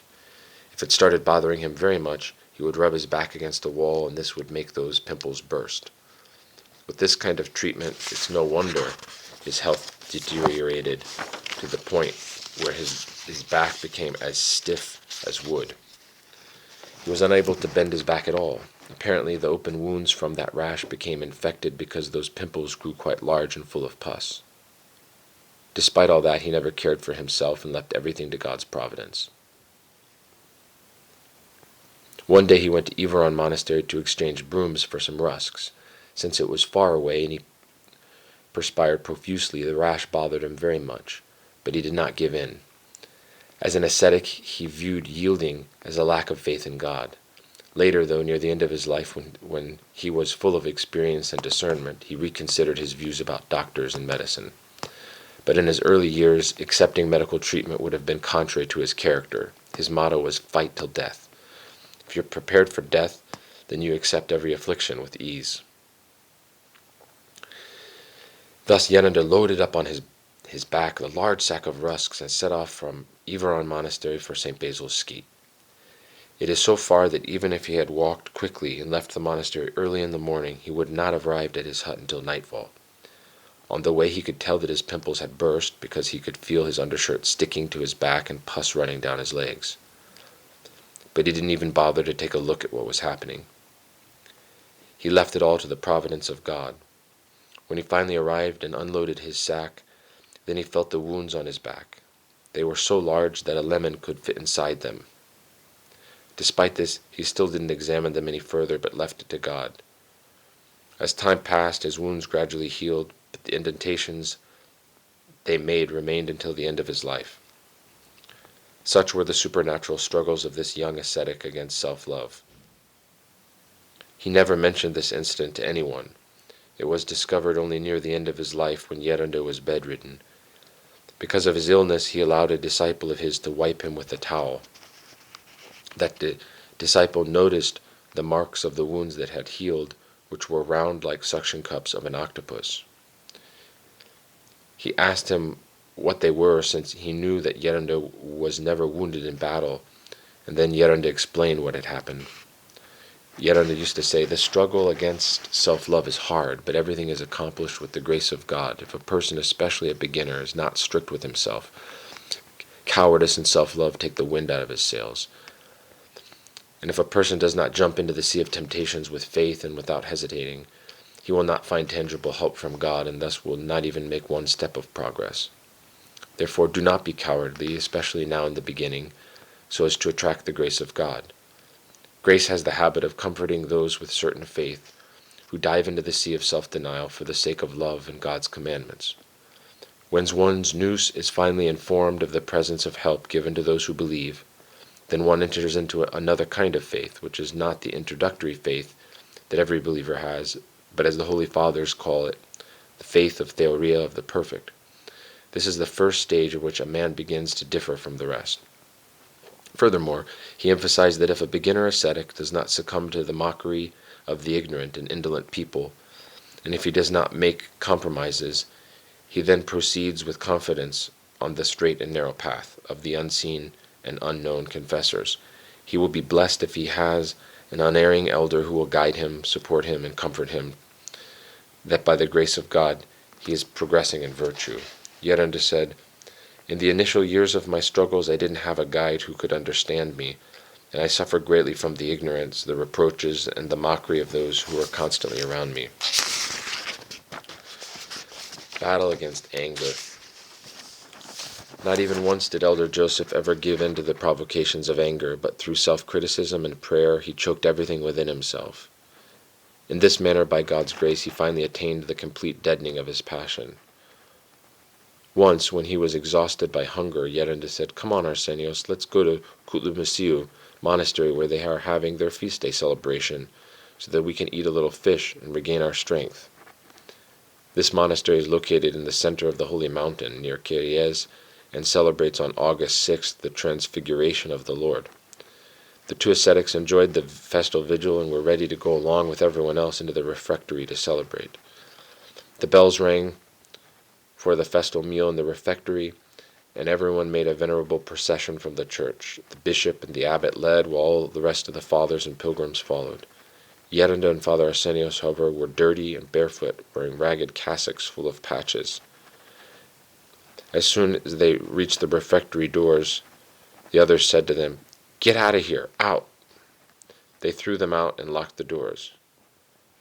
Apparently their ascetical apparel was inappropriate for the festal splendor.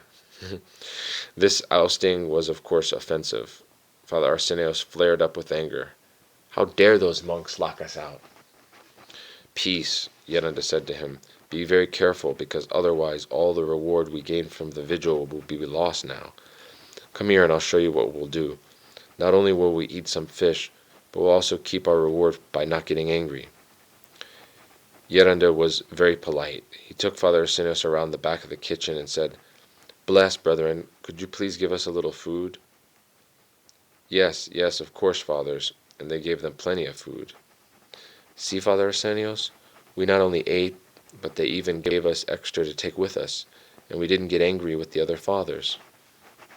In the beginning, Father Arsenios easily lost his temper, but Yerunda was solid like a rock in patience and meekness.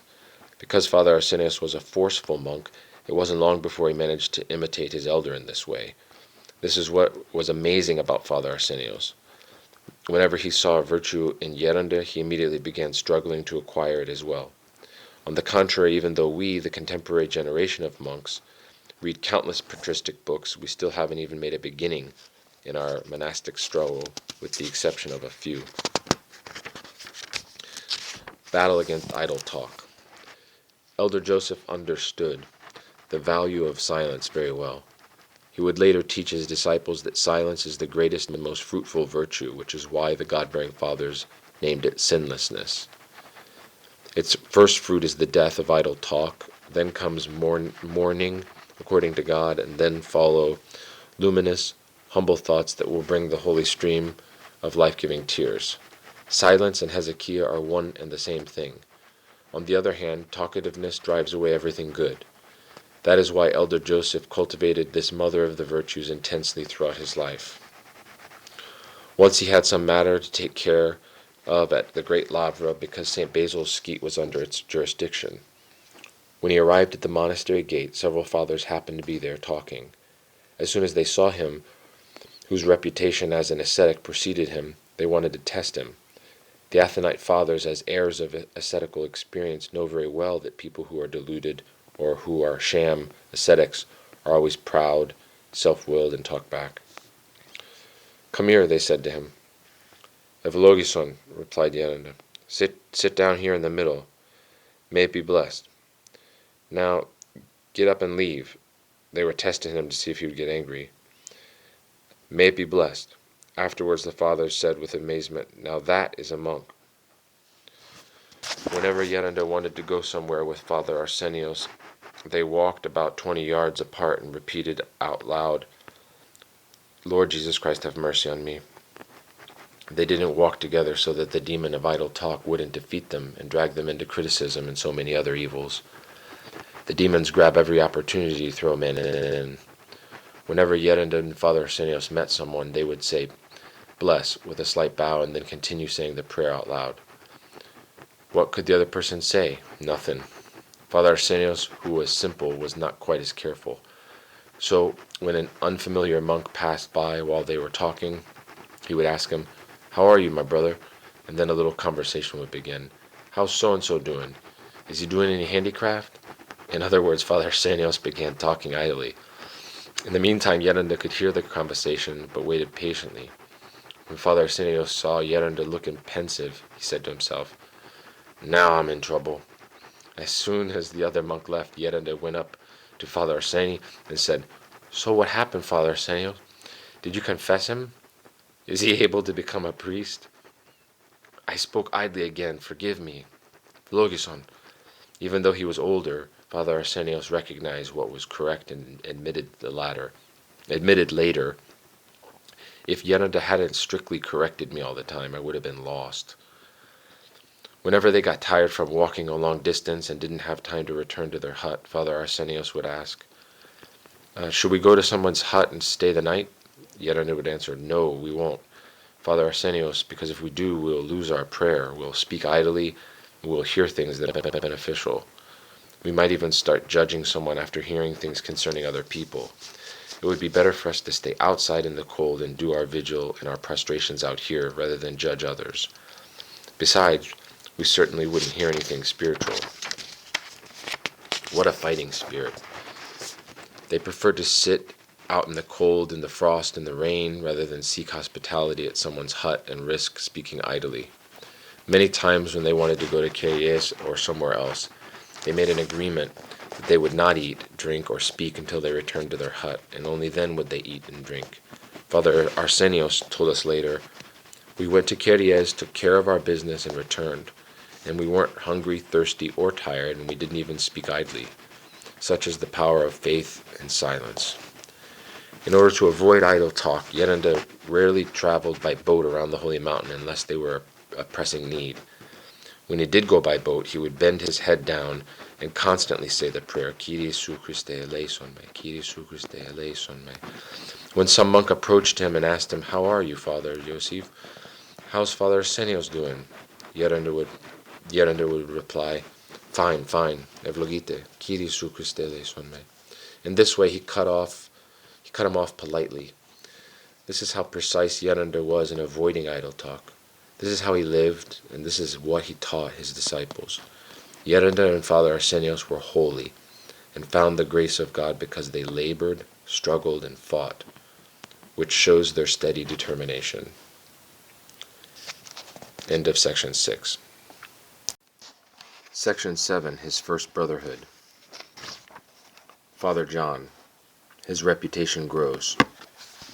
Despite Elder Joseph's attempts to remain unknown, his reputation as a great ascetic began to spread. As a result, various laymen and monks started to come to him with the desire to become his disciples. Even though he was unhappy about losing his peace and quiet, he didn't have the heart to send them away. He welcomed them all with the hope of passing on to them some of the treasure he had found. The first layman to become his disciple was from northern Epirus. His job as a layman was to burn wood and make charcoal. Yerenda made him a great schema monk and named him John. As time passed, however, Father John fell away from precise obedience. Yerenda said to him, "Father John, do some more prostrations." "I can't, Yerenda," he answered. Since Yerenda saw that Father John wasn't succeeding in doing his spiritual responsibilities, and since he knew that idleness is the mother of all evils for a monk, he said to Father John, "Fine, then do some handicraft because we have expenses." "I can't, Yerenda." What could Yerenda tell him? You can't force someone to become holy. So he gave in and said to him, "Fine, my child, do whatever you can." Father John was constantly disobedient, and Yerenda was very sad about that. Since Father John wouldn't listen to his advice, Yerenda left the matter to God and prayed for him. Demonic delusion. A true disciple is not afraid of falling into delusion, because the humility of obedience eliminates the right of the demons to delude him. When the evil enemy of our salvation saw the disobedience of this young disciple, he seized the opportunity and laid a trap for him. One night while Father John was sleeping, a demon knocked on his door and said, "Through the prayers, get up, brother, and say your prayers." The cunning demon did say the words through the prayers, but he didn't dare say the rest of that customary prayer, "Of our holy fathers, Lord Jesus Christ, have mercy on us and save us." He only said the initial words that do him no harm, "through the prayers." Since the voice was telling him to do something good, Father John thought it must be his guardian angel, and he puffed up with pride. He thought to himself, finally I have reached a high spiritual level. So he got up and began doing his vigil with zeal, but he didn't tell Yerunda anything. The next evening the same thing happened. This was repeated every evening in exactly the same way. Once the demon had filled him with pride, he also gave him zeal to pray, since prayer without humility is nothing in God's eyes. Father John believed that he was speaking with his guardian angel. After some time had passed and the demon could see that Father John had swallowed the bait, he started teaching him ineffable mysteries. The monk couldn't see the demon, he could only hear his voice. Naturally, one of the first things the hater of man taught him was the following: "Be sure not to tell your elder that I speak with you and teach you heavenly things, because then I will disappear and you will lose my help." Father John thought to himself, rather than losing my angel, I'll be better off not saying anything to Yerunda. Thus, free from Yerunda's intervention, the demon was able to weave his web deftly. So Father John stopped confessing his thoughts to Yerunda for a while. But Yerunda, as his spiritual father, was concerned with this change of behavior, and he asked him, "How are you doing, Father John?" "Well, very well." "Don't you have any thoughts you would like to confess?" No, I'm just fine." Respecting his reply, Yerunda didn't probe any further, but intensified his prayer about it. Since Father John had rejected God's help by not speaking to his elder, the demon thought, "He's mine now, I will finish him off." A few days later the demon said to him, "Tomorrow is Sunday. After going to church in the morning, go to such a place, and I shall take you from there to heaven. I shall take you up in a fiery chariot to the Holy Trinity, just like the prophet Elias, and you will become paradise and many other things." In the meantime, Yerunda, who was praying hard for Father John, felt very uneasy about him, and he called him into his cell and asked him to confess his thoughts. At first he refused and claimed that he didn't have any thoughts to confess, but Yerunda put him on the spot, and then he admitted with hemming and hawing, "I'm sorry, Yerunda. Through your prayers I have been counted worthy to pray together with my guardian angel every evening for a while now. We agreed that tomorrow morning, after receiving communion at Papa Matthew's chapel, I would go to such and such a place, and the prophet Elias will descend to receive my soul with his fiery chariot." "Did your guardian angel perhaps tell you not to tell me anything?" "Yes, he did." He barely finished saying these words when Yerunda like lightning slapped him hard. "You deluded idiot. Satan had you in his grasp and was about to toss you down some cliff. You would have ended up in hell, and you weren't going to tell me anything?" "But Yerunda, how could it be demonic? If it were an angel of God, why would he tell you not to say anything to me, your elder? An elder works together with the angels because he too is a servant of God, as are the angels. For him to tell you not to reveal anything means that he was not an angel, but an evil demon who wanted to drown your soul. So, my child, go back to your cell. You're not going to church in the morning, and now we'll see if he ever comes back." Yerunda's words and his slap shook him up. Whether he liked it or not, he had to be obedient and went back to his cell. Yerunda's prediction became true. The demon did not come back as an angel of God, but as he was in reality, a black demon. He said to Father John, enraged, "Didn't I tell you, you filthy monk, not to tell our secret to Yerunda?" As soon as Father John saw and heard this, he shuddered. He immediately ran to Yerunda, fell at his feet, and confessed everything to him with much gratitude. Behold what a spiritual guide does. God's enlightenment and Yerunda's experience did not let Father John be lost. We must have complete trust in our spiritual guide, because all elders and spiritual fathers keep a vigilant watch over the souls of their spiritual children. In every battle a disciple has, his spiritual father is right there with him. When a disciple is completely obedient to his spiritual father, elder, and guide, this obedience is transferred to God, who accepts it and rewards it with his abundant grace. Later, Father John had intense carnal warfare and couldn't control himself. Yerunda gave him a strict regimen of prayer, while Yerunda himself also fasted and prayed hard for him. After 2 months, Father John was healed and was not bothered by that warfare again. Despite this, it wasn't long before he started doing other things displeasing to Yerunda. Yerunda and Father Arsenios dug 2 graves for themselves, because they wanted to stay in them in order to concentrate on prayer. Yerunda told Father John, "Father Arsenios and I are going to stay in these graves and pray. We have enough rusks to eat, but we will need water to survive. Can you bring us some water every day?" Father John objected. "What do you think I am, a donkey?" Yerunda looked at with disappointment. Disobedience. Once a young man who wanted to become a monk under Yerunda came and said, "Yerunda, I revere you and love you very much, and I want to become a monk." "May you become one," Yerunda replied. "Christ did not turn away anyone. You can have this cell, and there's your bed. From now on you will be obedient." A few days later, though, he began disobeying and showed no sign of wanting to correct himself. After seeing his behavior, Yerunda said to him, "Come here, my child, gather your clothes and be on your way. If you are already doing your own will now, tomorrow you will climb all over our backs." Yerunda tolerated the weaknesses of prospective disciples only up to a certain point. After that he became extremely strict. This, of course, was out of love. He would tell them once, twice, 3 times, and no more. Father Athanasios, his talents. As we already mentioned, Father Athanasios, whose name in the world was Nicholas, was Yerunda's brother, 10 years younger than Yerunda. He came and joined Yerunda immediately after he recovered from his Navy accident around the middle of 1933.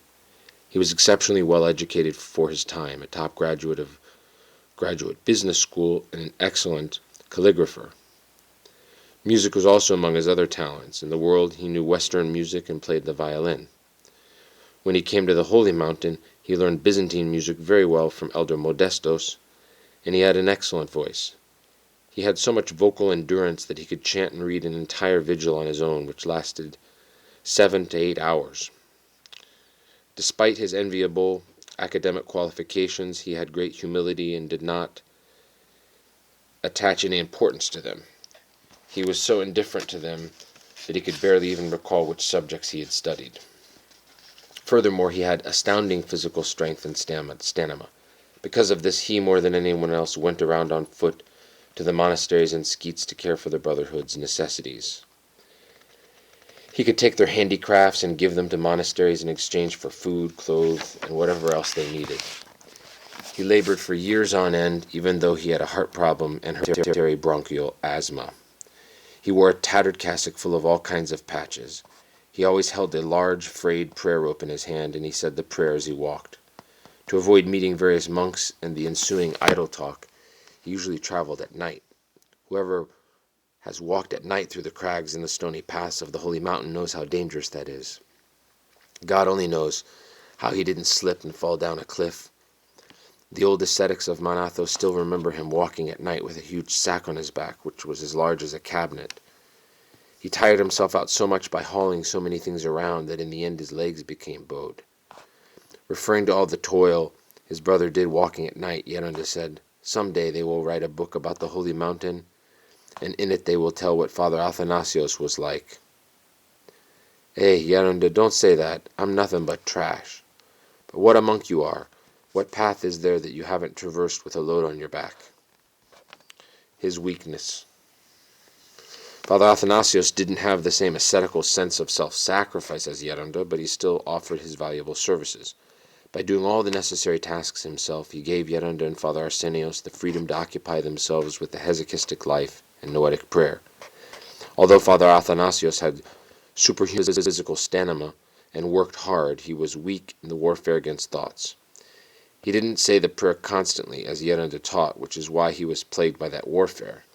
Not only that, but he was also disobedient many times because he wanted to do things his own way. As a result, he would fall into hopelessness and despair.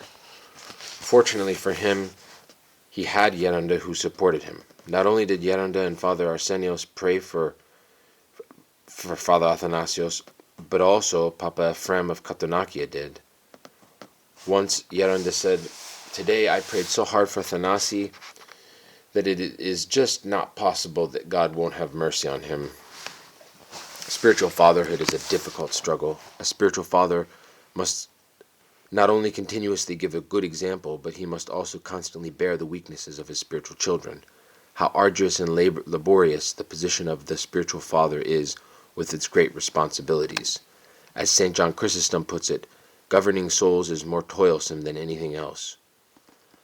The lot of a spiritual father is full of cares, labors, temptations, afflictions, sighs, fears, worries, agony, prayer, tearful supplication, teaching, imploring, and reprimanding.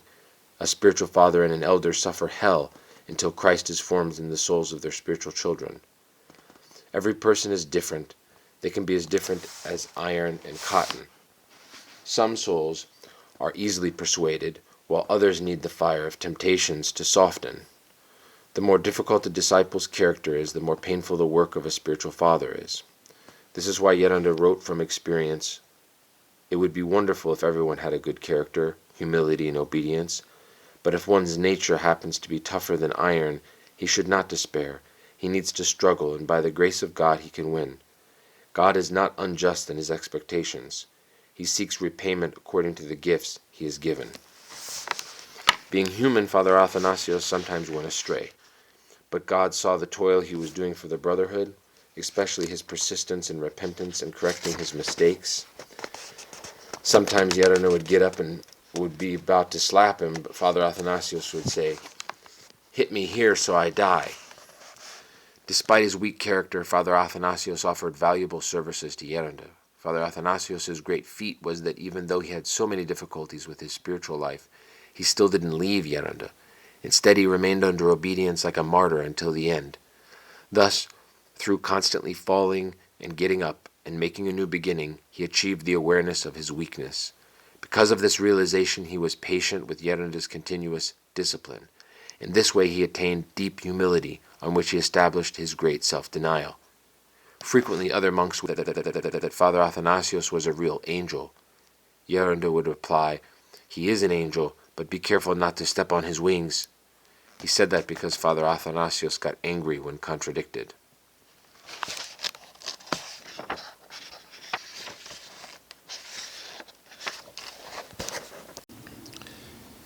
His first brotherhood continued. Yerunda's slip.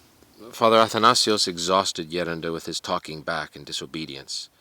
Yerunda kept his grief to himself, however, and didn't tell me about it because he didn't want me to have bad thoughts about Father Athanasios. But one day, out of exasperation, Yerunda slipped and said something harsh to him. Even though Yerunda had reached high levels of grace, he was still human. To err is human, but God took into consideration Yerunda's labors and rewarded him with grace accordingly. After Yerunda said that, Father Athanasios left, and Yerunda sadly sat outside his cell weeping. Then I and one other father came out of our cells, and Yerunda said to us, "My children, I have committed a grave sin. Father Athanasios did this and that, and I got upset and said something that was like a curse. Please run and bring him back here." We brought him back, and Yerunda forgave him, said a prayer for him, and made the sign of the cross over him. Then he said to him, "See what you do to me? You make me say things I shouldn't. The Apostle Paul says, 'Bless and curse not.' You made me curse you." This incident gave me invaluable experience so that in the future I would know how to ask forgiveness even from my disciples. Of course, it isn't exactly proper to ask your disciples for forgiveness because you got angry, unless your conscience is bothering you. Even though this slip of Yerunda's was of a human one, he did not consider it trivial because he knew that unto whomsoever much is given, of him shall be much required. God had given him much, and therefore he would expect more from him. Yerunda taught us, "See how hard Moses toiled to deliver his people from Egypt. from slavery to Pharaoh and to lead them to freedom? After so many years, so many scandals, so many labors, in the end, he slipped, being human. He didn't attribute the glory to God when he worked the miracle of bringing water out of the rock. They kept nagging him. Who knows how much they yelled at him and how rudely they spoke. They made that meek person indignant. Afterwards God said to him, "Why did you speak like that?" "I have sinned," Moses replied. "Because of this mistake of yours, you will not enter into the promised land. Forgive me." "You are forgiven, but your penance remains. You will not enter the promised land. Climb this mountain and look at it from afar." As Ioannikios said this, he wept and added, "See, after so many labors, he was kept out of the promised land for only one mistake, but God weighed the mistake based on his great gift as a God-seer. It was a great mistake for him after witnessing all the miraculous events in God's presence. If someone else had made this mistake, he would not have been kept out of the promised land. I worry that I too might not see the promised land of heaven because of getting angry with Athanasios." Divine protection.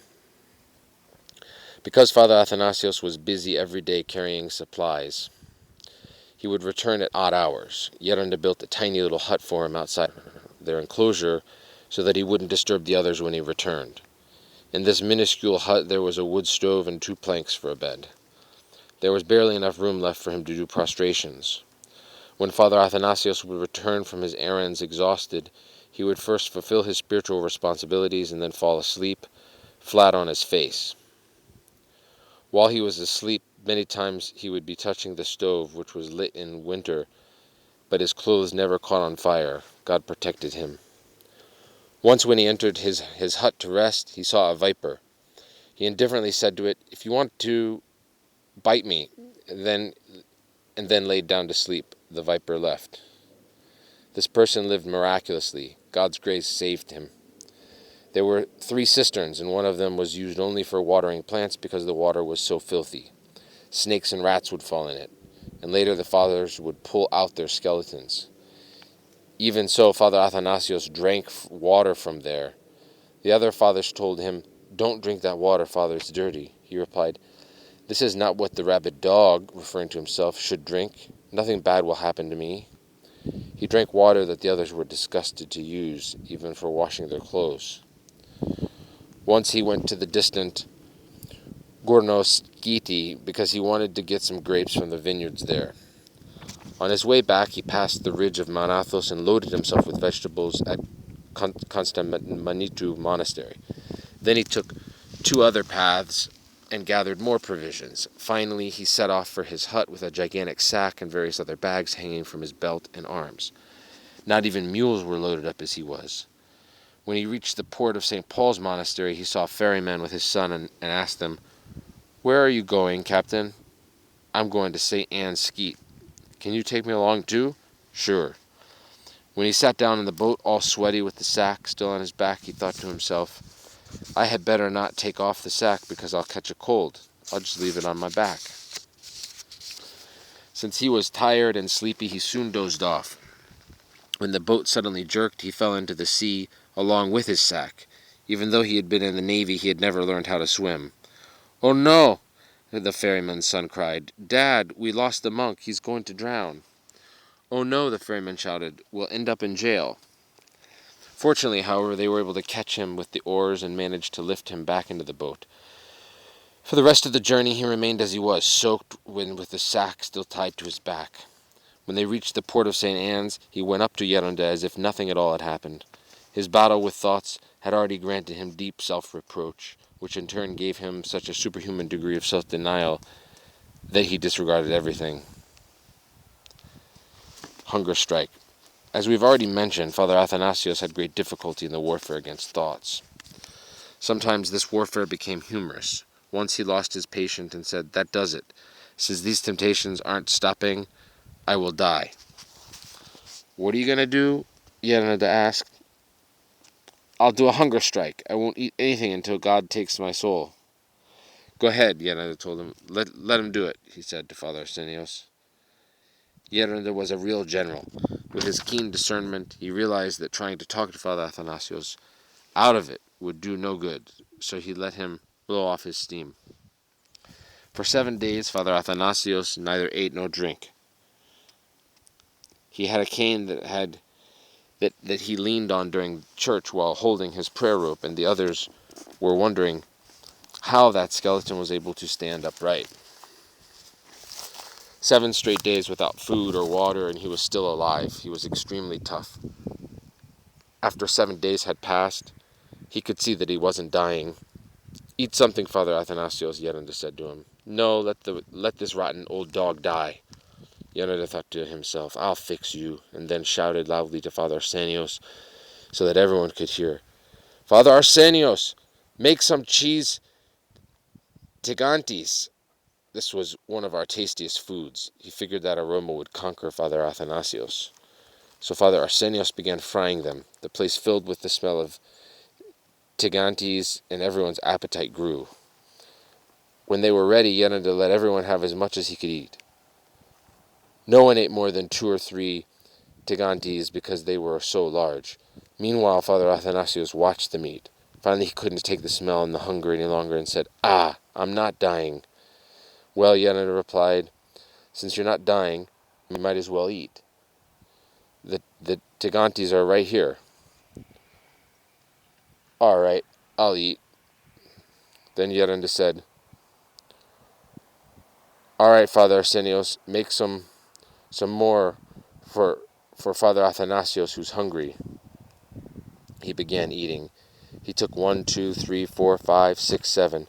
Where did he put them all? His stomach had been weakened by fasting, yet he was able to eat so many tigantes. He was superhuman. "Hey," said Father Arsenios, somewhat annoyed, I'm not making any more. You're never going to get full. You already ate 7."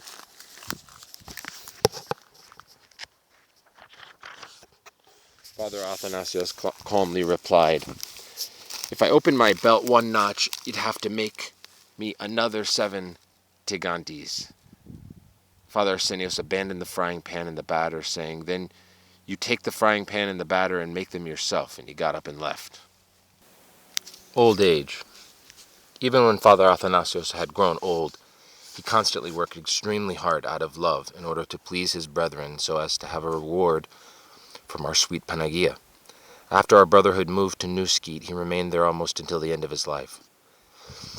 Just before he died, when his health had deteriorated, Yerunda appeared to him in his sleep and told him to move to the holy monastery of Philotheou, where I was. There, at our monastery, a neglected injury opened a wound below his knee that eventually spread down to the bone. The fathers of Philotheou still remember that when Father Athanasios wasn't even able to walk, he nevertheless complained that they didn't give him some work to do. He shouted out to them, "Fathers, don't deprive me of the reward." The fighting spirit of Father Athanasios made him want to struggle even when he was immobile so that he would not lose his reward in heaven. He was a great shining example for the other monks of the monastery. Many were humbled by his presence. Even now, so many years later, the fathers remember him for his asceticism and his heroic ascetical feats. Father Savas of Philotheou tried to clean the wound in order to give him a little relief from the pain, but the situation was horrifying. Little maggots were hiding in his putrid flesh, which were full of holes like a sponge. Oh, and how it reeked!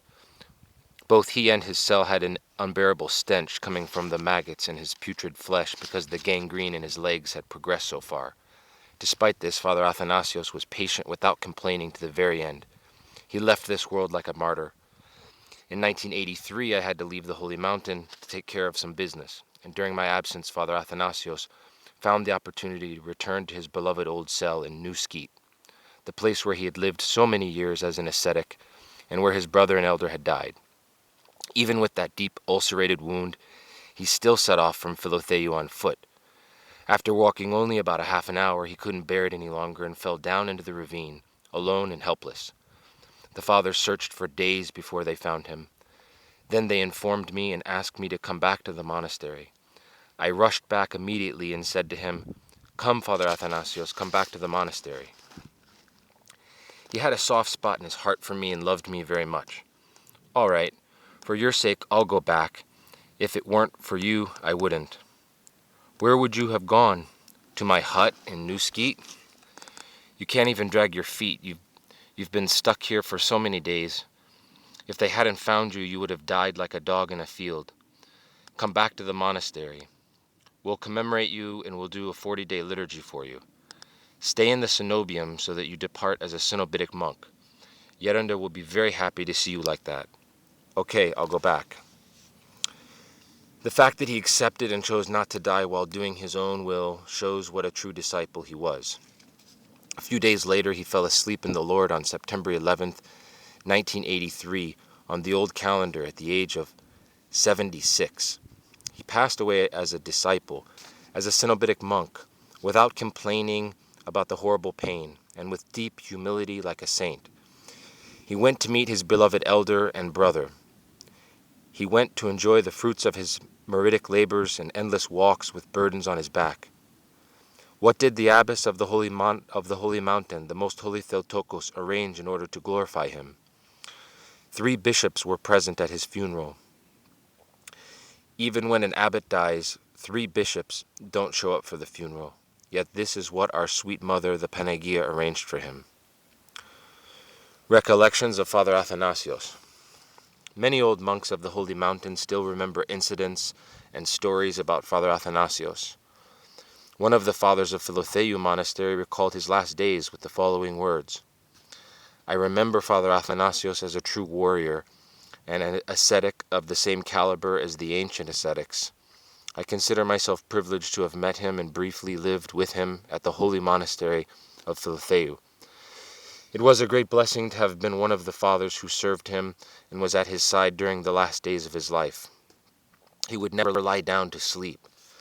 He would do his vigil and prayer all night, and when he tired, he would sit in a chair and rest his head on the sink in the narthex of the main church or anywhere else he happened to be in the monastery. That was his sleep. Even on his deathbed, he refused to lie down. Concerning the open wound on his leg, I could not believe his endurance to pain.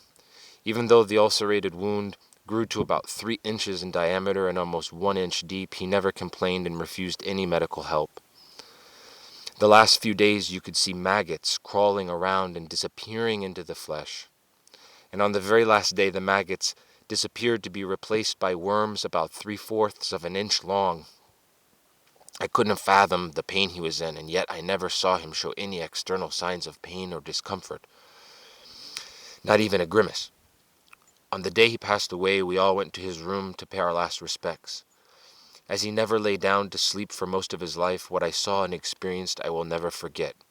He was sitting on the edge of the bed with his feet on the floor.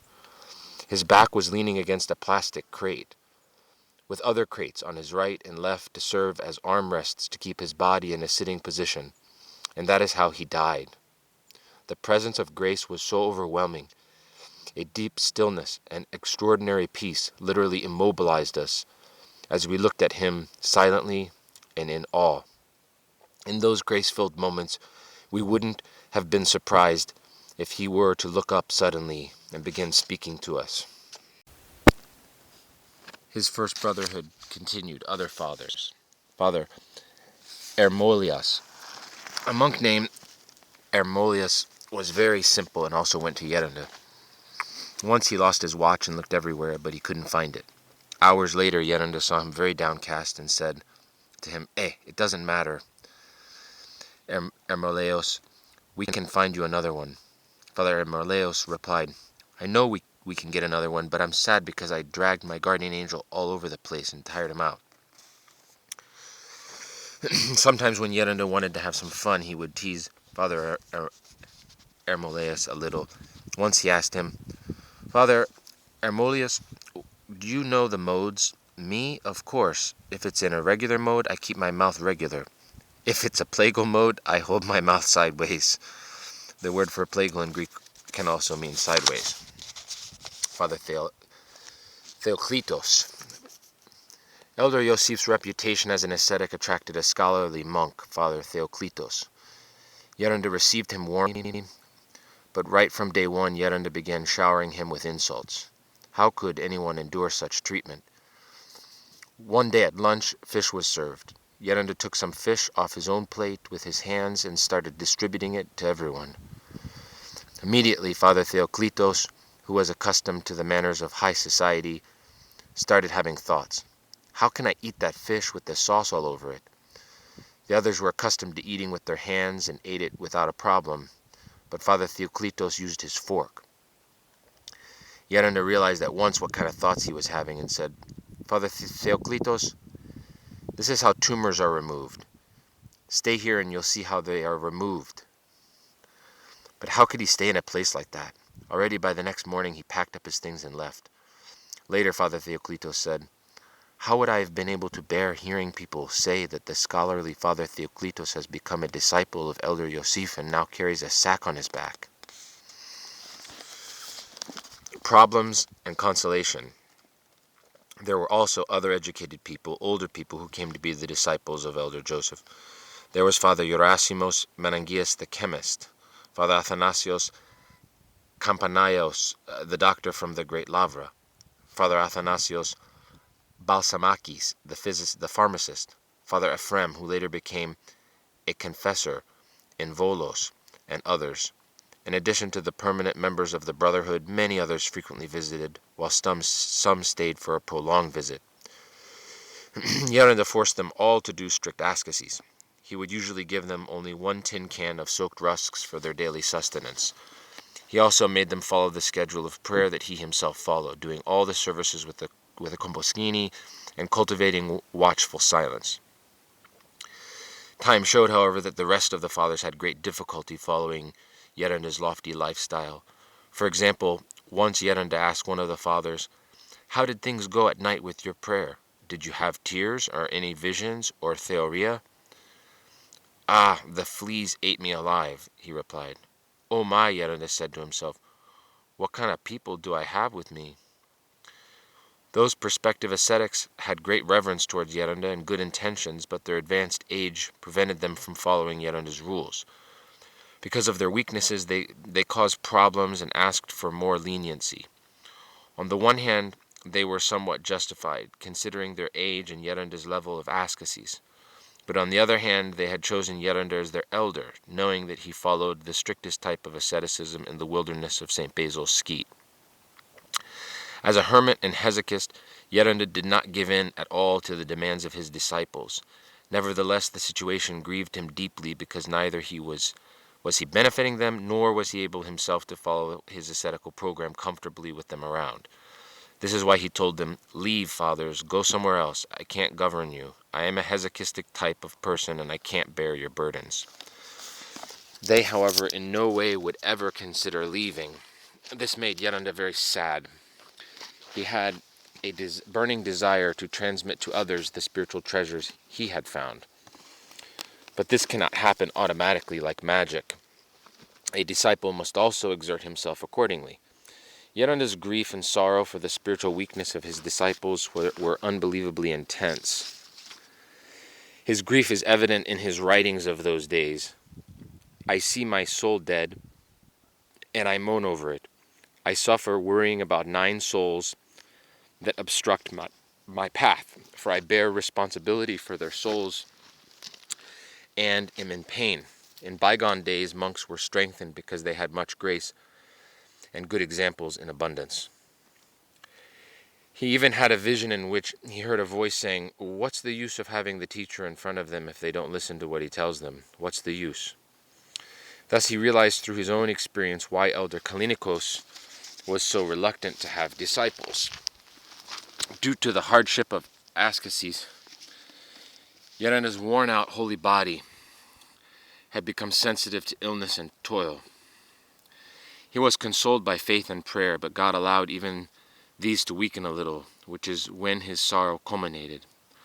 Once when he was flooded by great sorrow because of all these things, as he was praying with tears and pain in the darkness of his cell, he came to Theoria and everything around him shone with a supernatural light. Then he saw the living Lord nailed to the cross and bathed in uncreated light. From his blameless hands and feet blood streamed profusely. Then Christ tilted his head towards Yeranda and said to him, Behold how much I suffered out of love for you. What have you suffered? Can you not endure a single affliction?" And then it was dark again. With those words, Yeranda's sorrow was dispelled, and he was filled with joy and peace. He shed rivers of tears, experiencing the love of God and amazed at the Lord's immense condescension. From then on, he had great consolation in his sorrow, torments, and trials. He grew strong in the Spirit, and in this manner was patient with those people until they decided to leave on their own accord. Father Arsenios Menangias. Father Arsenios was from a renowned and rich family in Athens, and he studied chemistry in Switzerland. In those days, the universities of Western Europe were required to teach atheistic evolution, thus his faith began to erode. Without God, it is said, everything is permitted.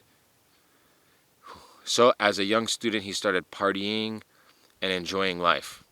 However, he contracted a deadly disease due to his unchaste lifestyle.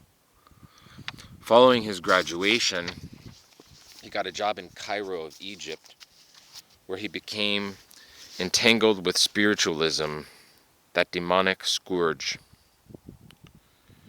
Nevertheless, God made something good come out of that encounter. Young Mr. Menangias realized that the spiritual world and demons do exist.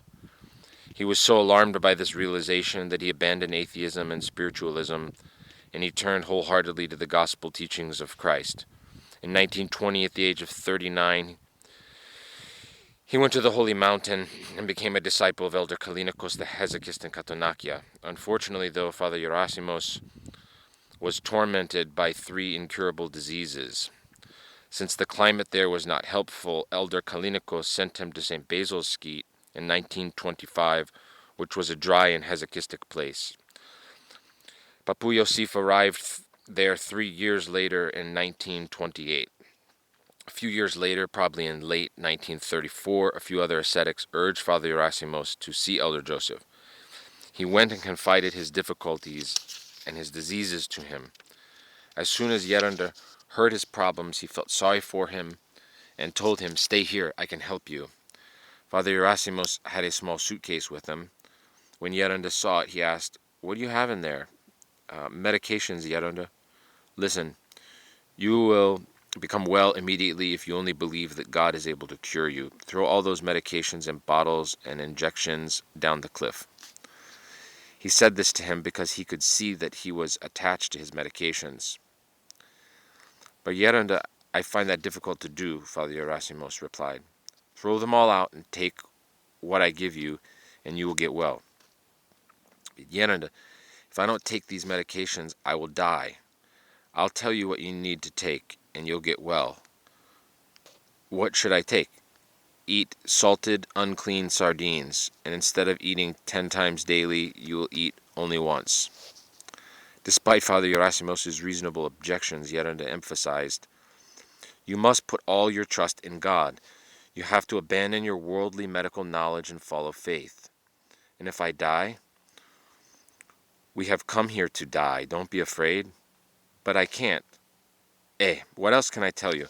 Either listen to me or go somewhere else in the morning." "But Yeranda, you're the one who can make me get well. I told you, staying here requires 2 things, throwing out your medications and eating once a day." "But Yeranda, that's impossible." "Fine, as you wish, then leave." "But I can't, Yeranda." Yeranda suffered greatly, trying to convince him, because neither would he leave nor could he be persuaded. Thus, their first meeting was fruitless, because Father Arsenios was thinking about things using his logic, since he had never learned the power of faith through experience. However, as soon as he went to his cell that evening, he saw a divine vision of an angel of the Lord urging him to be obedient to Yeranda. "Do whatever he tells you, and you will get well." As soon as he heard the angel say this, he immediately ran to Yeranda and cried out, "Yeranda, Yeranda, I will do whatever you tell me. I want you to be obedient to me from now on." "Yes, Yeranda, may it be blessed." Yeranda immediately set the table and offered him 3 salty sardines, which Father Arsenios ate along with the heads. Merely 3 days were enough for God to test him, because Yeranda was praying intensely for him. After 3 days, Yerunda had a vision at night that a dragon was wrapped around Father Arsenios from his legs up to his neck and was trying to choke him. He was crying out in despair with wild cries for Yerunda to save him. Yerunda came out of the balcony holding a white dove in his right hand and said, Arsenios, don't worry. This dove will come and kill the dragon that is now choking you. And that is exactly what happened. The dove went and struck the dragon's head 2 or 3 times and killed it. As soon as Yerunda regained consciousness after the vision, Father Arsenios came and said to him joyfully, I have become entirely well. I have no words to thank you. All 3 diseases have left. Indeed, his flesh was renewed as if he were a small child. Following Yerunda's orders, he threw all the medications down the cliff. Thenceforth, he was free from all those diseases and ate only once a day. From then on, Father Arsenios held Yerunda in great reverence, and Yerunda loved him as his own child. Father Arsenios Menengius helped the Holy Mountain very much during the German occupation. Since he knew German, he translated a letter of the Holy Athanite community to Hitler himself, seeking protection for the Holy Mountain. They needed protection because the Bulgarians and the Italians were a great danger. In response to their letter, Hitler put the Holy Mountain under his own personal protection. Father Arsenios was also a talented negotiator and diplomat, and he interceded with the Germans to deliver many fathers from certain execution. He also helped the fathers in Katounakia when they were in danger of starving to death by contacting the German governor in Skete and arranging for 9,000 pounds of wheat to be sent to Katounakia, which the ascetics distributed among themselves. When Father Arsenios left Yerunda, he got sick again. He immediately returned to Yerunda and said, Yerunda, one of the diseases I had has returned. What thoughts did you have just before the disease returned?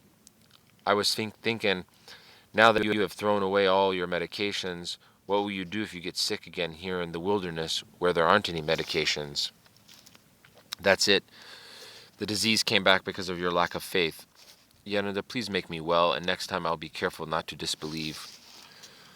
No, it seems that it is God's will for you to have this cross. It is sufficient that you were healed of the other 2 diseases. Now you will be patient in order to have a reward. To find some relief from his disease, Father Arsenios needed to go back to the world temporarily. He returned, however, and continued to live in the harsh wilderness with much self-denial and consistency. In 1957, Yerunda found out that Father Arsenios had gone to St. Paul's monastery and had reached his end. Yerunda immediately told one of his disciples, get some rusks and take them to him and tell him that they are from me. When that disciple went, he told Father Arsenios, Elder Joseph sends you this. Arsenios sat up in bed and said with amazement, Who, my elder? Do you know what an elder you have? You are fortunate. I will never forget my stay with him. Those were the best days of my life. As long as I was near him, I was a real monk. As soon as I left Elder Joseph, I lost my monasticism. And with tears he added, Give him my prostration. It is worth mentioning that despite the torments of his diseases, he lived an ascetical life with exceptional consistency and left noteworthy impressions throughout the Holy Mountain. Father Ephraim the Confessor in Volos. Another person who came to stay with Yerunda was a kind, tall young man whom Yerunda loved very much because of his considerate nature, his forcefulness, and his diligence in strenuous tasks. This is why he gave him the name of his elder of blessed memory, Ephraim, when he tonsured him a monk. Young Father Ephraim could not endure the ascetical diet of the brotherhood. To remedy this problem, he frequently went to the monastery's feast day celebrations where they had good food and wine. Because of the hardships and difficult living conditions, we began to vomit blood. In those days, tuberculosis decimated the population. It especially affected people whose constitution was weak, such as the ascetics of the Holy Mountain. Aware of this, Father Ephraim immediately suspected that he had tuberculosis. As it turned out, he merely had a simple stomach ulcer, but he only discovered this later. When he started vomiting blood, he feared the worst and wanted to go back to the world to be cured. He even asked several neighboring fathers for their opinion, and they suggested that he go back to the world and to be taken care of, and then return the following week. Yerunda, however, did not agree because God revealed to him during his prayer that if he were to go out to the world, he would not return to the Holy Mountain. This is why Yerunda said to him, what will never come to pass. But once you get there, you will break your promises to return. But everyone goes and returns. Why will I be the only one to get stuck there? I spoke once and will not repeat myself. I assume no responsibility. Father Ephraim begged him because of he placed logic above faith, but Yerunda would in no way consent. He said to him, I made you a monk to be on the holy mountain. If you insist, do whatever you want, but you don't have my blessing. The responsibility will be yours. Yerunda even plainly revealed to him that if he were to leave, not only would he not return to the holy mountain, but he would end up dying in a distant foreign land, which is precisely what happened. But Father Ephraim, being human, was terrified by his symptoms and didn't listen at all. He insisted and finally made the decision to go out to the world, following his own will. Then Yerunda said to him, by your own will you are going out to the world. I'm advising you not to go. But Father Ephraim didn't listen to his advice and set off to go. As soon as he was about 30 feet away, Yerunda suddenly felt as if the spiritual unity they had was severed. This was because he disobeyed him in a serious matter. As things turns out, Yerunda was completely right. Father Ephraim ended up going to Volos, where he was ordained a priest and led the local Old Calendar movement. He helped many souls, including me, with the ascetical spirituality he had learned from Elder Joseph. His church filled up with people, some of whom continuously wept out of compunction during the services. He also tried to establish a monastery in Volos, but he was unable to. Nevertheless, Yerunda did not stop praying for his disciple and writing him many letters. Yerunda yearned for his return so much that he always accounted for his share when taking care of their yearly supplies. He didn't even remove him from the official monastic roster of his brotherhood because he was still hoping that one day he would come back. Father Ephraim, however, wrote him letters trying to pressure him into removing him from their roster, probably so that he could be enrolled in the priestly roster of his diocese. Finally, in 1952, Yerunda removed him from the roster with a heavy heart. Even so, he shed streams of tears in his prayer, beseeching God for the return of his child. What happened next? Not even a month later, while Father Ephraim was living in Volos and benefiting many souls, suddenly a great trial befell him. An insidious enemy of the church slandered him so deplorably that his prestige as a priest was in danger. The situation evolved so quickly that he abandoned his flock and returned to the holy mountain in order to put an end to the scandals. In the meantime, however, Yerunda had moved from St. Basil's Skete to the side of a cliff near this small Skete of St. Anne. Father Ephraim could not stay there because the place was very confined and lacked amenities. Thus he was forced to live down in St. Anne's Skete with another brotherhood. He would come up to Yerunda and serve liturgy for him. One day, the following unpleasant incident occurred. Yerunda was chanting the cherubic hymn in his own style very beautifully. He had a sweet voice. Father Ephraim, however, was reading the silent prayers out loud. Yerunda said to him, "Don't read them so loud, Papa. Say them quietly. As the Eretychion says they are supposed to be said." As a hesychast, Yerunda wanted orderliness and stillness so that he could work on noetic prayer within. Father Ephraim didn't accept the correction well and retorted, "What about you, Yerunda? What kind of cherubic hymn is that?" He didn't realize, of course, that Yerunda had received his style of chanting from an angelic vision. Regardless, it was very ugly, improper, and impious of him to speak to his elder like that. As things turned out, Father Ephraim didn't stay long with Yerunda. He left the Holy Mountain and went to Montreal, Detroit, and Texas. In other words, things happened exactly as Yerunda had prophesied. Years later, after Yerunda's repose, he visited me on the Holy Mountain full of regret, reproaching himself as disobedient, and said to me, "I, the foolish Ephraim, left Yerunda and went back to the world like a dog to his own vomit, whereas you stayed beside him. You buried him and received his blessing and his grace and became a successor. Even while I was living in America, I saw Yerunda very frequently. He wouldn't embrace me and lovingly beg me to return. He would embrace me and lovingly beg me to return, but I didn't listen. Just imagine how much love and prayer Yerunda had. Even overseas, through the grace of the Holy Spirit, he majestically kept begging me to return. A little while later, he became ill with stomach cancer. Shortly before his death, with many tears and in great pain, he related the following vision he had in the hospital. I saw Yerunda in paradise, but between Yerunda and me was a great wall. We were speaking through a very tiny window. I said to him, Yerunda, let me also with you. Let me in. I can't, my child, he responded.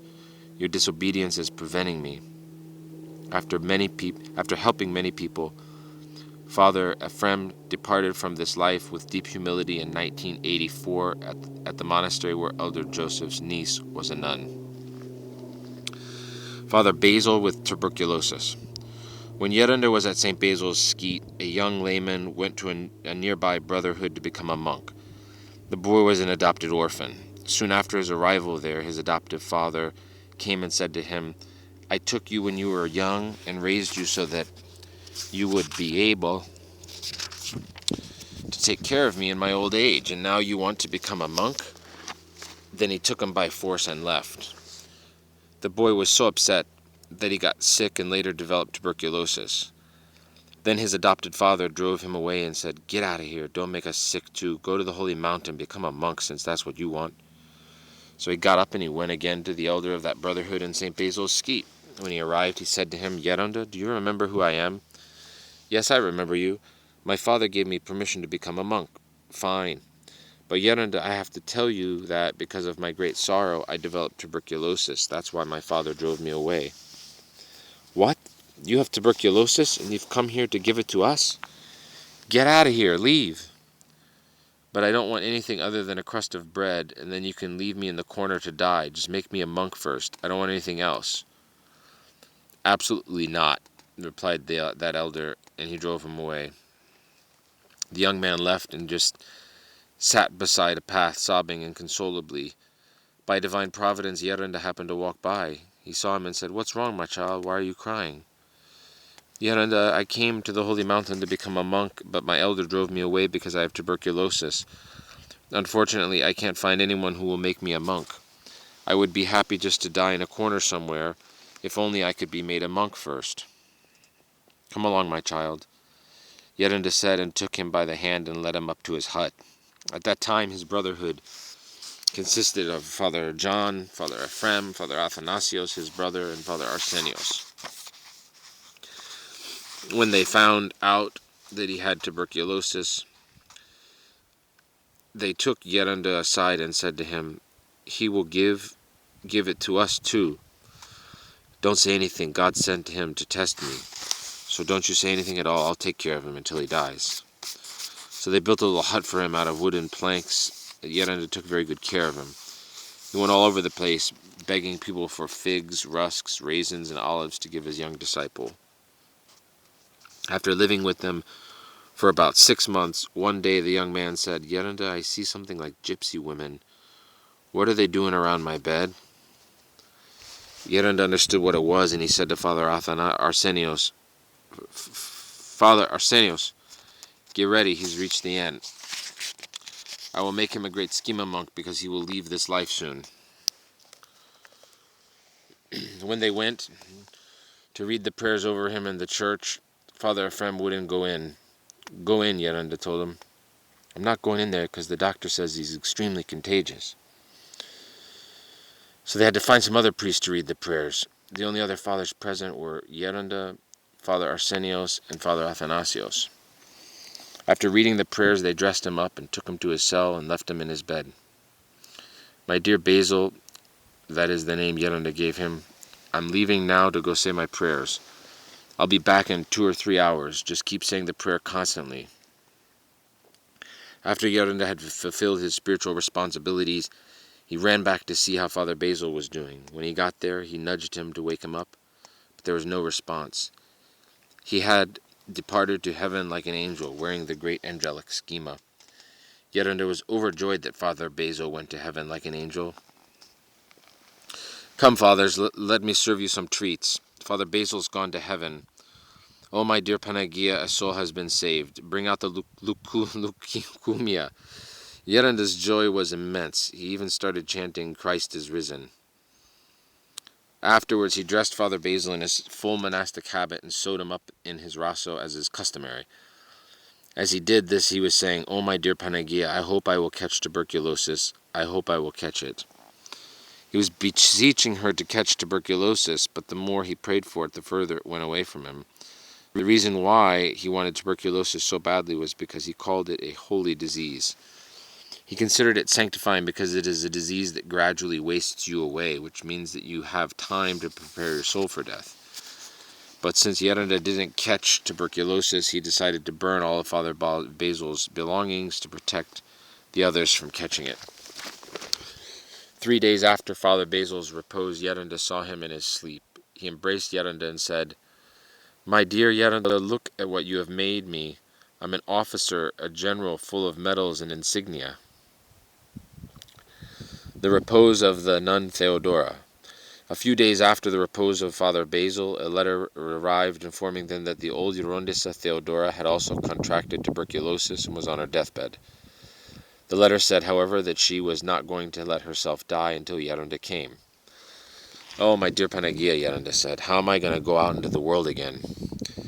He wasn't afraid of the tuberculosis, but he didn't want to leave the garden of the Panagia. Nevertheless, he took the boat to Thessaloniki, where she was. When he reached the house, he asked someone outside of it, "How is Theodora doing? Is she alive? Is she all right?" Eurondissa smells very bad because her illness is putrefying her flesh." As soon as she saw Yeranda, she arose and said to him, "Come in, Yeranda. I said that I wouldn't die until you came." "Don't worry, Theodora," Yeranda replied. He sat down beside her and said comforting things to her. "Yeranda, I can't take it any longer. I am in great pain. Theodora, be patient a little longer and it will all be over. God will give you crowns for your patience." "Yeranda, the whole room is full of crowns. I don't mind having one fewer." "No, my dear Theodora, you will get that one too. Patience, Theodora, patience." "Let me depart, Yeranda. Don't keep me here any longer. Let me go." She had so much faith in Yeranda that she believed that Yeranda had the authority of life and death over her. Later, Yeranda gave her something to eat. She chewed on it a little and then gave it back to him. Yeranda then took it and fearlessly ate it himself, saying, "O Panagia, may many germs come to me." However, he didn't get a single one. He later wrote about this incident, saying that death fled away from me to those who fear it. The next day, Yeranda was sitting beside Theodora along with Sister Ephraim, who was taking care of her. They were both from Asia Minor. Eurondissa Theodora said something to her in Turkish, and then Sister Ephraim left the room. Yeranda followed and asked, "What did she say to you?" "She said that visitors are coming. I figured that I should prepare some treats for them." "Forget about the treats and go tell the priest to come immediately because Theodora will be departing now." The priest came and everyone sat down beside Theodora, including some of other young nuns. Eurondissa slowly began looking at each person in the room one by one. Then she rolled her eyes, took 3 deep breaths, and flew to the heavenly abodes. After her burial, Yeranda returned to his beloved stillness on the holy mountain.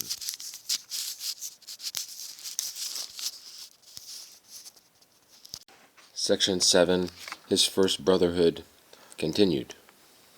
Father Athanasios, Kampsanaos. His background. Father Athanasios, whose worldly name was Spiridon Kampsanaos, was born in Aegina in 1867. He was a doctor and studied in Paris and Vienna. In 1898, at the age of 31, he renounced vain, worldly glory and went to the great Lavra and was tonsured a monk 2 years later. Because he was very virtuous, he was soon chosen to be on the monastery's council of elders. He lived with great piety and consistency as a monk. He was renowned for his kindness, forbearance, and brotherly love. He read the writings of the Holy Fathers with insatiable thirst and tremendous piety. In fact, he himself founded the periodical Athenite library that Soterios Skonias of blessed memory published in Volos. Through constantly reading patristic books, his desire for hermit's life grew. The problem was was that he was getting old, and was also overweight because of an illness. Nevertheless, the desire grew. Finally, around 1935, at the advanced age of 68, he learned of a great ascetic named Joseph in St. Basil's Skete. As soon as he heard this, he collected his belongings, his money, his books, loaded them up on a donkey, took someone along as a helper, and set off for Papu Iosif up in St. Basil's Skete. He said, "I am going to live as a monk under Elder Joseph," even though Elder Joseph was 30 years younger than he. When Father Athanasios arrived at St. Basil's Skete, he saw Elder Joseph and said to him, "My dear Yeronda, I have come to live ascetically with you. O holy elder, I have heard about you." "You have heard wrong," Yeronda replied. "No, I'm staying with you." "Listen, doctor, you can't stay here. Things are very harsh. You're too old and overweight.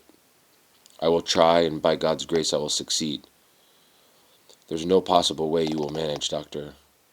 "Yes, I will. I'm staying."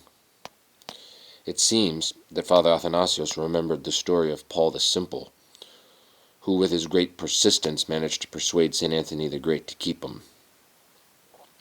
This is why he kept saying, "I'm not leaving." "What got into you that made you want to come to me? Why don't you just stay in your lavra, where you have plenty of comfort, honor, and respect? Besides, you are on the Council of Elders. So go back and help some people. I have come to be an ascetic and save my soul." "Now, in your old age, you want to become an ascetic? You won't be able to stay here." I will stay with Elder Joseph." "Life is strict here, doctor. You won't be allowed to talk." "Nanavligimeno, may it be blessed." "Fine, stay, you may try." Fleeing to the mountain. In those days, Father Gerasimos Menengias and Father Athanasios Balsamakis, the pharmacist, were already with Elder Joseph, and he constantly told them, "What did you come here for? Why don't you go to the other monasteries? You can't survive here. Through your prayers we're staying. If you stay here, you will have to keep your mouth shut. No idle talk at all. This is no place for discussions. Only silence and the prayer. Can you do that?" "We can." "If I ever catch you talking, you will all immediately leave." No, we will force ourselves to be silent." We'll see about that." It turned out that all three of them were scientists and distant relatives, so they had a lot in common. After only 3 days, Yeronda caught all three of them talking. "Doctor, didn't I tell you? I'm sorry. Get up and leave, all of you. Just think of that idle talk. Doctor, didn't you say that you could be silent and live ascetically? My dear Yeronda, this is a hard saying. Who can hear it? If you can't take it, go back to your monastery. There's silence here." "No, thou hast the words of eternal life. To whom shall we go?" "You shall go to your monastery. You can't stay here. We're not leaving. We chose you as our elder." Father Arsenios jumped into the argument, saying, "Yeronda, they're making no progress. They're old and aren't going to change. Let's get out of here." As soon as he said that, he grabbed Yeronda's arm and started pulling him. The scientists grabbed his other arm and started pulling him towards them. Yeronda was stuck in the middle of a tug-of-war. "Yeronda's ours," shouted the scientists. "Yeronda's mine," shouted Father Arsenios. "He's ours. He's mine." And they kept pulling. "Hold on, you're going to pull my arms off." Who knows how, but somehow Father Arsenios won. So he and Yeronda took off for the summit of Mount Athos. After climbing and climbing for hours, night began to fall. The fog became so dense that they couldn't see where they were stepping. Then Yeronda said to Father Arsenios, "Arsenios, let's stop around here somewhere. If we don't, we'll fall down some cliffs, since we can't see anything." "No, let's keep walking," Father Arsenios objected. "Stay here, we'll fall down a cliff." May it be blessed. So they stayed there all night, out in the open air near the summit. The cold was so intense that their clothes were frozen stiff. What could they do? They had to do prostrations all night to stay warm. When day broke, they saw that they were indeed at the edge of a cliff hundreds of feet high. If a rock had broken loose, they would have fallen down and been killed. But Yeronda, with the clear eyes of his soul, was enlightened to stop there. apples from the Panagia. When they arrived at the chapel of the Panagia, which is 1,650 feet below the summit, the entire chapel was fragrant, with the smell of two huge bright red apples that were in front of the icon of the Panagia. They even had fresh green leaves on the stem, as if they had just been picked. As soon as Yerunda saw them, he said, "Father Arsenios, since this is February, where did these fresh apples come from?" It would have been impossible in winter time to find fresh apples with soft green leaves, especially so far up the mountain. Realizing what a miracle it was, they immediately fell down before the icon of the Panagia with tears and thanked her for the heavenly gift. As they began eating, they fell into ecstasy due to the apple's paradisical sweetness. Their noose opened, and they just looked at each other in awe. The Master of Heaven had taken care of his faithful servants. This is what happens to the great ascetics. Later, Yerunda said, "I still remember their taste. I can't forget it because I never had such wonderful apples." After staying 5 or 6 days, they had to leave because the cold was too harsh. Father Arsenios said, "Let's go down to help the brethren to be patient. It's in God's hands. If it's His will for them to leave, they'll leave." So they took the remaining pieces of those apples and brought them to the fathers back at St. Basil's Skete. As soon as they saw Yerunda coming down, they ran and fell at his feet. Father Athanasios Kampsanaos cried out, "O Yerunda, Yerunda, you abandoned us, and we didn't know what to do. We were like the Israelites, who were waiting 40 days for Moses to come down from the mountain and bring them the tablets of the covenant." Then Yerunda said, "Go on, doctor. Go to the Lavra because things are tough here." "I'm not leaving. Kyrie eleison, I just can't get rid of them." He tried to drive them away, but they wouldn't leave. They had great reverence and love for Yerunda, but they were unable to follow his uncompromising ascetical program. It's not as if it were easy. That ascetical duo, Father Arsenios and Elder Joseph, was a rare phenomenon. They were high-flying eagles. Thus life went on at St. Basil's Skete, and they waited for God's solution to their situation. Returned to the Lavra. It wasn't long before the fathers from the great Lavra came and said to Father Athanasios, "Doctor, you are not meant for this place. You are a member of the Council of Elders. You are a doctor with so many degrees and awards, and you came here to become a disciple of this unlettered ascetic? Come back to the Lavra. You are such a useful person there, whereas here you're not doing anything. In your old age, can you do the same ascesis that the fathers are doing?" Finally, they took him back to the Lavra by force. He left in tears because he had so much faith and love for Yerunda. Soon after, Father Athanasios returned to the Lavra. He acquired 2 disciples and arranged for their ordination to the diaconate. Since the Lavra was an idiorhythmic monastery, every elder could have 1, 2, or 3 disciples. In this manner, there were several small brotherhoods at the Lavra, each living cenobitically. Apparently his monks were not confessing their thoughts frankly, because both of them left and went back to the world. Thus the doctors were all left alone. So he went up to Yerunda to tell him his plan. He said to him in full grief, "Oh, my Yerunda, my holy Yerunda, what's wrong with you this time, doctor?" "Yerunda, my disciples have abandoned me." Yerunda, who was a masterful at giving the right kind of spiritual advice, said in order to humble him, "My dear doctor, listen to what I'm going to tell you." "What will you tell me, Yerunda?" "You aren't merely unworthy to shepherd men, you aren't even worthy to shepherd baby chicks." And Father Athanasios, a joyful, chubby, pious, humble person, chuckled and said, "Ha ha, my dear Yerunda, I can't easily accept those words, you know. I've lived abroad, I've obtained degrees, I have received awards, I have studied in the library of Vienna, the library of Paris, the library of the Great Lavra, the library of Simenopetra, and nowhere have I seen those words. You'll hear them from me since I know you. You are useless. You aren't even worthy to shepherd baby chicks." Then the doctor lowered his head and went back to the Lavra humbled and ashamed. From then on he never again bragged about his degrees and awards. Thus, with his successful operation, Yerunda cut out the little cancerous growth of pride in his soul. A few years after, Father Athanasios returned to the Lavra. He went to see his mother in Aegina.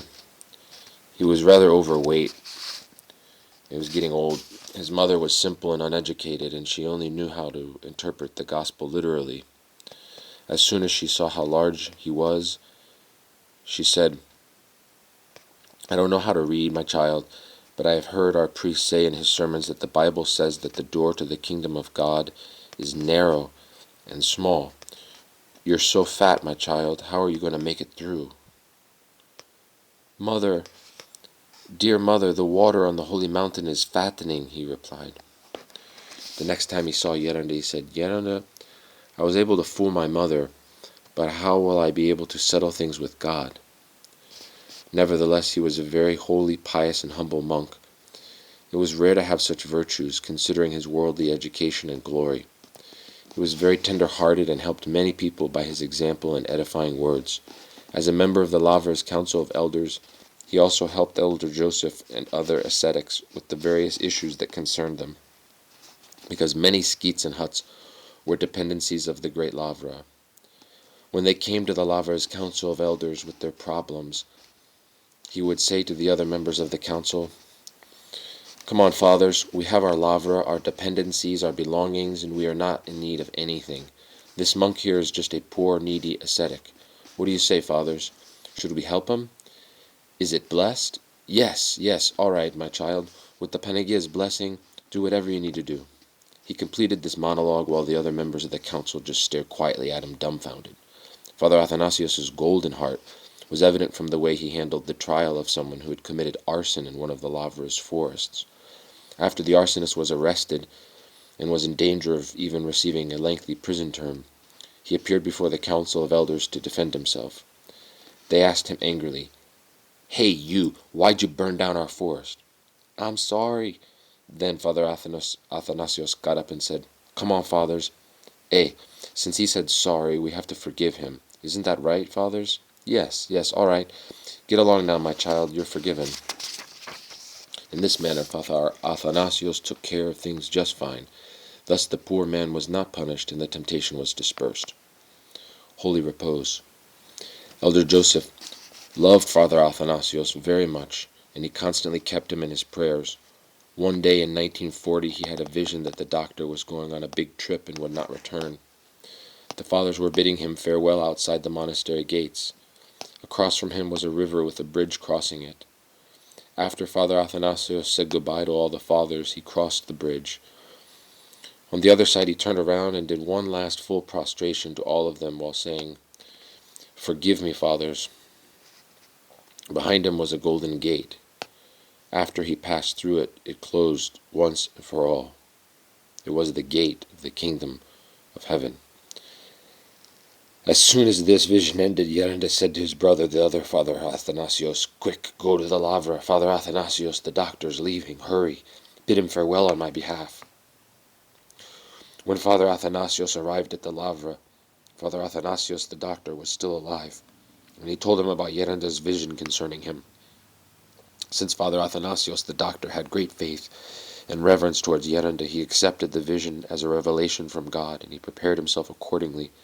Indeed, after 3 or 4 days, tender-hearted Father Athanasios Kampsanaos fell asleep in the Lord to enjoy the fruits of his great kindness and eternal life.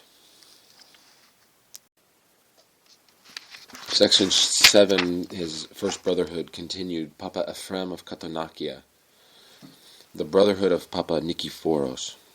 Papa Nikephoros' brotherhood was in Katounakia, and he had 2 disciples, Father Procopius and Father Ephraim. He behaved very harshly towards them. If they didn't finish carving 8 phosphorus seals each, they would not eat. There's no telling of all the shouting and unfair reprimands they heard from Papa Nikephoros. Sometimes his shouting was so loud that it disturbed the neighboring huts. Patience and meekness were forged into the disciples in the brotherhood, but in terms of prayer and the monastic life, Papa Nikephoros did not know very much. They passed their lives with the usual church services and a lot of work. His disciple, Father Ephraim, however, was a real spiritual fighter. His parents were poor and his grandfather was a priest. He had completed high school, which was a rare accomplishment in those days. In 1933, at the age of 21, he came to the Holy Mountain. where Papa Nikiforos was. This young man had a very good heart, but he was greatly pained by the lack of authentic patristic example and unerring guide. Furthermore, he also had difficulty because of his ego, which was wounded by the harsh words of his unlettered elders. The only aid he had in his spiritual struggle was reading the lives of the saints and patristic writings. In this manner, with great internal struggle, he gradually began to overcome the unavoidable waves of thoughts that novices typically have. He himself admitted the following regarding this period of his life beside Papa Nikiforos. The other fathers were simple men. They did their handicraft, their church services, and nothing more. When I came to the Holy Mountain, I was seeking something, but I myself didn't know what it was. I was not satisfied by merely doing handicrafts and going to the church services. I wanted something more, something loftier than just that. Elder Nikiforos was good, but he couldn't lead me on the path that he himself had not traversed. Time passed, and Father Ephraim could find no one to teach him a few things about the spiritual life. This is why he would later say, "It is easy to leave the world, but difficult. But to find a spiritual guide and elder is extremely difficult." Since he had no one to guide him spiritually, he improvised. No one had taught him about the Jesus prayer, so what did he come up with to pray constantly? He associated every hour of the day, in every room of their hut, with saying various prayers, Saints Troparia for the most part. In this way he tried to keep his nous constantly occupied with prayer and compunction. Thus, by the grace of God, he progressed in compunction so much that he was able to weep whenever he wanted and as much as he wanted. Because of his humble obedience to his harsh elder, and because of his constant tears, God allowed him to experience a lofty spiritual state during church services.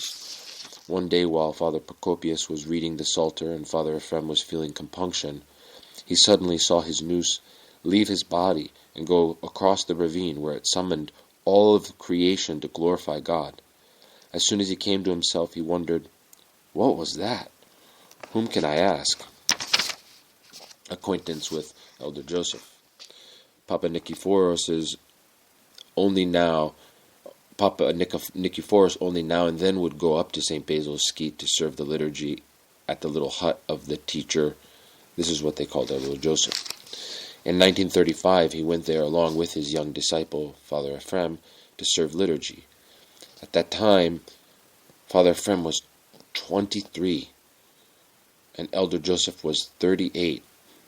As a new monk, Father Ephraim remained silent and reserved in front of those elders.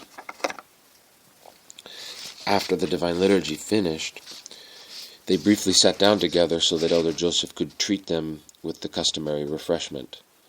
Elder Joseph immediately asked, "Is Ephraim obedient?" "Yes, he is," replied Papa Nikiforos. Father Ephraim later said, "At that moment, I felt like falling down and kissing Elder Joseph's feet because I had finally heard something spiritual. I felt that this elder had life and grace. Due to the prevailing spiritual indifference, everyone else would merely ask, 'Is your new monk smart? Is he a hard worker? Is he good at learning handicrafts?' With just one look, Elder Joseph realized that Father Ephraim was a spiritual man and said to himself, 'What a shame. This boy is like a thirsty deer, and his elder doesn't have any water to give him.' Yeranda felt sorry for him, but he didn't have any way to help him. He couldn't just go meddling in the business of another brotherhood. In 1936, Elder Nikiforos decided to have Father Ephraim ordained a deacon to help him with the services. So when he went to Thebes that summer as usual, he took his young disciple with him to have him ordained as a deacon. When the bishop saw what a pious and serious monk he was, he insisted on ordaining him also to the priesthood despite his young age. When Yeranda found out that Father Ephraim had become a priest, he took advantage of the opportunity and asked Papa Nikiforos to send his young priest to do some liturgies for him. Papa Nikiforos readily agreed, and a few days later the new hero monk, Ephraim, set off on his own to serve the liturgy at the hut of the teacher. After the Divine Liturgy, Papa Ephraim asked Yeranda if they could speak privately. They agreed to meet at midnight. The truth is that Papa Ephraim had been so disappointed by the general indifference that he didn't expect much from Elder Joseph. He later told us, "It was almost out of curiosity that I was motivated to speak with him. I never imagined that I would be united with him, and that I would continue his legacy and what we read about in the Holy Fathers. Despite his distrust, his thirst for spiritual words was so great that he went 5 hours early.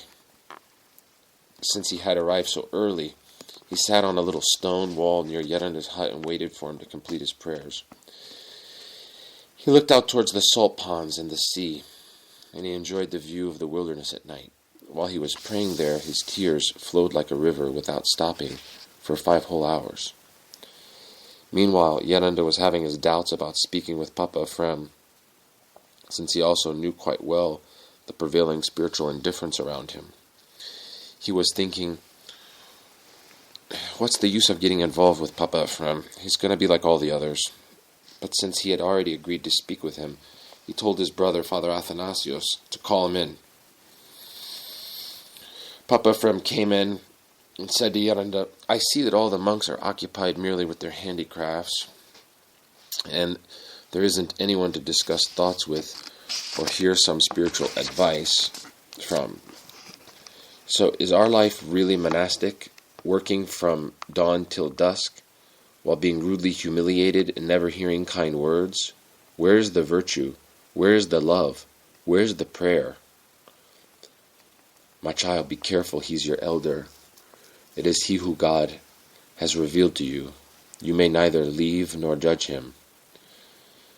But is that how an elder should behave? Why shouldn't I leave and find another elder who's more spiritual?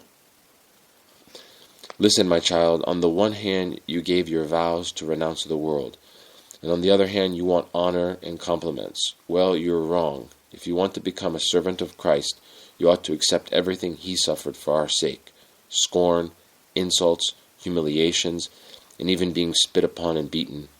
If you endure all these things, then you are bearing a small cross and following Christ. With comfort and empty honor and courteous talk, there is no progress or salvation. Papa Ephraim's thirsty soul immediately absorbed all this advice from Yeranda like a sponge. Then Papa Ephraim revealed to him 3 high spiritual states he had experienced, and mentioned that he had been weeping for 5 whole hours just then. Hearing this, Yeranda embraced him and solemnly said, My child, you have been looking for me, and I have been looking for you. From then on, a close spiritual relationship grew between them. Guidance from Elder Joseph. From the moment that Elder Joseph assumed the responsibility of guiding Papa Ephraim, he taught him various things about obedience, silence, self-reproach, prayer, and beneficial thoughts regarding death, judgment, paradise, and hell. He taught him to say the prayer constantly, Lord Jesus Christ, have mercy on me. Kyrie Jesu Christe, eleison me. Watchful over his thoughts. He also gave him a schedule for doing his prayer rope at night. At first he told him to say the prayer for only 1 hour. He also told him, you have to tell this to your elder, though so that it is not considered self-will.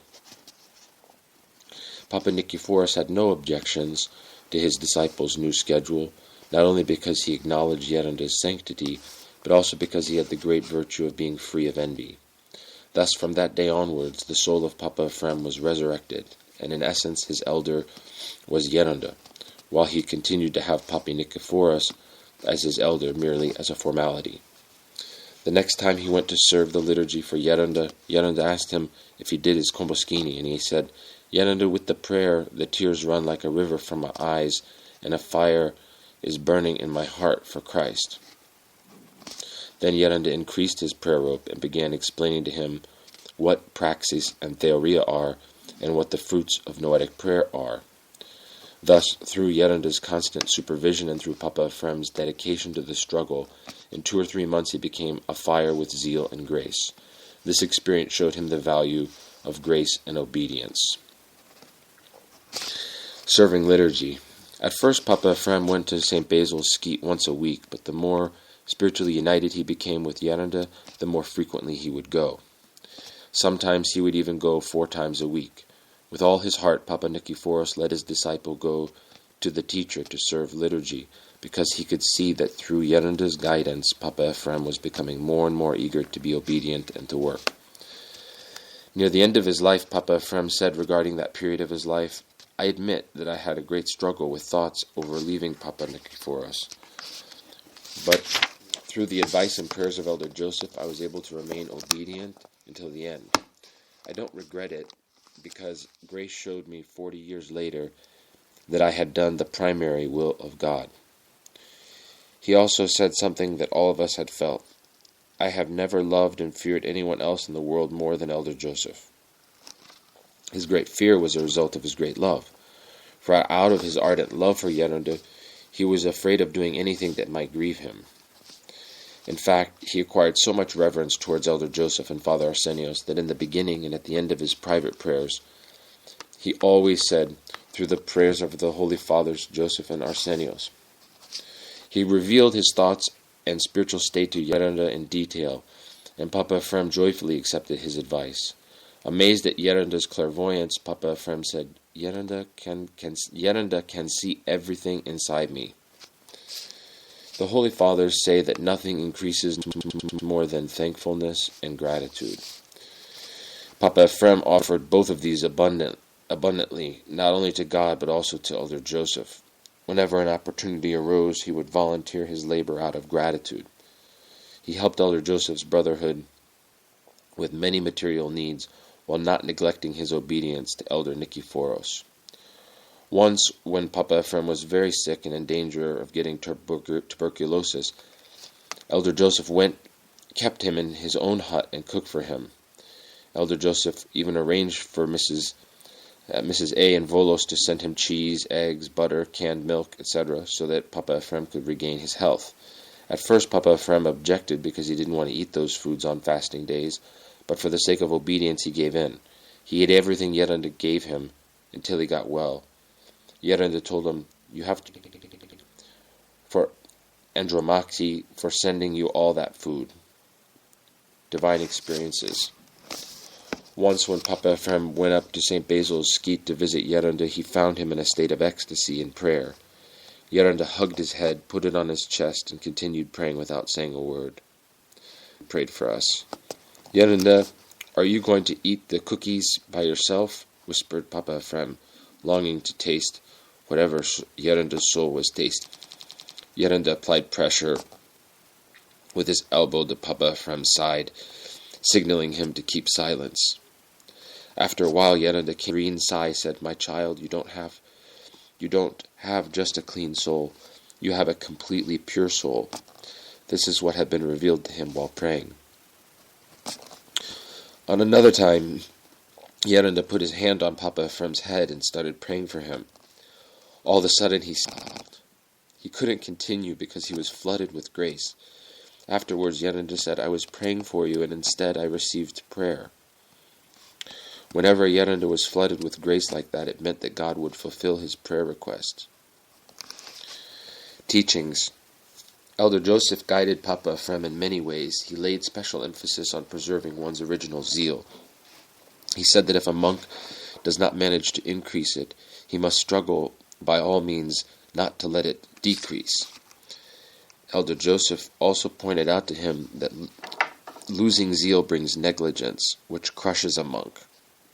To avoid this pitfall, he advised him to read through the service of tonsure to the great schema from time to time. In this manner, he would be reminded of the vows he had given to God as well as his responsibilities.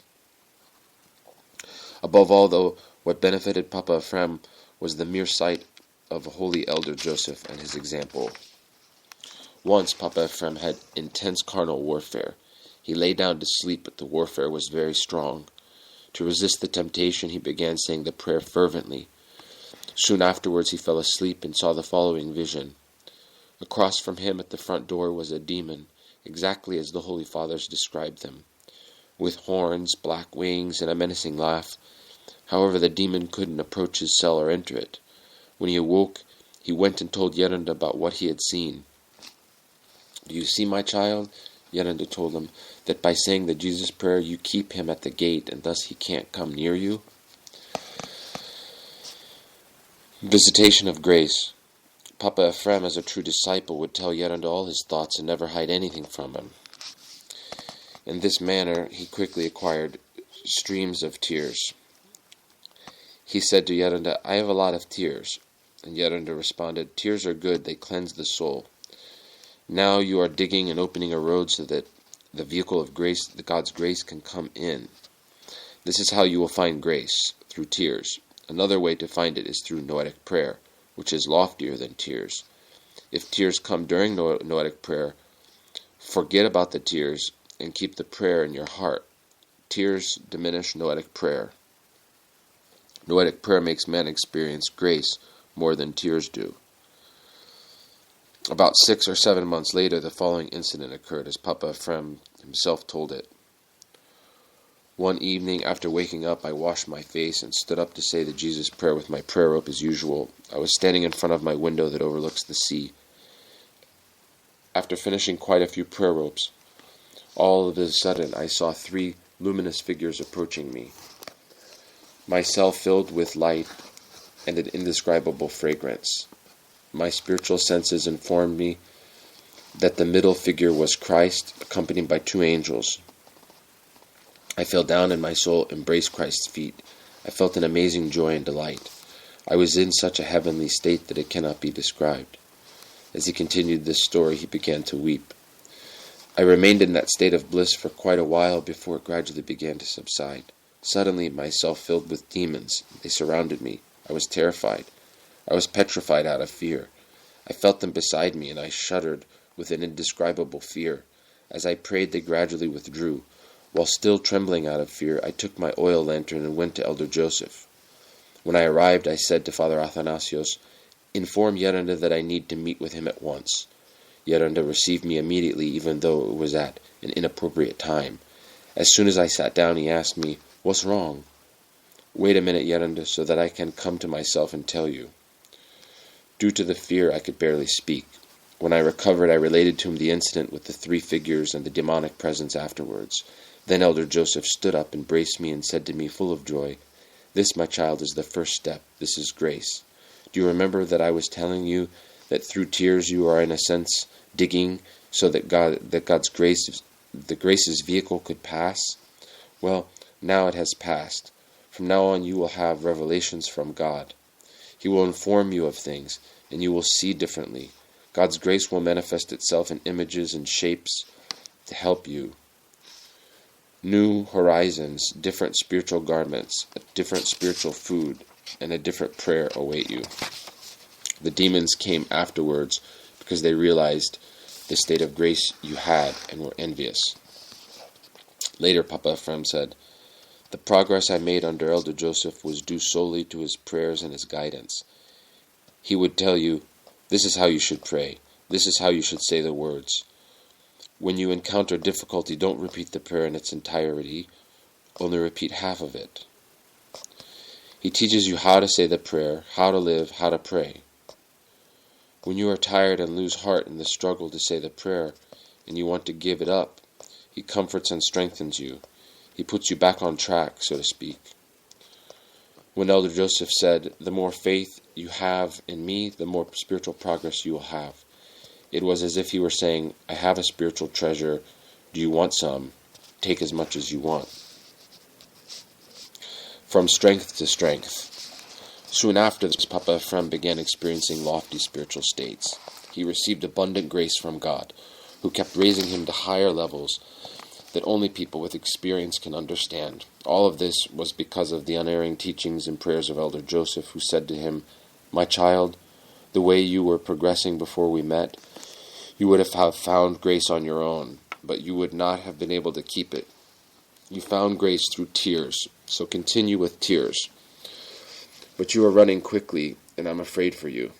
Other people have spent a lifetime in ascesis and haven't experienced these states, whereas you have been granted them by God so soon." Papa Ephraim responded humbly, "Yerunda, if God gives me meat to eat, am I supposed to tell him to give me beans?" Yerunda would boast in the Lord, saying about the advanced state of Papa Ephraim, "I made him like that." Indeed, this was the truth, because Elder Joseph was his real elder. He is the one who made him a great vessel of grace. Notwithstanding, the temptations of Papa Ephraim were not small. Once throughout his entire vigil, the demons tortured him with thoughts about insignificant matters. In the morning, he went to Yerunda and told him about the harassment. Yeranda wisely inquired, "What spiritual state have you had these days during prayer?" "A very good state." Then Yeranda nodded his head conclusively. Don't expect only sweet things, expect bitter things too. When you are given a spiritual state full of grace, expect a temptation soon. Likewise, when you have temptations and grief, be aware that God's consolation is near." Yeranda supported him in words and deeds. He would give him advice, but he would not reveal to him his soul's spiritual path ahead of time. Only one time did he do so, when he said to him, "In the spiritual state you are in, be very careful not to be fooled by some fantasy. If you see an angel, don't fall before him immediately. Be careful, because your spiritual state will be followed by a temptation. It is impossible for this not to happen." Naturally, Yeranda was speaking out of experience, since he himself had already lived all these changes. He was no longer struggling to explore various spiritual states, but he knew at every step what he would encounter and what he must do to attract the mercy and grace of God. Instead of attacking Papa Ephraim directly, the devil instigated people against him. The great Lavra decided to punish him for being ordained by a zealot bishop without the Lavra's permission. They removed his name from their roster of monks, which meant that he would be considered a layman by the government and must therefore fulfill his mandatory term serving in the military. The police started searching for him, but Yeranda hid him. Yeranda did everything he could to make the Lavra add Papa Ephraim to their roster, but they would not give in. Finally, through the prayers of the Panagia, the governor of the Holy Mountain changed his mind, and Papa Ephraim was allowed to stay. The only other time Yeranda revealed Papa Ephraim's future to him was when he told him, "Papa, you will get amnesia and lose your memory when you're old." Sure enough, this did happen. God allowed it so that he would have humility and not think highly of himself. Their liturgies. The piety of Papa Ephraim was manifest especially during the Divine Liturgy.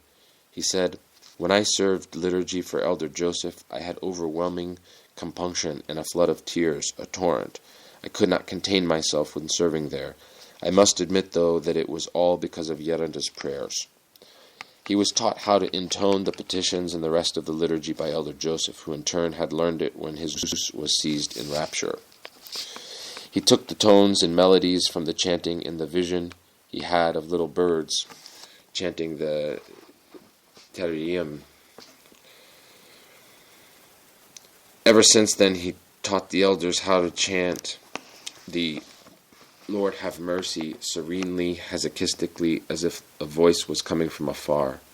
They chanted so quietly that their voices could not be heard from outside, even though their chapel was so tiny.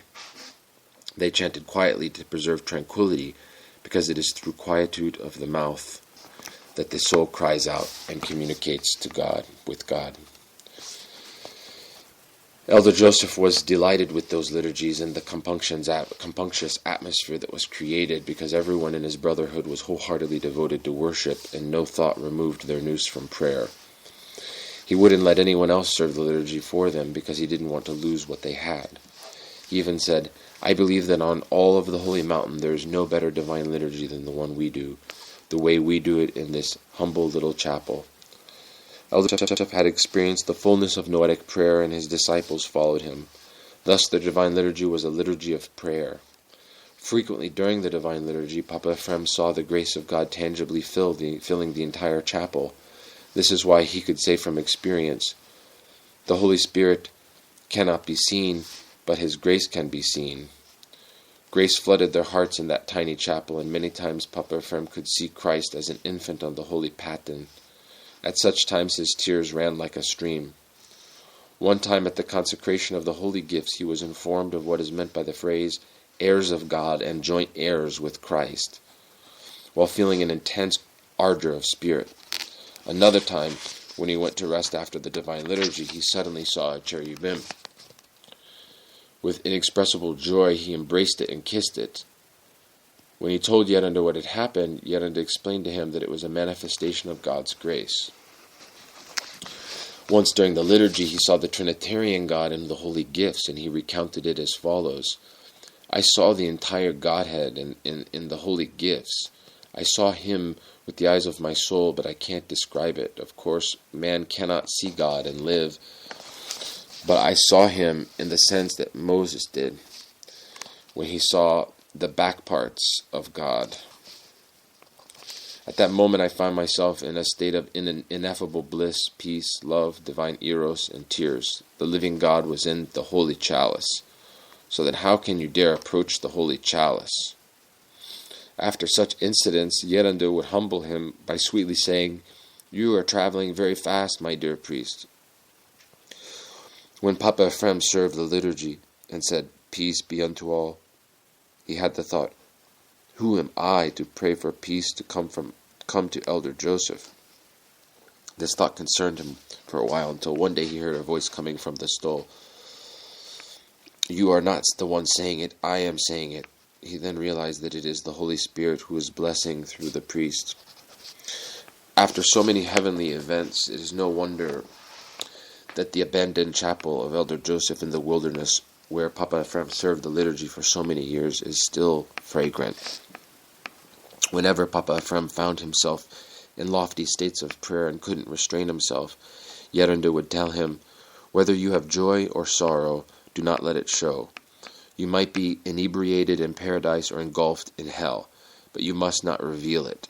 This is best, so that others will not know what state you're in." Later, Papa Ephraim admitted with self-reproach, "I had difficulty doing this." Yerande, however, had mastered the skill of self-restraint. Even though he had always had intense compunction during those services in the chapel, only twice in his life did it overwhelm him so powerfully that he could not chant the cherubic hymn. Judging the elder. St. John of the Ladder advises that before we bend our neck to the yoke of obedience, we should carefully examine whether the elder is capable of leading us to salvation. After submitting ourselves to obedience, however, we should never judge our elder, even when we happen to notice some shortcomings. Otherwise, he concludes, we shall not benefit from obedience. The following story, told by Papa Ephraim, shows how dangerous judging one's elder is. One day, I had a judgmental thought against Yerande. When I tried to pray that evening, it was as if there was a wall in front of me. I couldn't get anywhere with the prayer. I tried saying, Lord Jesus, and I couldn't. I said to myself, I must have done something wrong. I must have committed some sin. So I started thinking, yesterday, where did I go? What did I say? What did I do? Then I found it. I had judged my elder. The following day was Sunday, and I had to serve the liturgy. Now what do? I asked myself. Pray. God, forgive me for judging my elder. I made a mistake, and I'm asking forgiveness. Nothing. No improvement in my prayer. All right, isn't there forgiveness for me? Can't I say Evlogison, since I grieved you? Evlogison. Nothing. I continued asking the Lord, didn't you forgive Peter after he denied you 3 times? I didn't deny you. I just judged my elder. Well, now I am making a prostration to you. I have repented for judging him, and I am seeking forgiveness. Still, nothing. I tried holding my komboskini, but I still couldn't pray. So then I began to weep. The tears flowed like a river. My God, can't I say Evlogison? You are the God of mercy and compassion. Why don't you forgive me? You even forgave St. Mary of Egypt when she repented. You forgave many sinners, including the new martyrs who had previously become Turks. You forgave them and had mercy on them. Isn't there any mercy for me? Isn't there any forgiveness? Well, 3 hours passed like that. I did the entire Sunday service with tears. Finally, I felt a certain peace, a particular sweetness, a kind of joy within myself. Then the prayer began to be said, Lord Jesus Christ, have mercy on me. Kyrie Jesu Christe, eleison me. All right, I said to myself, and thus I was able to proceed to serve the liturgy. Judging your elder is not the same thing as judging some stranger. Woe unto you. It is something like judging God himself. Commemorating names. One day after liturgy, Papa Ephraim saw in his sleep some poor, ragged, wounded people before him, and they said to him, Father, you forgot us. When he woke up, he realized that he must not have commemorated all the names. He then asked, Yerande, do you have any other names? No, I don't, Yerande replied. They're all in the altar. Papa Ephraim searched and searched, couldn't find any extra slips of paper with names on them. After his next liturgy, again he had the same dream with poor people telling him, Father, you forgot us. After waking up, he said, Fathers, are you sure you don't have any names somewhere else? I'm sure, Papa. Check the altar table. Papa Ephraim searched some more and finally found a slip of paper with names underneath the edge of the altar cover. In his next liturgy, he commemorated those names, and those people never again appeared to him in his dreams. Strictness. The guidance of Elder Joseph was not at all honey, though. Not at all. He found flaws in Papa Ephraim to correct him in season and out of season, in order to keep him safe in the haven of humility. As the Apostle Paul says, preach the word. Be ready in season and out of season. Convince, rebuke, exhort, with all long-suffering and teaching. A spiritual father must do everything to benefit his spiritual children. In the beginning, Papa Ephraim did not particularly like the food Elder Joseph gave him. To avoid eating it, he decided on his own to gather walnuts and eat them instead. This action of his, however, did not escape Yaranda's notice. He waited for the right time, and then one day he abruptly remarked on it and bluntly said to him, "Papa, don't come here to serve the liturgy again." As soon as Yaranda said this to him, Papa Ephraim lost his prayer. Along with it, he lost his tears, his joy, his compunction. He lost everything. He fell into despair and despondency. The next day, he ran back to Yaranda, jumped over the fence, fell at Yaranda's feet with tears, saying, "Forgive me, Evlogios, I won't do it again." True to his word, Papa Ephraim never did it again, and he became like a little lamb. Another time, Papa Ephraim mistakenly came late to serve liturgy. He asked forgiveness, but Yaranda was not placated. He seized the opportunity to train Papa Ephraim in humility. After reprimanding him harshly, he curtly sent him away, saying, "Get out of here and don't come back until I call for you." Yaranda kept him away for 3 days, despite the fact that Papa Ephraim begged him for forgiveness with tears. And as expected, those 3 days passed with spiritual deadness, not a single movement of grace. Poor Papa Ephraim. He was getting shouted at by Papa Nikiforos, shouted at by Elder Joseph, and deprived of the grace of God, but it was all for his own good. Finally, on the 4th day, Yaranda called him to come to serve the liturgy.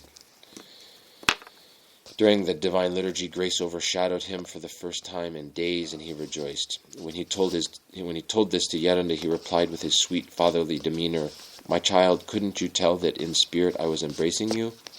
Then Yaranda explained to him the exactitude required for spiritual progress from praxis to theoria.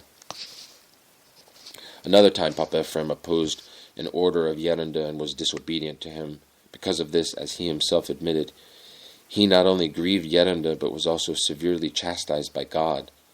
He said, "I tell you that just as it is written in the life of the Apostle Peter that he wept every time he heard a cock crow, recalling his denial, likewise every time I remember that disobedience of mine, I weep for hours on end because I know that I shouldn't have done it, and that I grieved not just Yaranda but the Holy Spirit as well."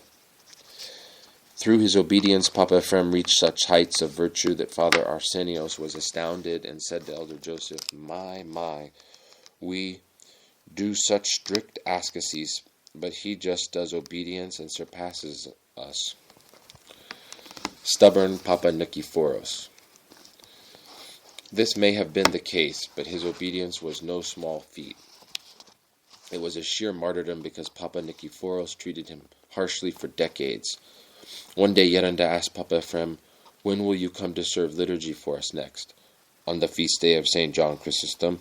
"All right."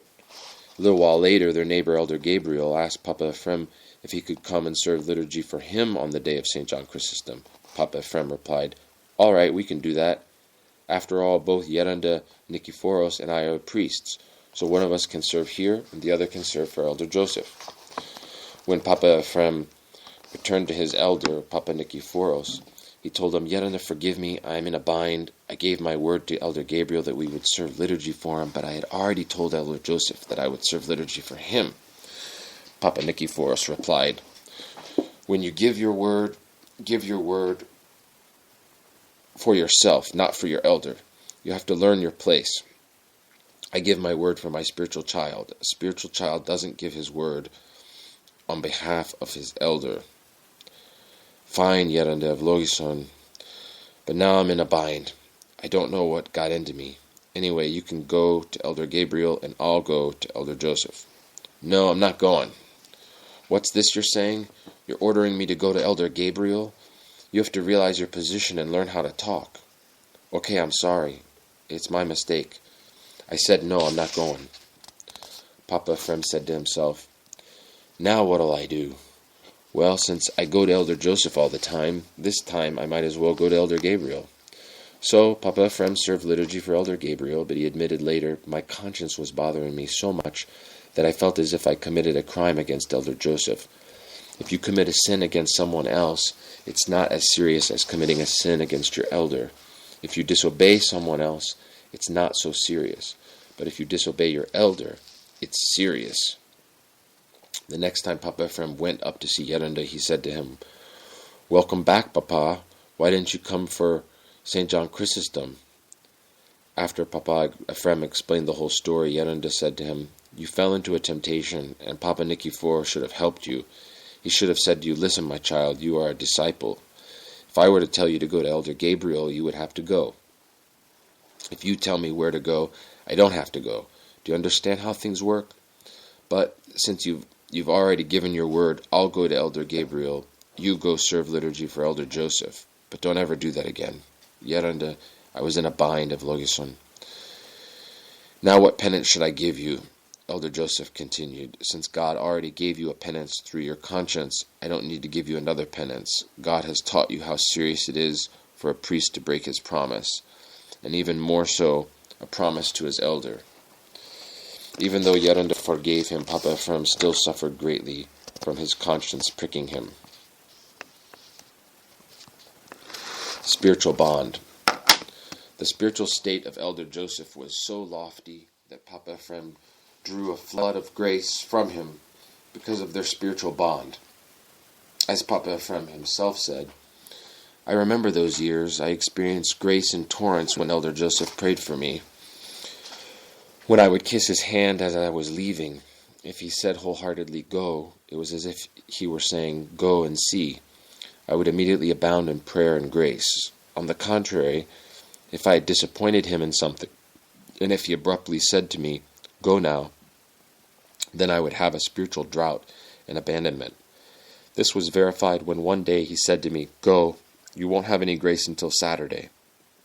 Indeed, for a whole week, my soul was frozen and dead. I was amazed to see how much power Yerunda's words have and how God ratifies them.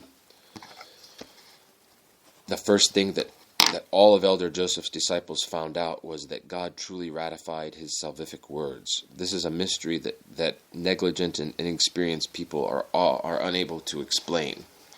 One thing that can be said for sure is that the more united you are with your elder, the more grace you receive. It is just like iron.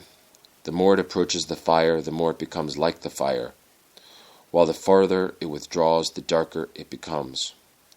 Here is another incident revealing their spiritual bond as related by Papa Ephraim. One day as I began praying, I felt my soul was in pain, and that the pain was coming from Yerunda. I said to myself, Yerunda is suffering. What could I do? Pray. So I prayed and prayed from midnight until dawn. At 9 a.m., my soul stopped hurting. I said to myself, Yerunda must be better now. The next time I saw Yerunda, I asked him, by the way, Yerunda, on such and such a day, how were you? Yerunda replied, my child, I was suffering because Athanasios did this and that. I was in great pain. How long did your pain last? Until 9 a.m., and then? Then I gave myself over to prayer and found consolation. God enlightened me to know about your suffering. That's why I prayed as hard as I could for you. But really, what could I do for Yerunda? I guess it was like the two mites of the widow in the Bible. Yerunda once told Papa Ephraim, if you are in a good spiritual state and go to a house, you can sense what kind of spirit dwells in that house. For example, if there is a spirit of prayer, a spirit of continence, a spirit of ascesis, or a spirit of lying, greed, theft, or witchcraft. Intellectually, Papa Ephraim understood what his elder was telling him, but in practice he couldn't grasp it because it seemed not just unbelievable, but a little preposterous. Then one day the following incident occurred, as Papa Ephraim himself described it. One day I went to serve liturgy for Elder Joseph. As soon as I entered his cell, I said, Yerunda, what's going on in here? "What is it?" he asked. "A spirit of silence prevails in here, as if telling me, 'Be quiet.' A feeling immediately came over my soul, as if to inform me in a sense that there is silence in here." "Let me explain," Yerenda said. "Now, during Great Lent, on Saturday, we have a liturgy. We receive communion, we eat, and Father Arsenios and I may talk with each other until Sunday evening. On Sunday evening, we do a prostration to each other to ask forgiveness, and then all week long we do not speak. If we want to get something done, we communicate only with hand signals." From then on, I understood, through my own experience, that Yerenda's words were right. Then Yerenda also added the following: "Papa, I want you to read the prayer of absolution for me." "What happened, Yerenda?" "The other day I was trying to signal to Father Arsenios to go down and dig so that we could plant chickpeas. I showed him a handkerchief full of chickpeas and tried explaining to him with hand signals that he should use a pole to make holes in the ground to plant them. But Father Arsenios couldn't understand what I meant and started trying to talk with his mouth closed. Then he took the handkerchief and the chickpeas scattered everywhere. I got angry and gestured inappropriately to him. That's why I want you to read the prayer of absolution for me." Last words. "Only those who have broken away from obedience," writes St. John of the Ladder, "can fully appreciate its value. When Papa Ephraim was an old man, he recollected the good old days, and he said, 'Oh, blessed obedience, what can I tell you? When I was under obedience, I had a special kind of grace, a different kind of prayer. It was as if I were flying, for prayer springs from obedience, not obedience from prayer. Be obedient for now, and later you will acquire grace.'" Elder Joseph told us, "When a person is obedient to an elder, it doesn't matter if the command is wrong. It will turn out well for him simply because he is being obedient.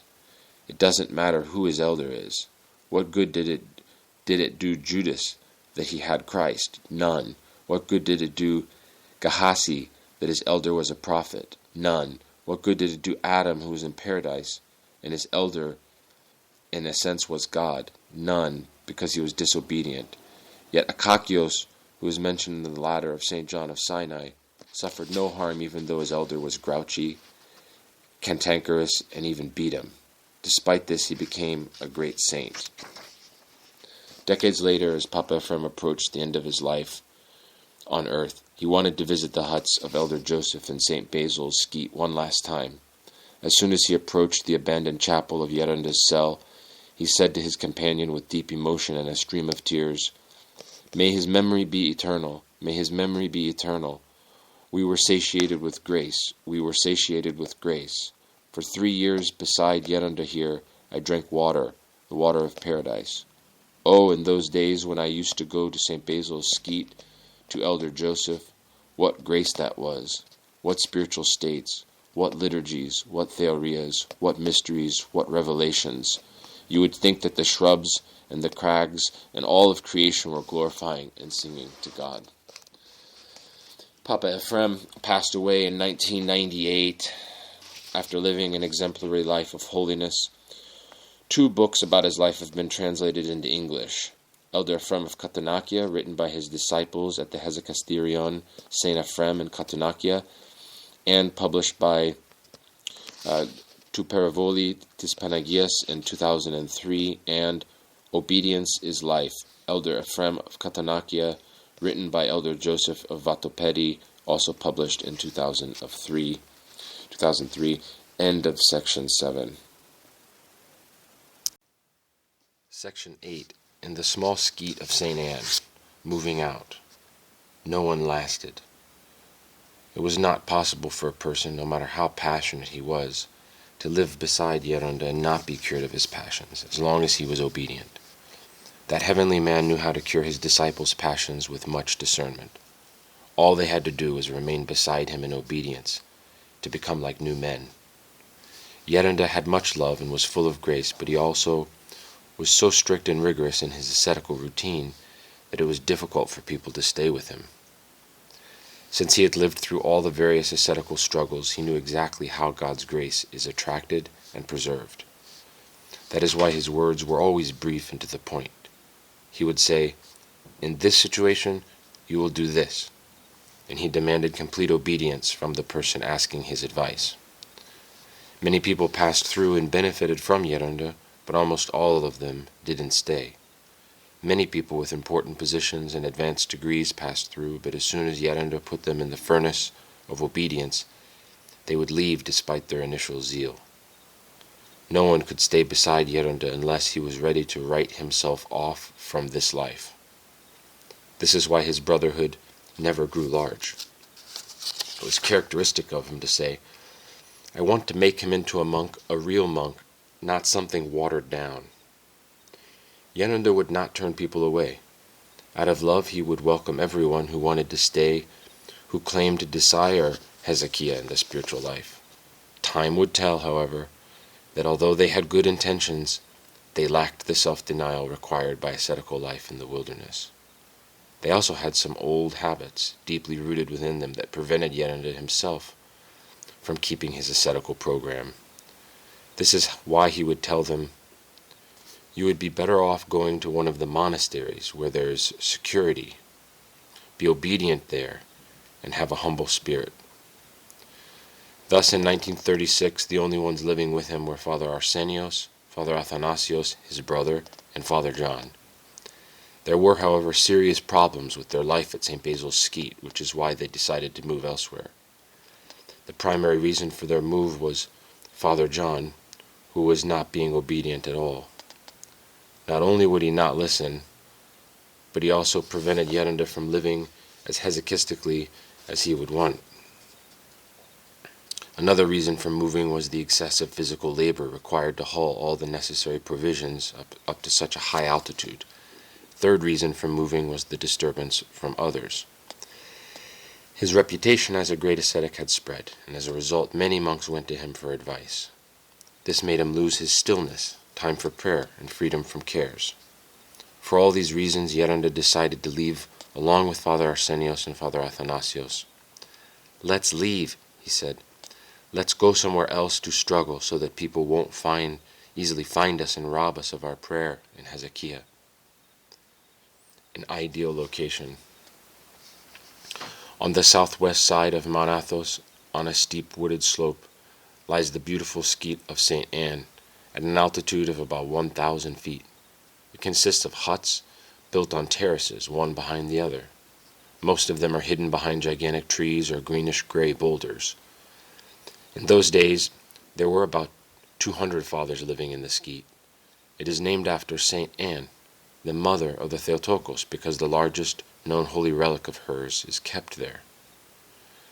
About half-hour's walk from St. Anne's Skete in the small Skete of St. Anne. It is a small ascetical cluster of just 5 huts. It has a milder climate because a rock protrusion to the north protects it from the sharp cold coming from the summit of Mount Athos. Elder Joseph had heard from the other fathers of St. Anne's Skete about some caves towards the small Skete of St. Anne. After laboriously exploring, they found the caves in the side of a cliff beneath the hut where the famous Papasavas and the Georgian St. Hilarion had lived in the 19th century. A Russian ascetic, having lived in those caves, and there were still 2 small cisterns there. This was a very secluded spot that few knew about. The place was very small, sort of like an eagle's nest. On one side were crags, on the other side was a deep precipice. They were very pleased with the landscape because they had absolute stillness. It was so secluded that only with great difficulty could anyone find them. Water from the rock. Thus in January of 1938 they loaded their tattered garments and their few books onto their backs and moved to those 2 caves. When they arrived there, the only thing they found were those 2 cisterns. One cistern was open and was used for washing and irrigation. The other was covered and held potable water. They cleansed both cisterns as well as they could and gorged the face of the cliff, inserting tin strips to make a gutter of sorts. This is how they collected their rainwater, which was crucial since there was no well nearby. Thus the little water that was collected barely sufficed for their most essential needs. Once again they encountered the same problem they had at St. Basil's Skete. As soon as they began to build a little hut and a little chapel, they realized that they didn't have nearly enough water. So once again Father Arsenios had to haul it on his back from far away. One day when the sun was extremely hot, Yerunda felt sorry for Father Arsenios, and he prayed to the Panagia, "My dear Panagia, work something out so that we have a little more water, because Father Arsenios is toiling very hard."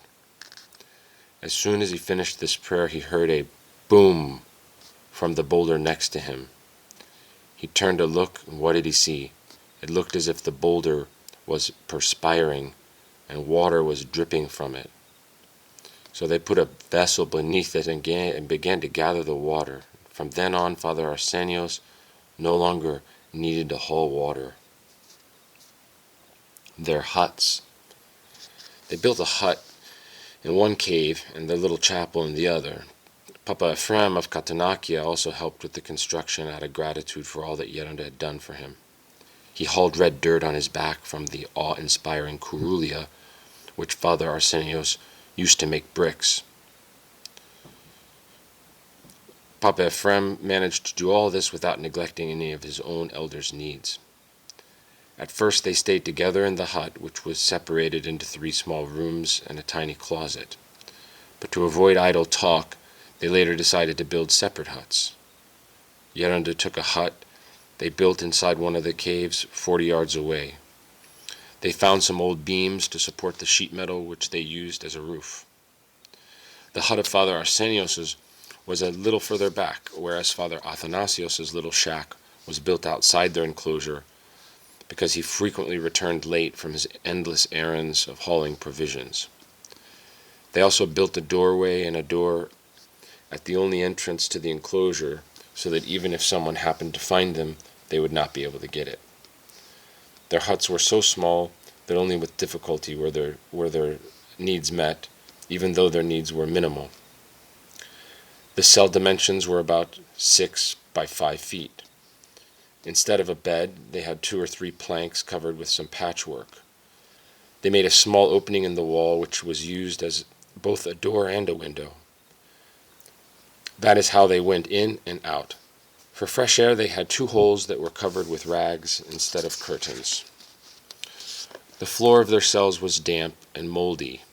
The cells were so cold in the winter that if you stopped moving, you would freeze, whereas in the summer, they suffered from the unbearable heat. The tin sheet above their heads broiled them. Even at night, it wasn't cool because the surrounding boulders would absorb the heat all day and then radiate it all night.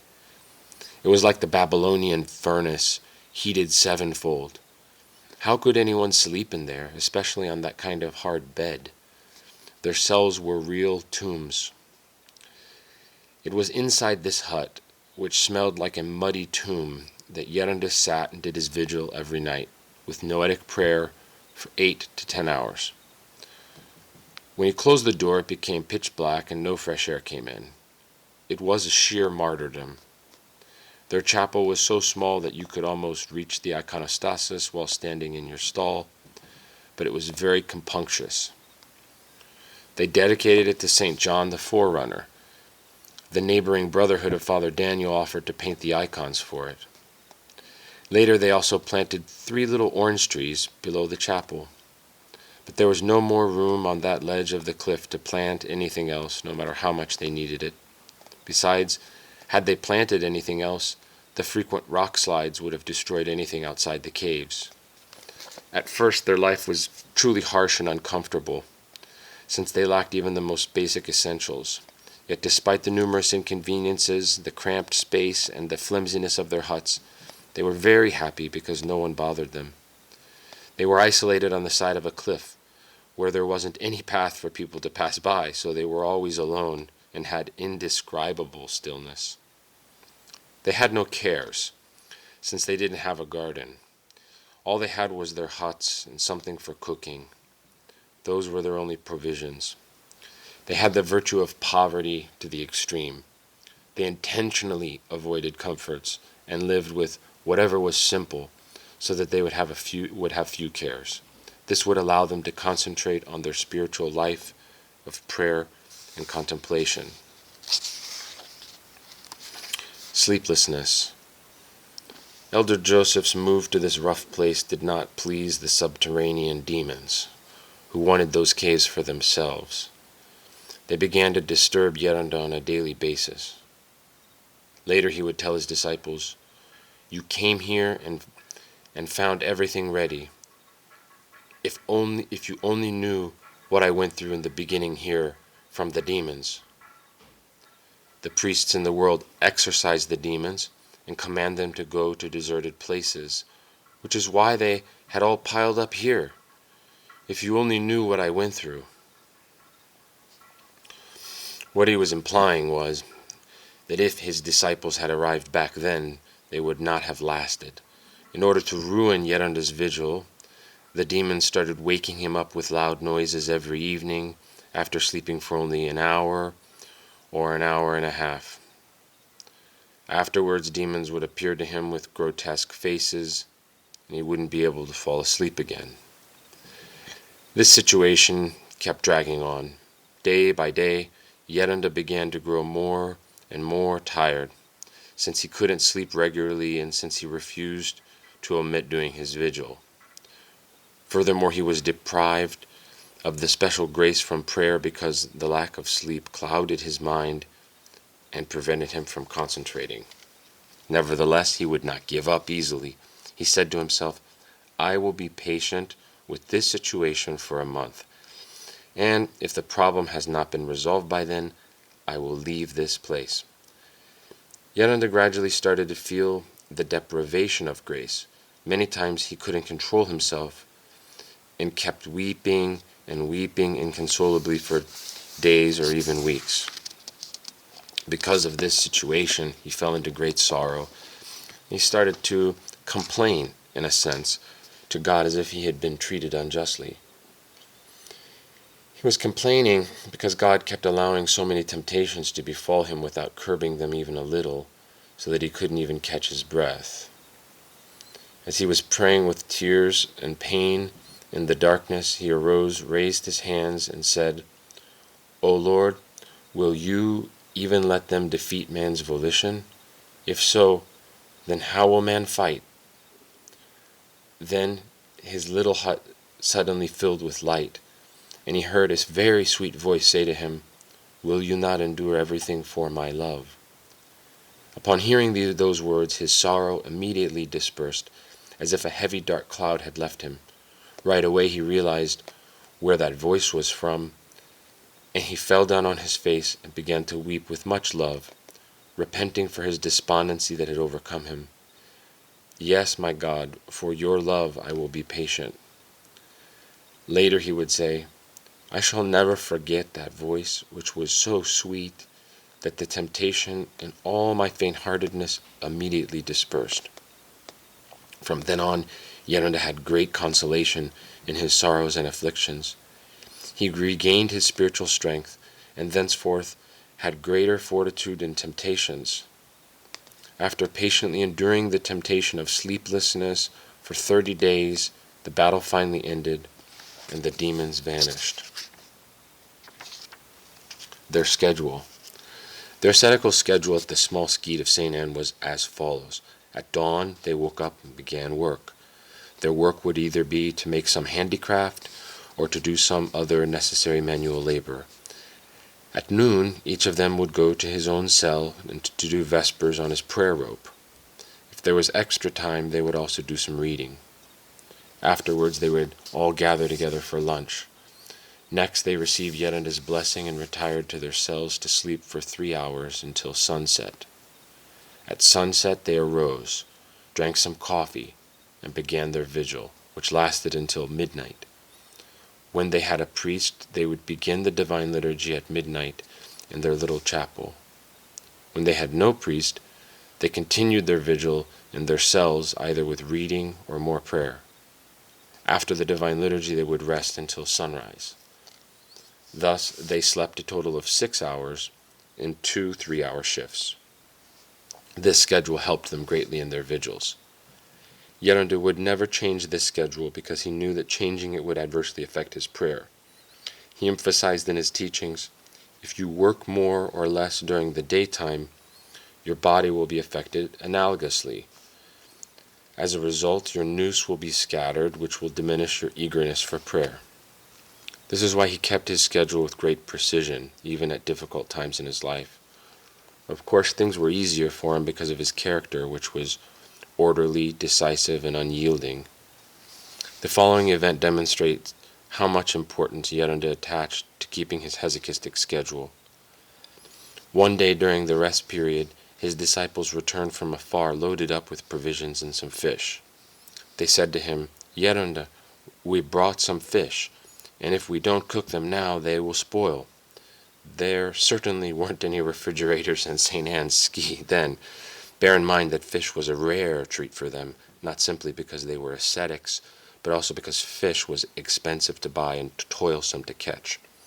Without even discussing the matter, Yerunda replied, I would rather have the fish spoil than to spoil my schedule.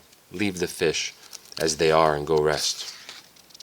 The next day he said to his disciples, I intentionally let the fish spoil so that for the rest of your lives you will remember the value of orderliness. He frequently emphasized, be careful with our schedule. Father Arsenios and I shed our blood to present it ready for you. The joy of Hesychiah. At the beginning of our monastic life, the fathers say we cultivate the virtues with toil and difficulty. But as we progress, then we work joyfully with determination, desire, and a holy flame. Yerunda was very pleased with his new ascetic dwelling. He enthusiastically wrote to his sister, we here, my sister, don't sleep at all that night. Every night we have a vigil. We pray for the whole world all night. Only in the morning and midday do we rest a little after we eat. This is our rule. Half the day we work, the rest of the time we rest in silence and are content. Ascetical life, wilderness, angelic life, full of grace. If only you were here to see us. Oh, if only it were possible for you to see us. Here, my sister, is earthly paradise, and if from the beginning one lays hold of the demanding, lofty lifestyle, he becomes a saint. At the beginning of their stay there, no one knew about them. However, in accordance with the Lord's words, a city that is set on a hill cannot be hid. The fragrance of Yerunda's virtuous life could not be hidden. Gradually, the neighborhooding fathers learned of his holiness, and several of them began to visit him for spiritual benefit. Unfortunately, however, some other people without interest in spiritual matters found him, and they simply wanted to pass their time with unprofitable discussions due to their idleness. He saw that he did not benefit from those acts of love, but only ruined his soul. That is when he decided to put a gate at the only entrance to their enclosure to keep visitors out and preserve his hesychastic schedule. He would keep the gate locked almost the entire day so that he would at least benefit from the prayer and Hesychiah, since right from the start of his monastic life this is how he had learned to live. In this manner he managed to be more rested for his vigil. He thought to himself, what benefit will I offer to my neighbor if I myself am darkened by other people's words? But when I remain in peace and illumined by the light of God, I will be able to transmit what I have to others, and in this way I will fulfill Christ's commandment of love.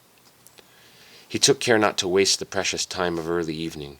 He saw that whenever he kept it with peace and the fear of God, he would have so much spiritual fruit that he would be amazed at the benefit of orderliness and freedom from cares.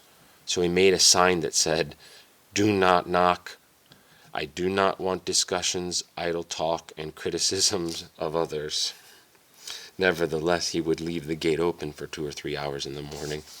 With this method he had absolute stillness. Full of joy he wrote to someone, I am the most fortunate of men, because I live without worries, enjoying the honey of Hesychiah without any interruption. When grace withdraws, though, Hesychiah, like another grace, shelters me in its bosom, and the pains and sorrows of this evil and toilsome life seem even smaller. He even composed poems, such as the following one: I found here a haven of stillness. Be healthy, my soul and my body. Swim, O my nous, in the sweetest tranquility, and ask not at all what your neighbor is doing. Yerunda sought hesychia and seclusion as the means for achieving the acquisition of the Holy Spirit through prayer. Section 8 continued spiritual struggles, the path of a hermit. In one of his letters, Yerunda wrote about the two general paths of monastic life. Once the grace of God enlightens a person and he leaves the world, he goes to a monastery or somewhere else with many other brethren. He is obedient to everyone and is at rest keeping the divine commandments. And by fulfilling the spiritual responsibilities he has been given, he awaits with good hope the mercy of God who loves mankind. Well, this is the common road many fathers have walked. He then explained that there is another path that the hermits follow. This is the path Elder Joseph followed, and this is how he described it. After the merciful and good God sends a ray of his divine grace into the heart of a sinner, he rises at once and seeks spiritual fathers to confess the evil deeds he's done. He also seeks the wilderness and caves for protection from the causes of the passions and to correct his previous sins, with hardships, hunger, thirst, cold, and heat, and through other ascetical practices. And the Lord gives him even more ardor, which, like a flaming furnace, burns his heart with fervent eros for God, an immeasurable zeal toward fulfilling the divine commandments, and boundless hatred toward the passions and sin. So he begins with great eagerness to give away all his belongings, whether he has many or few. Then once he becomes entirely destitute and keeps in part the divine commandments, he is no longer able to hold back his love and yearning for the wilderness. So he runs like a thirsty deer to the wilderness. He forsakes parents, siblings, friends, and the rest of his relatives, seeking and thirsting only for Jesus, and following him with all his strength. And just as a hunter scours the wilderness for animals, he scours the wilderness to see where he might come across the leader and guide of souls he desires, so that, being led by him, he may reach his goal by thoroughly learning how he can progress and ascend in the spiritual life. Unfortunately, though, today all the eminent guides have vanished, and there are very few who walk this path. So he cries and laments because he cannot find a guide as he desires, as in the old days. But what can he do, since he has a great fervor for stillness? He inquires and seeks the most experienced guide, and puts himself under obedience. And with his guide's prayers and blessing he begins his spiritual struggles. Now, many who have this fervor would receive the holy schema and withdraw by themselves to a quiet place with the prayers and blessings of their elder, and every now and then they would go and receive his advice. Others would remain together and have permission at certain hours to be still and undertake every kind of virtue, to weep, to keep vigil, to fast, to pray, to read, to do prostrations according to their strength, and in general to give heed to purity and fight against the passions. And once he finds some quiet place, as we have said, he applies himself to ascetics even more. He who has truly withdrawn for Christ's sake has constant tears, weeps for his sins, and cultivates every virtue. And with fervent faith he dedicates himself to struggling until death. He puts his nous into his heart and forces himself to say the prayer, while inhaling and exhaling, Lord Jesus Christ, have mercy on me. Kyrie Jesu Christe, eleison me. Moreover, he gathers his nous according to the instructions of the watchful fathers. Just as breathing provides life to the flesh, likewise the nous that is attached to the prayer raises its deadened soul. By doing this and diligently seeking mercy as a fine worker, he gradually begins to perceive noetically the enlightenment of divine consolation. This is the first level of a monk who is on track to seeing God. He is traversing on a blessed path as a novice, and he has an internal assurance that he is on the true path. As we said, at first there was that ray of grace from God, which on its own helps us in purification. Yet this ray is not yet perceptible to the nous, since its divine action is invisible to all. It is only perceived occasionally during bodily trials, and it gives him spiritual thoughts and lightness of soul. It brings mourning and tears to him, as well as the remembrance of and feeling for his sins. It also gives him the desire to struggle, and natural God-pleasing theorias of creation, as well as things that sweeten one's soul very much. However, it does not give him a noetic vision of perceiving limpid light. Such a thrice blessed vision illumines us and comes as if in a soft breeze. God's aid cleanses him little by little as with a bath. It softens his heart and moves it to feel compunction, to mourn, to be obedient, and to have greater zeal and ardor. It greatly increases the gifts he already has by nature. And, like a mother with her child, grace supports him and educates him. When grace, our mother, comes, he leaps for joy and rejoices with delight. Then when grace withdraws, he laments and seeks it, without understanding the wisdom of our holy God. Since he is ignorant of these matters, he thinks that grace has withdrawn permanently, so he adds fast upon fast, standing and vigils, prayers and supplications, thinking that this will attract the grace of God.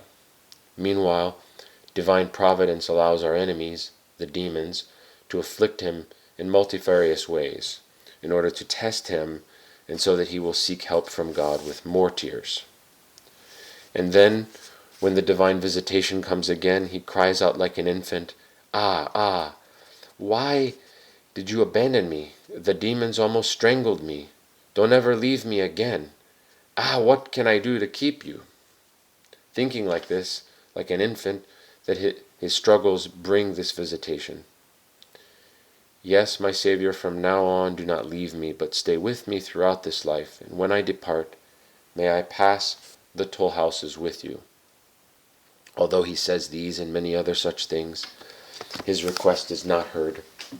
But as soon as this divine consolation sweetens him with honey, it withdraws and the bitter wormwood comes. But since a vessel through frequent rubbing becomes cleaner, likewise the vessel of his soul becomes more receptive to divine illumination. Thus little by little, grace returns more quickly and stays longer. But he who is still an infant in wisdom and knowledge begins to grow accustomed to it and grows bold, thinking that henceforth it has been given to him as a reward for his toils. For 3 or 4 consecutive years, sometimes more or fewer, he sees the grace of God continually training him and making him wiser, while his passions diminish, and the demons are unable to fight him for long because divine grace protects him. When he is awake, he has tears to comfort him, whether he is walking or working. If he is praying noetically, he noetically perceives the radiant cloud, which occasionally visits him. And when he is sleeping, even if only a little, he sees beautiful dreams, gardens with brilliant golden flowers and indescribable royal palaces, shining together, brighter than the sun, and many other different things which the mind meditates on after he wakes up, and they rouse him to greater ardor and zeal. Then he marvels at the beauty of the eternal blessings and wonders when he will be made worthy to inherit them. However, when this spiritual infant sees all these good things, he does not have sufficient knowledge to understand and discern the providence of God, for until this stage he is still drinking milk and has not acquired clear eyes, but emanates both light and darkness, and his works are mixed with the passions. So when he sees all those blessings, he starts to think, Behold what God has given me because of my struggles and afflictions. Then an evil demon secretly sows the poison, as of old with Eve, and this infant opens his ears. But this happens also by divine permission so that he learns humility. So the crafty demon starts telling him, see, nowadays they say that God does not give grace anymore. But just take a look at yourself. The truth is that they just don't want to struggle, so they hinder others and tell them, you will be deluded, you will fall, you will get weak. The primeval evil one teaches him many other things. Without realizing the trap that the demon is weaving for him, he's plundered because he is inexperienced in battle and accepts a lie as the truth. But this may also occur by God's providence, as we have said, to make him wise so that he is not an infant forever. When, however, he recovers from such thoughts and realizes his own weakness, he considers himself even worse than the reptiles of the earth. And if it were possible, he would like to put all the people into his heart for them to see and be saved, even if he himself were to lose the grace of God. But since this has been tried already, he knows that it is impossible for someone to save others. Therefore, he is satisfied remaining in his stillness and praying that God will save them all. All those temptations he suffered, all the storms and shipwrecks he went through, and all the fears and the enormous difficulties he had were because he did not have a guide to support and direct him.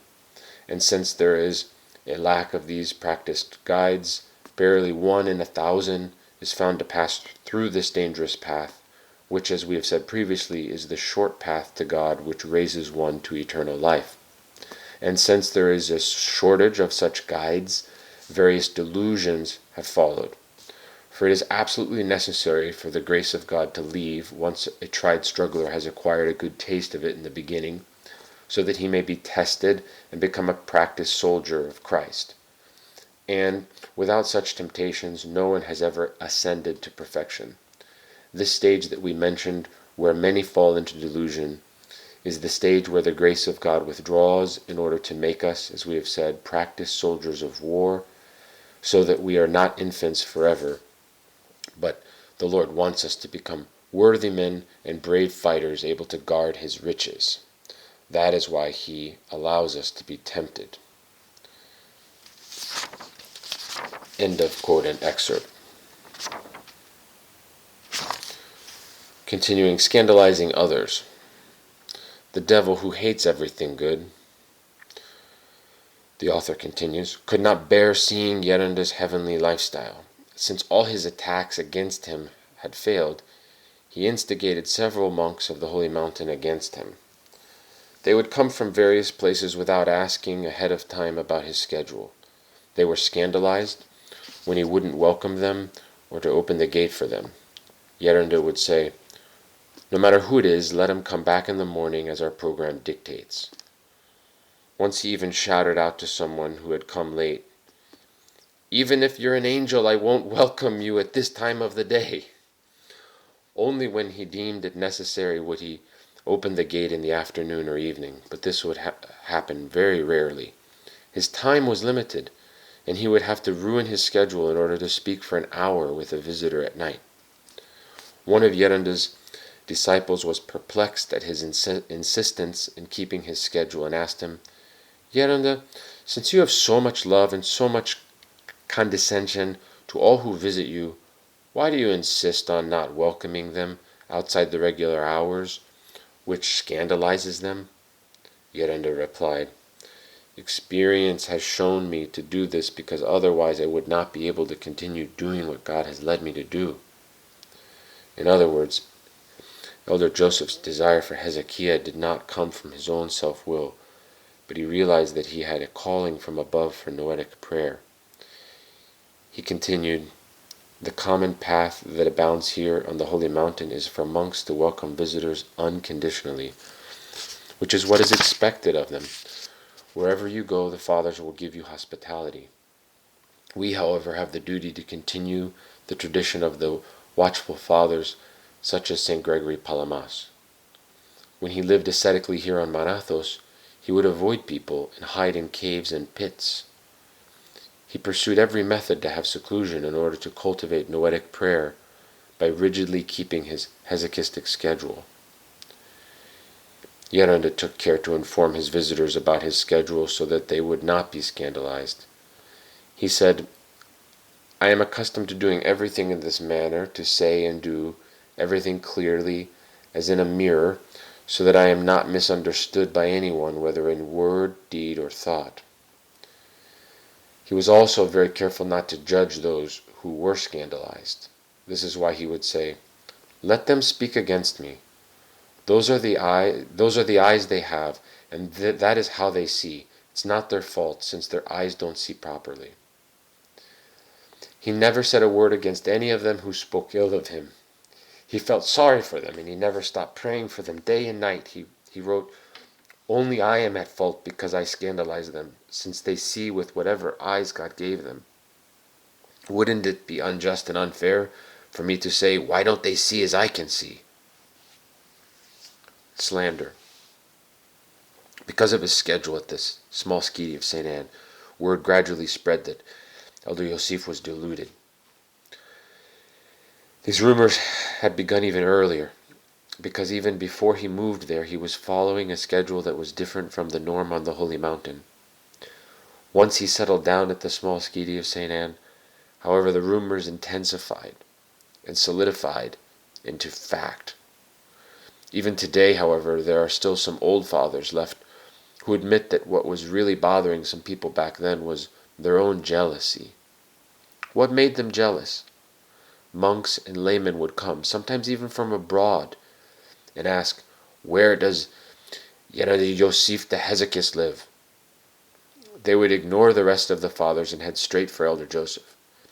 Even though the majority of the fathers in the Skete were pious ascetics with good hearts, a small number of them would be scandalized because the visitors would ignore them and run to see a young, unlettered, uncouth hermit. Thus they began slandering him openly that he was deluded. Unfortunately, rumors on the Holy Mountain spread rapidly because some monks who were spiritually weak and jealous. Since Yeranda would neither change his schedule nor try to justify himself, many virtuous fathers made the human mistake of believing and being misled by those unfounded accusations. Although Yeranda was not bothered by the personal attacks on his character, he was saddened to see them attacking his way of life, namely the sacred institution of hesychastic tradition, which is upheld by our church. Yeranda, of course, was a forceful monk, and he was not harmed by such trials. However, some who genuinely thirsted for noetic prayer were harmed, and they distanced themselves from him because of the slanders they heard. For example, when the famous ascetic Elder Paisios, may his blessing be upon us, lived 1924 to 1994, when he was a young monk, he heard about Elder Joseph's good reputation as a man of prayer. He asked a monk who knew him what he thought about Elder Joseph. "Don't listen to those good things they say about him," the monk replied. "It's all lies. He's deluded." Elder Paisios believed him and didn't try to meet Elder Joseph.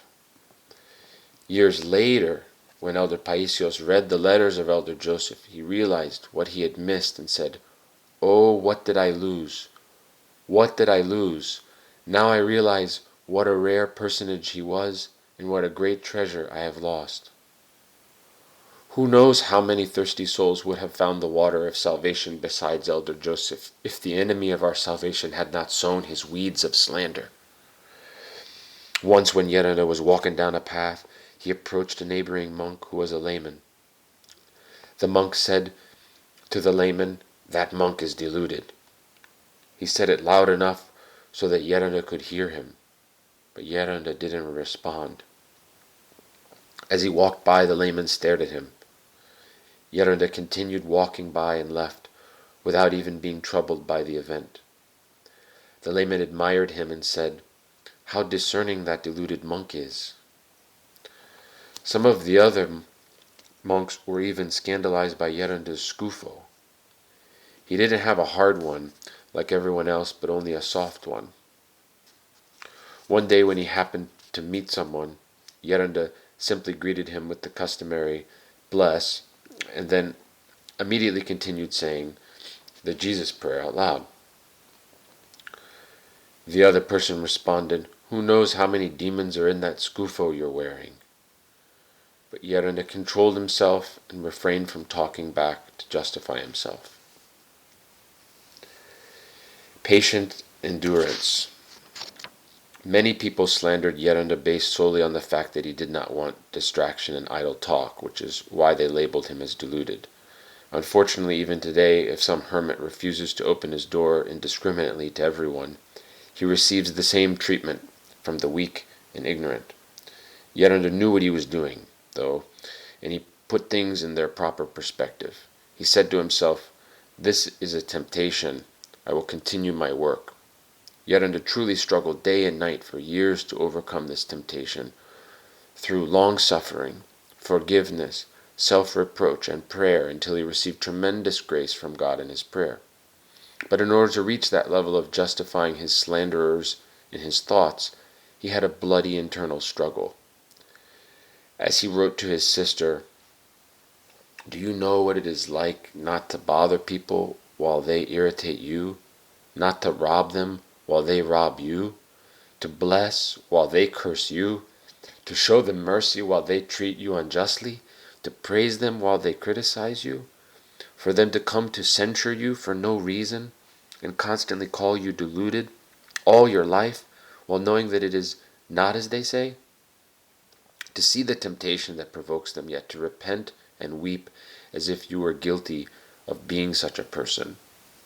These are the strongest temptations, because while you are being fought by them, you are also fighting with yourself to convince yourself that this is how it is, as people are saying, even though it is not so. You see that you are totally right, yet convince yourself that you are wrong. This, my sister, is the art of arts and the science of sciences, to flog yourself until you are persuaded to call the light darkness and the darkness light, so that every right leaves, so that all arrogance is obliterated, so that you become a fool with complete understanding, so that you see everyone without anyone seeing you at all. For he who becomes spiritual examines everyone, yet he himself is examined by no one. He sees everything. He has his eyes fixed above, and no one sees him." This confession alone demonstrates the sanctity of Elder Joseph. Another time Yerunda confirmed that my whole life was a martyrdom.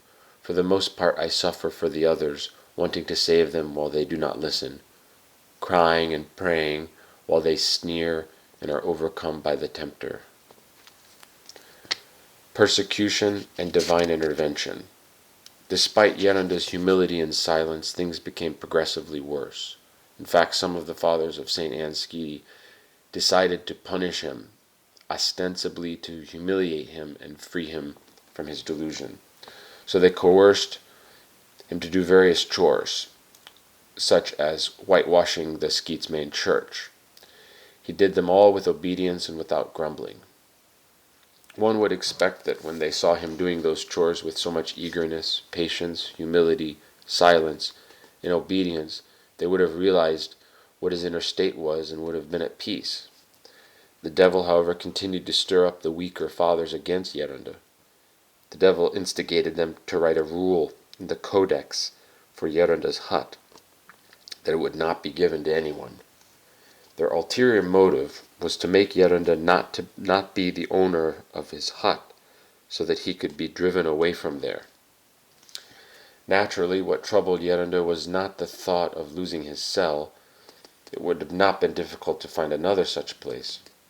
What troubled him was seeing the fathers' thoughtlessness and envy.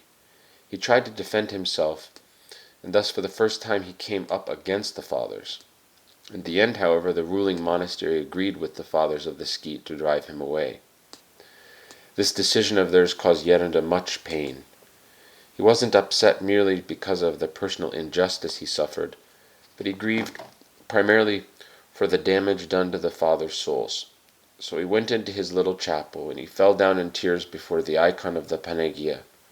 While he was praying there on the floor, he suddenly felt a consolation within himself, and the place filled with light, just as it always happens when a divine vision is about to begin. His heart overflowed with love for God, and his soul was raptured. Then he had the following vision. I was in brilliant light, and in front of me there stretched a boundless plain, like a sea, with no sign of a horizon anywhere. I seemed to be going east, only I was not treading on the ground, nor did I feel any weight or restriction, but I was dressed in my shabby old clothes, as I could see. I was moving very quickly, and I was wondering how this could happen without effort, and what was going on, where I was going. Then I began to think, how am I going to get back, since I don't know at all where I have come and what all this is? It seemed as if I stopped and looked around me in bewilderment, although not with fear, and I seemed to hear voices in front of me, quite a distance away. I headed in that direction and walked briskly in order to find the people who were talking and ask them what all this was, and suddenly I found myself near a sort of hollow in the ground, like the underground arcades they have in big cities. As soon as I came close enough to see the way down clearly, I saw a general coming out. He appeared to be someone of great authority. He looked directly at me and spoke to me in a familiar way, as if he knew me very well. "Welcome, Father Joseph. Come on in and pay respects, because I've been waiting for you." I shrank back, embarrassed, because I was aware that I was dressed in my torn, unwashed old cassock. But he came up and took me by the hand, and we went down a luxurious stairway, like spiral stairs it seemed, and below we could hear singing. When we got to the bottom, it did not seem far down. I saw a vast hall, or rather the narthex of a church, because there were beautiful stalls full of radiant youths, all similar in age and in features. It was they who were singing the hymn I had heard earlier. When I saw all this, I stopped, unable to do anything. I just marveled at this magnificence and the beautiful melody of the singing. As soon as we got down to the floor, my guide left me and went in towards the east, where it seemed the body of the church was. The youths invited me to come into one of their stalls and treated me with such familiarity that I would have thought they had known me for years and were bosom friends. From inside in the church one could hear a different hymn, and it was clear that it was addressed to Our Lady, the Mother of God. I wanted them to let me sit somewhere there on the floor and admire all this grandeur. Then the door opened, and out came the general who had brought me there, and he called to me joyfully, "Come, Father Joseph, come in. We are going to pay our respects." In my shyness I did not move, but he took me by the hand, and we were passing through the midst of those shining youths, and came to the entrance. When he opened the door and drew me into unimaginable splendors, into that immense grandeur, I don't know whether it was a church or heaven or the throne of God, I stopped in my tracks. All my perception, all my inner vision, all my being was flooded with that glory and that light, which was indeed uncreated, and beyond all whiteness and unimaginable delicacy. Then I saw in front of me the superb iconostasis of that majestic church, just as light has its source in the sun. So it was from there that all the glory and majesty shone forth. Then I was able to make out two large icons to the right and left of the holy doors of our Lord Jesus Christ and of his all-pure Mother, seated on a throne holding our Lord, who is before all ages, on her lap as an infant. Once I managed to have a better look, because that vision captivated me totally. They no longer seemed to me like icons, but like the persons themselves, really living. And the all-holy infant shone so brightly that everything fell silent, because illustrious officers had been singing all around. Then my guide motioned me to go up and venerate the icons, and he turned me toward Our Lady, the Mother of God, the consolation of all Christians.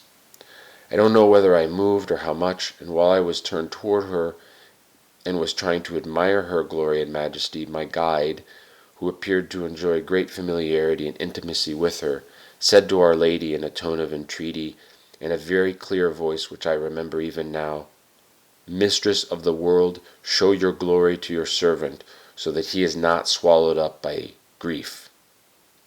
Then, what can I say? worthless as I am and most unworthy of men.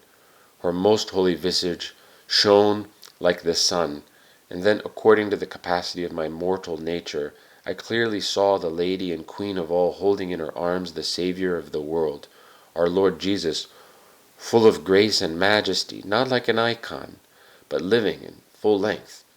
As soon as I had seen that godly glory of Our Lady up to a certain point, I could no longer stand up, and fell to the floor.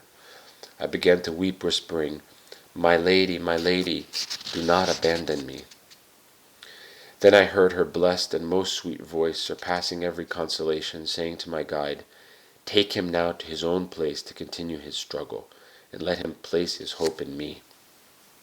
Then I felt someone prod me on the shoulder, and when I tried to get up, I found myself in my own cell, where I had sat down in the beginning, and had been praying, and my face was wet with tears. From then on I felt such love and reverence for Our Lady that her name alone would fill me with spiritual joy. Her words, "Let him place his hope in me," were my constant consolation from that time on.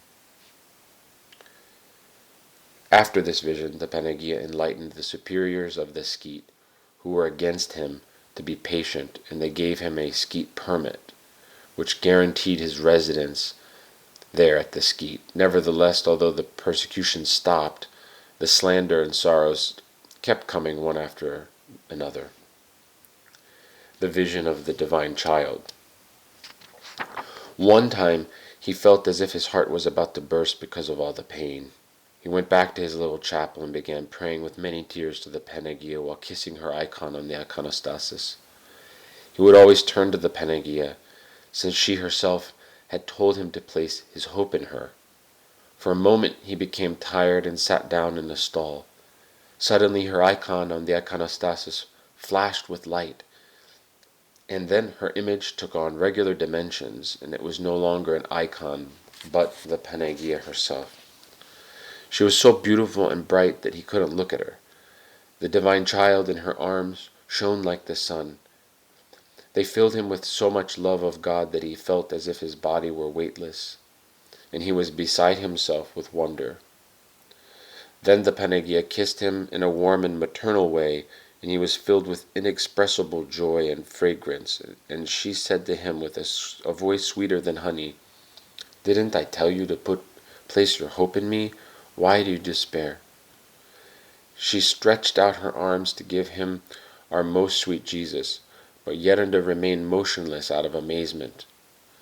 Then that heavenly infant approached him and caressed his entire face, and he kissed his chubby little hand as if he were present before him. His soul filled with so much divine eros and light that he could no longer stand on his feet, and he collapsed. Then the Queen of all entered her icon once again, and she left her divine consolation with him, along with an indescribable fragrance. When he came to his senses, he kissed the spot where the Panagia had stood, which was fragrant for quite some time afterwards. "I felt the soft little hand of our dear Jesus," Elder Joseph would later say, amazed at Christ's condescension to his baseness. He explained that these kinds of divine visions are an experience and perception of the other world, unknown to those who are ignorant of such things. He would say that no matter how hard someone who has seen these things tries to describe what he felt, he will never be able to make others understand what happened, but he will only give them a rough description.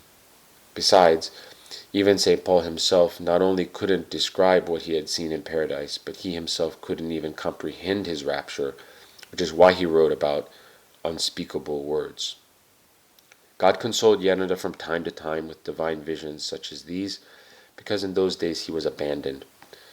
There was no one more experienced than himself who could have been his elder. The fathers and confessors in those days did not know about noetic prayer and genuine states of grace. If he were to insist that they give him some explanation, they would call it a delusion because they lacked the appropriate experience. The matters of saints are grasped only by saints. The others would tell him, "My child, such things are dangerous. It would be better if you didn't occupy yourself with such matters." But Yerunda would not give in to that kind of advice. God enlightened him to persist. He would say with his typical valor, "What do they mean by that? Isn't the Lord who called us the same one who gave such grace to the church fathers? Why shouldn't we find this grace too?" Along with his forcefulness, he combined humility and patience, which is why God helped him. For God resisteth the proud, but giveth grace unto the humble. Continuation of section 8 in the small skete of St. Anne. Father Ioannikios, the young monk. The brotherhood of Papa Athanaios was in the hut of the Holy Cross at St. Anne's Skete. In those days there were about 10 fathers there. They were talented iconographers, and they occasionally went fishing for the needs of their brotherhood. They led a conscientious monastic life with much love and almsgiving. They said to themselves, "How will Elder Joseph and Father Arsenios get any fish? They are ascetics. Let's give them some fish as alms, and they will pray for us." Out of their great brotherly love, they sent one of their young monks, Father Ioannikios, to bring some fish to Yerunda. He was a strong young man, about 22 years old. Yerunda could see with the eyes of his soul that he was a very good person, and he thought to himself, "Let's try to teach this young monk noetic prayer." So he began saying various spiritual things to him. "How are you doing, my child? Do you say the prayer?" "No, Yerunda. Who's going to teach it to me?" "The apostles say that we should pray without ceasing. In the latter it says, 'Flog your enemies with the name of Jesus, for there is no stronger weapon in heaven or earth.' You should be obedient to your elder and say the prayer. When you go fishing in the stillness of the night, you should pray, 'Lord Jesus Christ, have mercy on me. Kyrie Iesu Christe, eleison me.' And you'll catch more fish. Otherwise the demons will be fishing for you." Yerunda advised this simple young man with other basics about prayer and obedience. His advice found fertile soil in the young monk's heart, and he became inflamed with zeal. Following Yerunda's suggestion, Father Ioannikios asked permission from his elder to follow these recommendations, and Papa Athanaios consented. So, when Father Ioannikios was alone in a boat, in the stillness of the sea at night, he would ceaselessly cry out the prayer, "Lord Jesus Christ, have mercy on me. Lord Jesus Christ, have mercy on me." Soon he began saying the prayer with ease, and his heart was warmed by it. So this young monk dedicated himself wholeheartedly to this blessed work. This monk learned and received the prayer from Elder Joseph because Father Ioannikios was pure. He became one of the best monks of the Skete, and all the old fathers still remembered him. Father Ioannikios was so devoted to Elder Joseph that he would say, "Yerunda, I haven't seen God, but I have seen you." Illness. Once Yerunda saw in his sleep that he was going to a city. When he reached the city's citadel, someone showed him a beautiful little garden with many fruit-bearing trees and plenty of water. He said to Yerunda, "This wonderful garden was going to be given to you, but it was given to Father Ioannikios for free." When Yerunda woke up, he started wondering, what could that dream mean? He concluded that it meant one of two things. Father Ioannikios was given that garden either because he received prayer from him or because he would die soon. The next day Papa Athanaios came and said to him, "Yerunda, Ioannikios vomited blood." This meant that he had probably contracted tuberculosis and that the infection had already reached the lungs. Therefore the illness would lead him quickly to death. Yerunda said to him, "The boy will die," and he related his dream to him. "Just don't say a word about my dream to him." As a loving father, Papa Athanaios replied, "I will take him to Vatopedi. There is a doctor there." "No matter where you take him, he's not going to live," Yerunda responded. At first the fathers believed the incorrect diagnosis made by the doctor at Vatopedi and were hopeful. But as things got worse, his illness was evident. Then his elder put him in an isolated cell so that the disease would not spread to the others. They would bring him some bread and anything else he needed. Father Ioannikios went to Elder Joseph every night to hear spiritual advice and be strengthened by it. Yerunda would tell him about the next life, about paradise, about how the soul of a man departs from heaven, and about the toll houses that it encounters. He was preparing him with all these things, knowing that he would soon die, since he had tuberculosis. When his condition worsened and he was no longer able to climb up to Yeranda's hut on the mountain, he said to him, "Yeranda, I can't come up here anymore." "Well, then I'll come down there to keep you company every day, Ioannikios. I will come down at night. First I will do my prayer ropes and noetic prayer, and then when I am done I will come down and stay until dawn." So Yeranda would go down and comfort him. When he could see that the end was approaching, he said to him, "Ioannikios, when the angel comes to take you, tell him to bring you by my hut to bid me farewell." "May it be blessed," replied Father Ioannikios. "I will tell him to take me there." Just to be sure, Yeranda said to Father Ioannikios' elder, "As soon as Father Ioannikios departs, ring the bell to inform us up on the mountain, the Panagia's visit." 2 hours before Father Ioannikios passed away, he saw the Panagia. Papa Athanaios came into his room. Father Ioannikios complained to him with indignation, "What does that woman want in here? Get her out of here." But afterwards he was taken aback and said, let her stay, it's the Panagia." Papa Athanaios asked him, "What made you realize that it's the Panagia?" "Well, I told her to say the O Theotokos and Virgin rejoice, and she said that prayer in its entirety."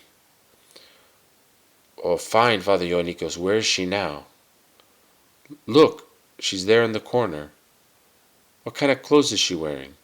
"Red." "Ask her, when will I die?" "My dear Panagia, when will I die?" Father Ioannikios asked. "What did she tell you?" asked Papa Athanaios. "Whatever the Lord wills." Papa Athanaios left, and at the same time Father Harlambos walked in. "Now she left," whispered Father Ioannikios. "Who left?" Father Harlambos asked. "The Panagia." "The Panagia was here?" "Yes." 2 hours later Father Ioannikios passed away. Blessed repose. The dream that Yeranda had seen revealed that this young monk, Father Ioannikios, wasn't merely saved, but he inherited those ineffable heavenly good things which God has prepared for those that love him.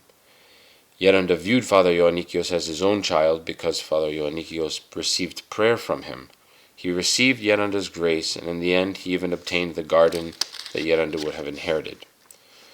On the day of Father Ioannikios' repose, while Yeranda was carving little crosses, he suddenly started shouting, "Arsenios, Arsenios, Ioannikios is here. Ioannikios has passed away, and he is bidding me farewell now." Sure enough, shortly thereafter Papa Athanaios rang the bell. Just think, Father Ioannikios' guardian angel was obedient to him. This is because in the case of holy ascetics, such as Elder Joseph, the angels are subject to them, since the soul of man is loftier in its nature than the angels. Father Joseph the Cypriot, the future elder of Vatopedi. Yeranda accepts him. In the summer of 1947, a young monk from Cyprus, Father Yosef, made a pilgrimage to the holy mountain for spiritual benefit. With great zeal he was searching for someone who could guide him in noetic prayer. He visited Elder Joseph at the small Skete of St. Anne, and from their discussion he realized Yeranda's holiness and begged him to keep him as a disciple. Yeranda replied to his entreaties, "Not only is there no room for you here, but even our way of life does not allow us to have others here." Yeranda had been somewhat disappointed with his experiences until then, because no one except Father Arsenios managed to follow his lofty ascetical path. Several people had come with great zeal, but they did not have the self-denial that his lifestyle demanded. Those people created insurmountable difficulties for him, which was why Yeranda discouraged people from staying. This monk, with genuine intentions, however, would not think of losing such an opportunity. For years he had been reading writings of the Holy Fathers about noetic prayer, and he implored God to reveal him an unerring guide. Now that God had finally showed him what he was seeking so fervently, he would not let this opportunity escape. So he fervently persisted, entreating Yeranda with tears. His humble persistence Surprised Yerunda, for the first time in his life he saw someone on his own desiring noetic prayer so ardently. Nevertheless, he still hesitated. Since Father Yosef was so persistent, Yerunda told him, "I will pray about it, and I'll do whatever God enlightens me to do." That evening in his vigil, Yerunda prayed hard for God to reveal to him his holy will. Likewise, Father Joseph, because of his great desire and the agonizing weight, shed streams of tears in his prayer, seeking God's mercy. The next day, Yerunda consented to accept him, and with great joy, Father Joseph became his disciple. Forced to leave. Right from the beginning, this young disciple laid a good foundation. At first, of course, he had difficulty coping with the incredible daily labors, the austere environment, the deprivations, insufficient clothing, the harsh climate, the demanding schedule, and the chastening of the Lord through Yerunda. But his pure, youthful zeal and the grace of God made the impossible not just possible, but even rejoiced at the labor of the struggle. That year there was great poverty due to the Greek Civil War. Typical handicrafts of monks were not selling, and there was no money. When Yerunda saw that their handicrafts were not making a profit, and that despite their meager needs he could not scrape together enough food for Father Yosef also, after 1 week he was forced to send Father Yosef out to various monasteries to work in order to earn his bread. This was a difficult trial for the young Father Joseph, whose pure soul yearned to struggle beside that great teacher of watchfulness. Nevertheless, to obey is better than sacrifice. He didn't complain or say, "I came all the way from Cyprus to learn prayer and you're sending me out to work in the fields. Is that what I wanted? I could have stayed where I was." On the contrary, he had so much faith in Yerunda that he eagerly accepted this difficult task and hurried off to please his spiritual guide. For the sake of obedience, until almost 1953 he went around to the monasteries and worked in the gardens and the olive groves, at the harvesting, and at various jobs. He saw Yerunda quite rarely. He kept running from one job to the next, and only occasionally would he manage to visit briefly the small Skete of St. Anne and enjoy the lofty spiritual advice from his spiritual guide and father. Yerunda's clairvoyant aid. The young Father Joseph associated with many monks and laymen, and many of the laymen wounded him with their passions. All that, along with his irregular program, tired him spiritually. All around him he would hear harsh talk, offensive talk, even blasphemous talk.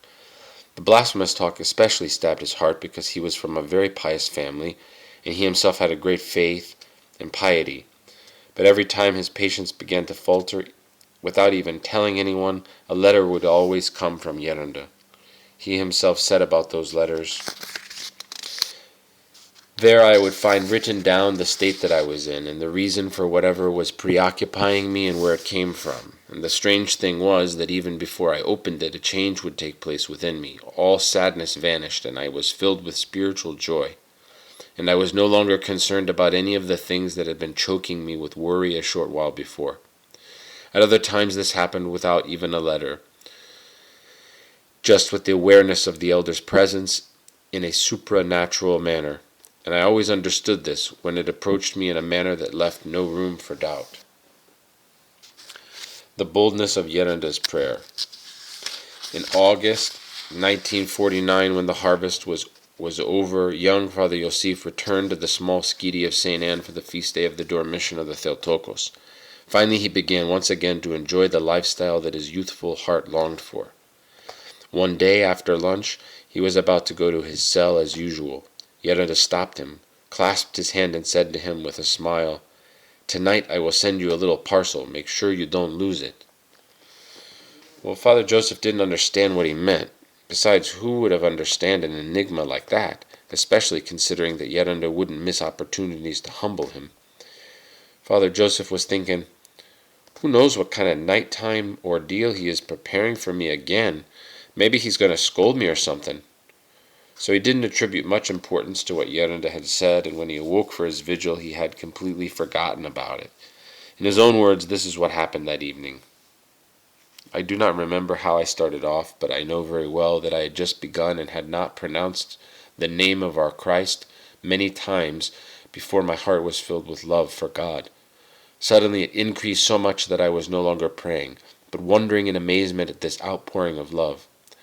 I wanted to embrace and kiss all people in the whole of creation, and at the same time I was so humble in my thoughts that I felt I was the lowest of all creatures.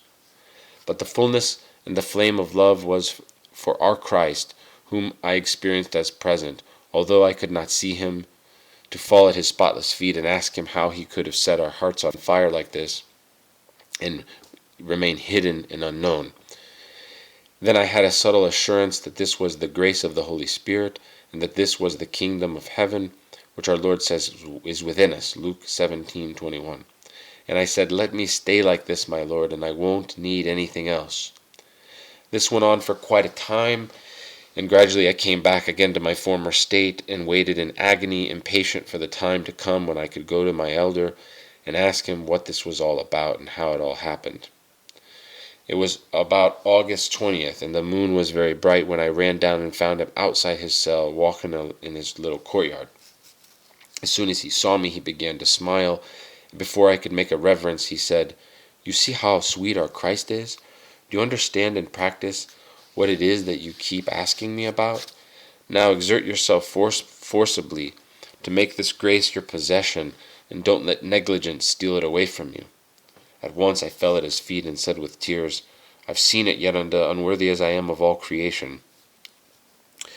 I have seen the grace and the love of our Christ, and now I understand the boldness of the fathers and the power of prayers." When I told him exactly what had happened and asked for details about how this had come about, he refused, out of humility, to tell me. So he said, "God had compassion and mercy upon you, showing you his grace by anticipation, so that you won't doubt the counsels of the fathers and lose heart." I then understood the meaning of the common custom of asking other people to pray for us, with full faith and trust. "Please pray for me, Father. Say a prayer for me, Father. Remember me in your prayers, Father."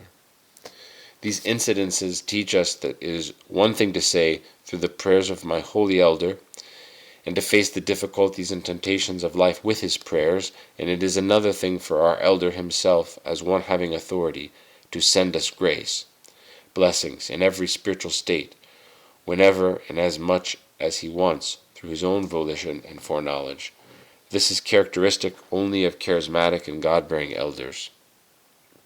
Permanent return. After 1953, when the poverty and the political disorder had abated, Father Joseph was able to live with Elder Joseph permanently as his heart desired. In the beginning he stayed in the cell they had for Papa Ephraim of Katounakia. Thus at least 2 times a week he didn't have a place to sleep. But this problem was solved when Ioannikios gave him his own cell after he had built a little hut for himself about 200 yards away. God only knows what states of grace the obedient young Father Yosef experienced in that thrice-blessed cell, which had been watered with the tears and sweat of Elder Joseph.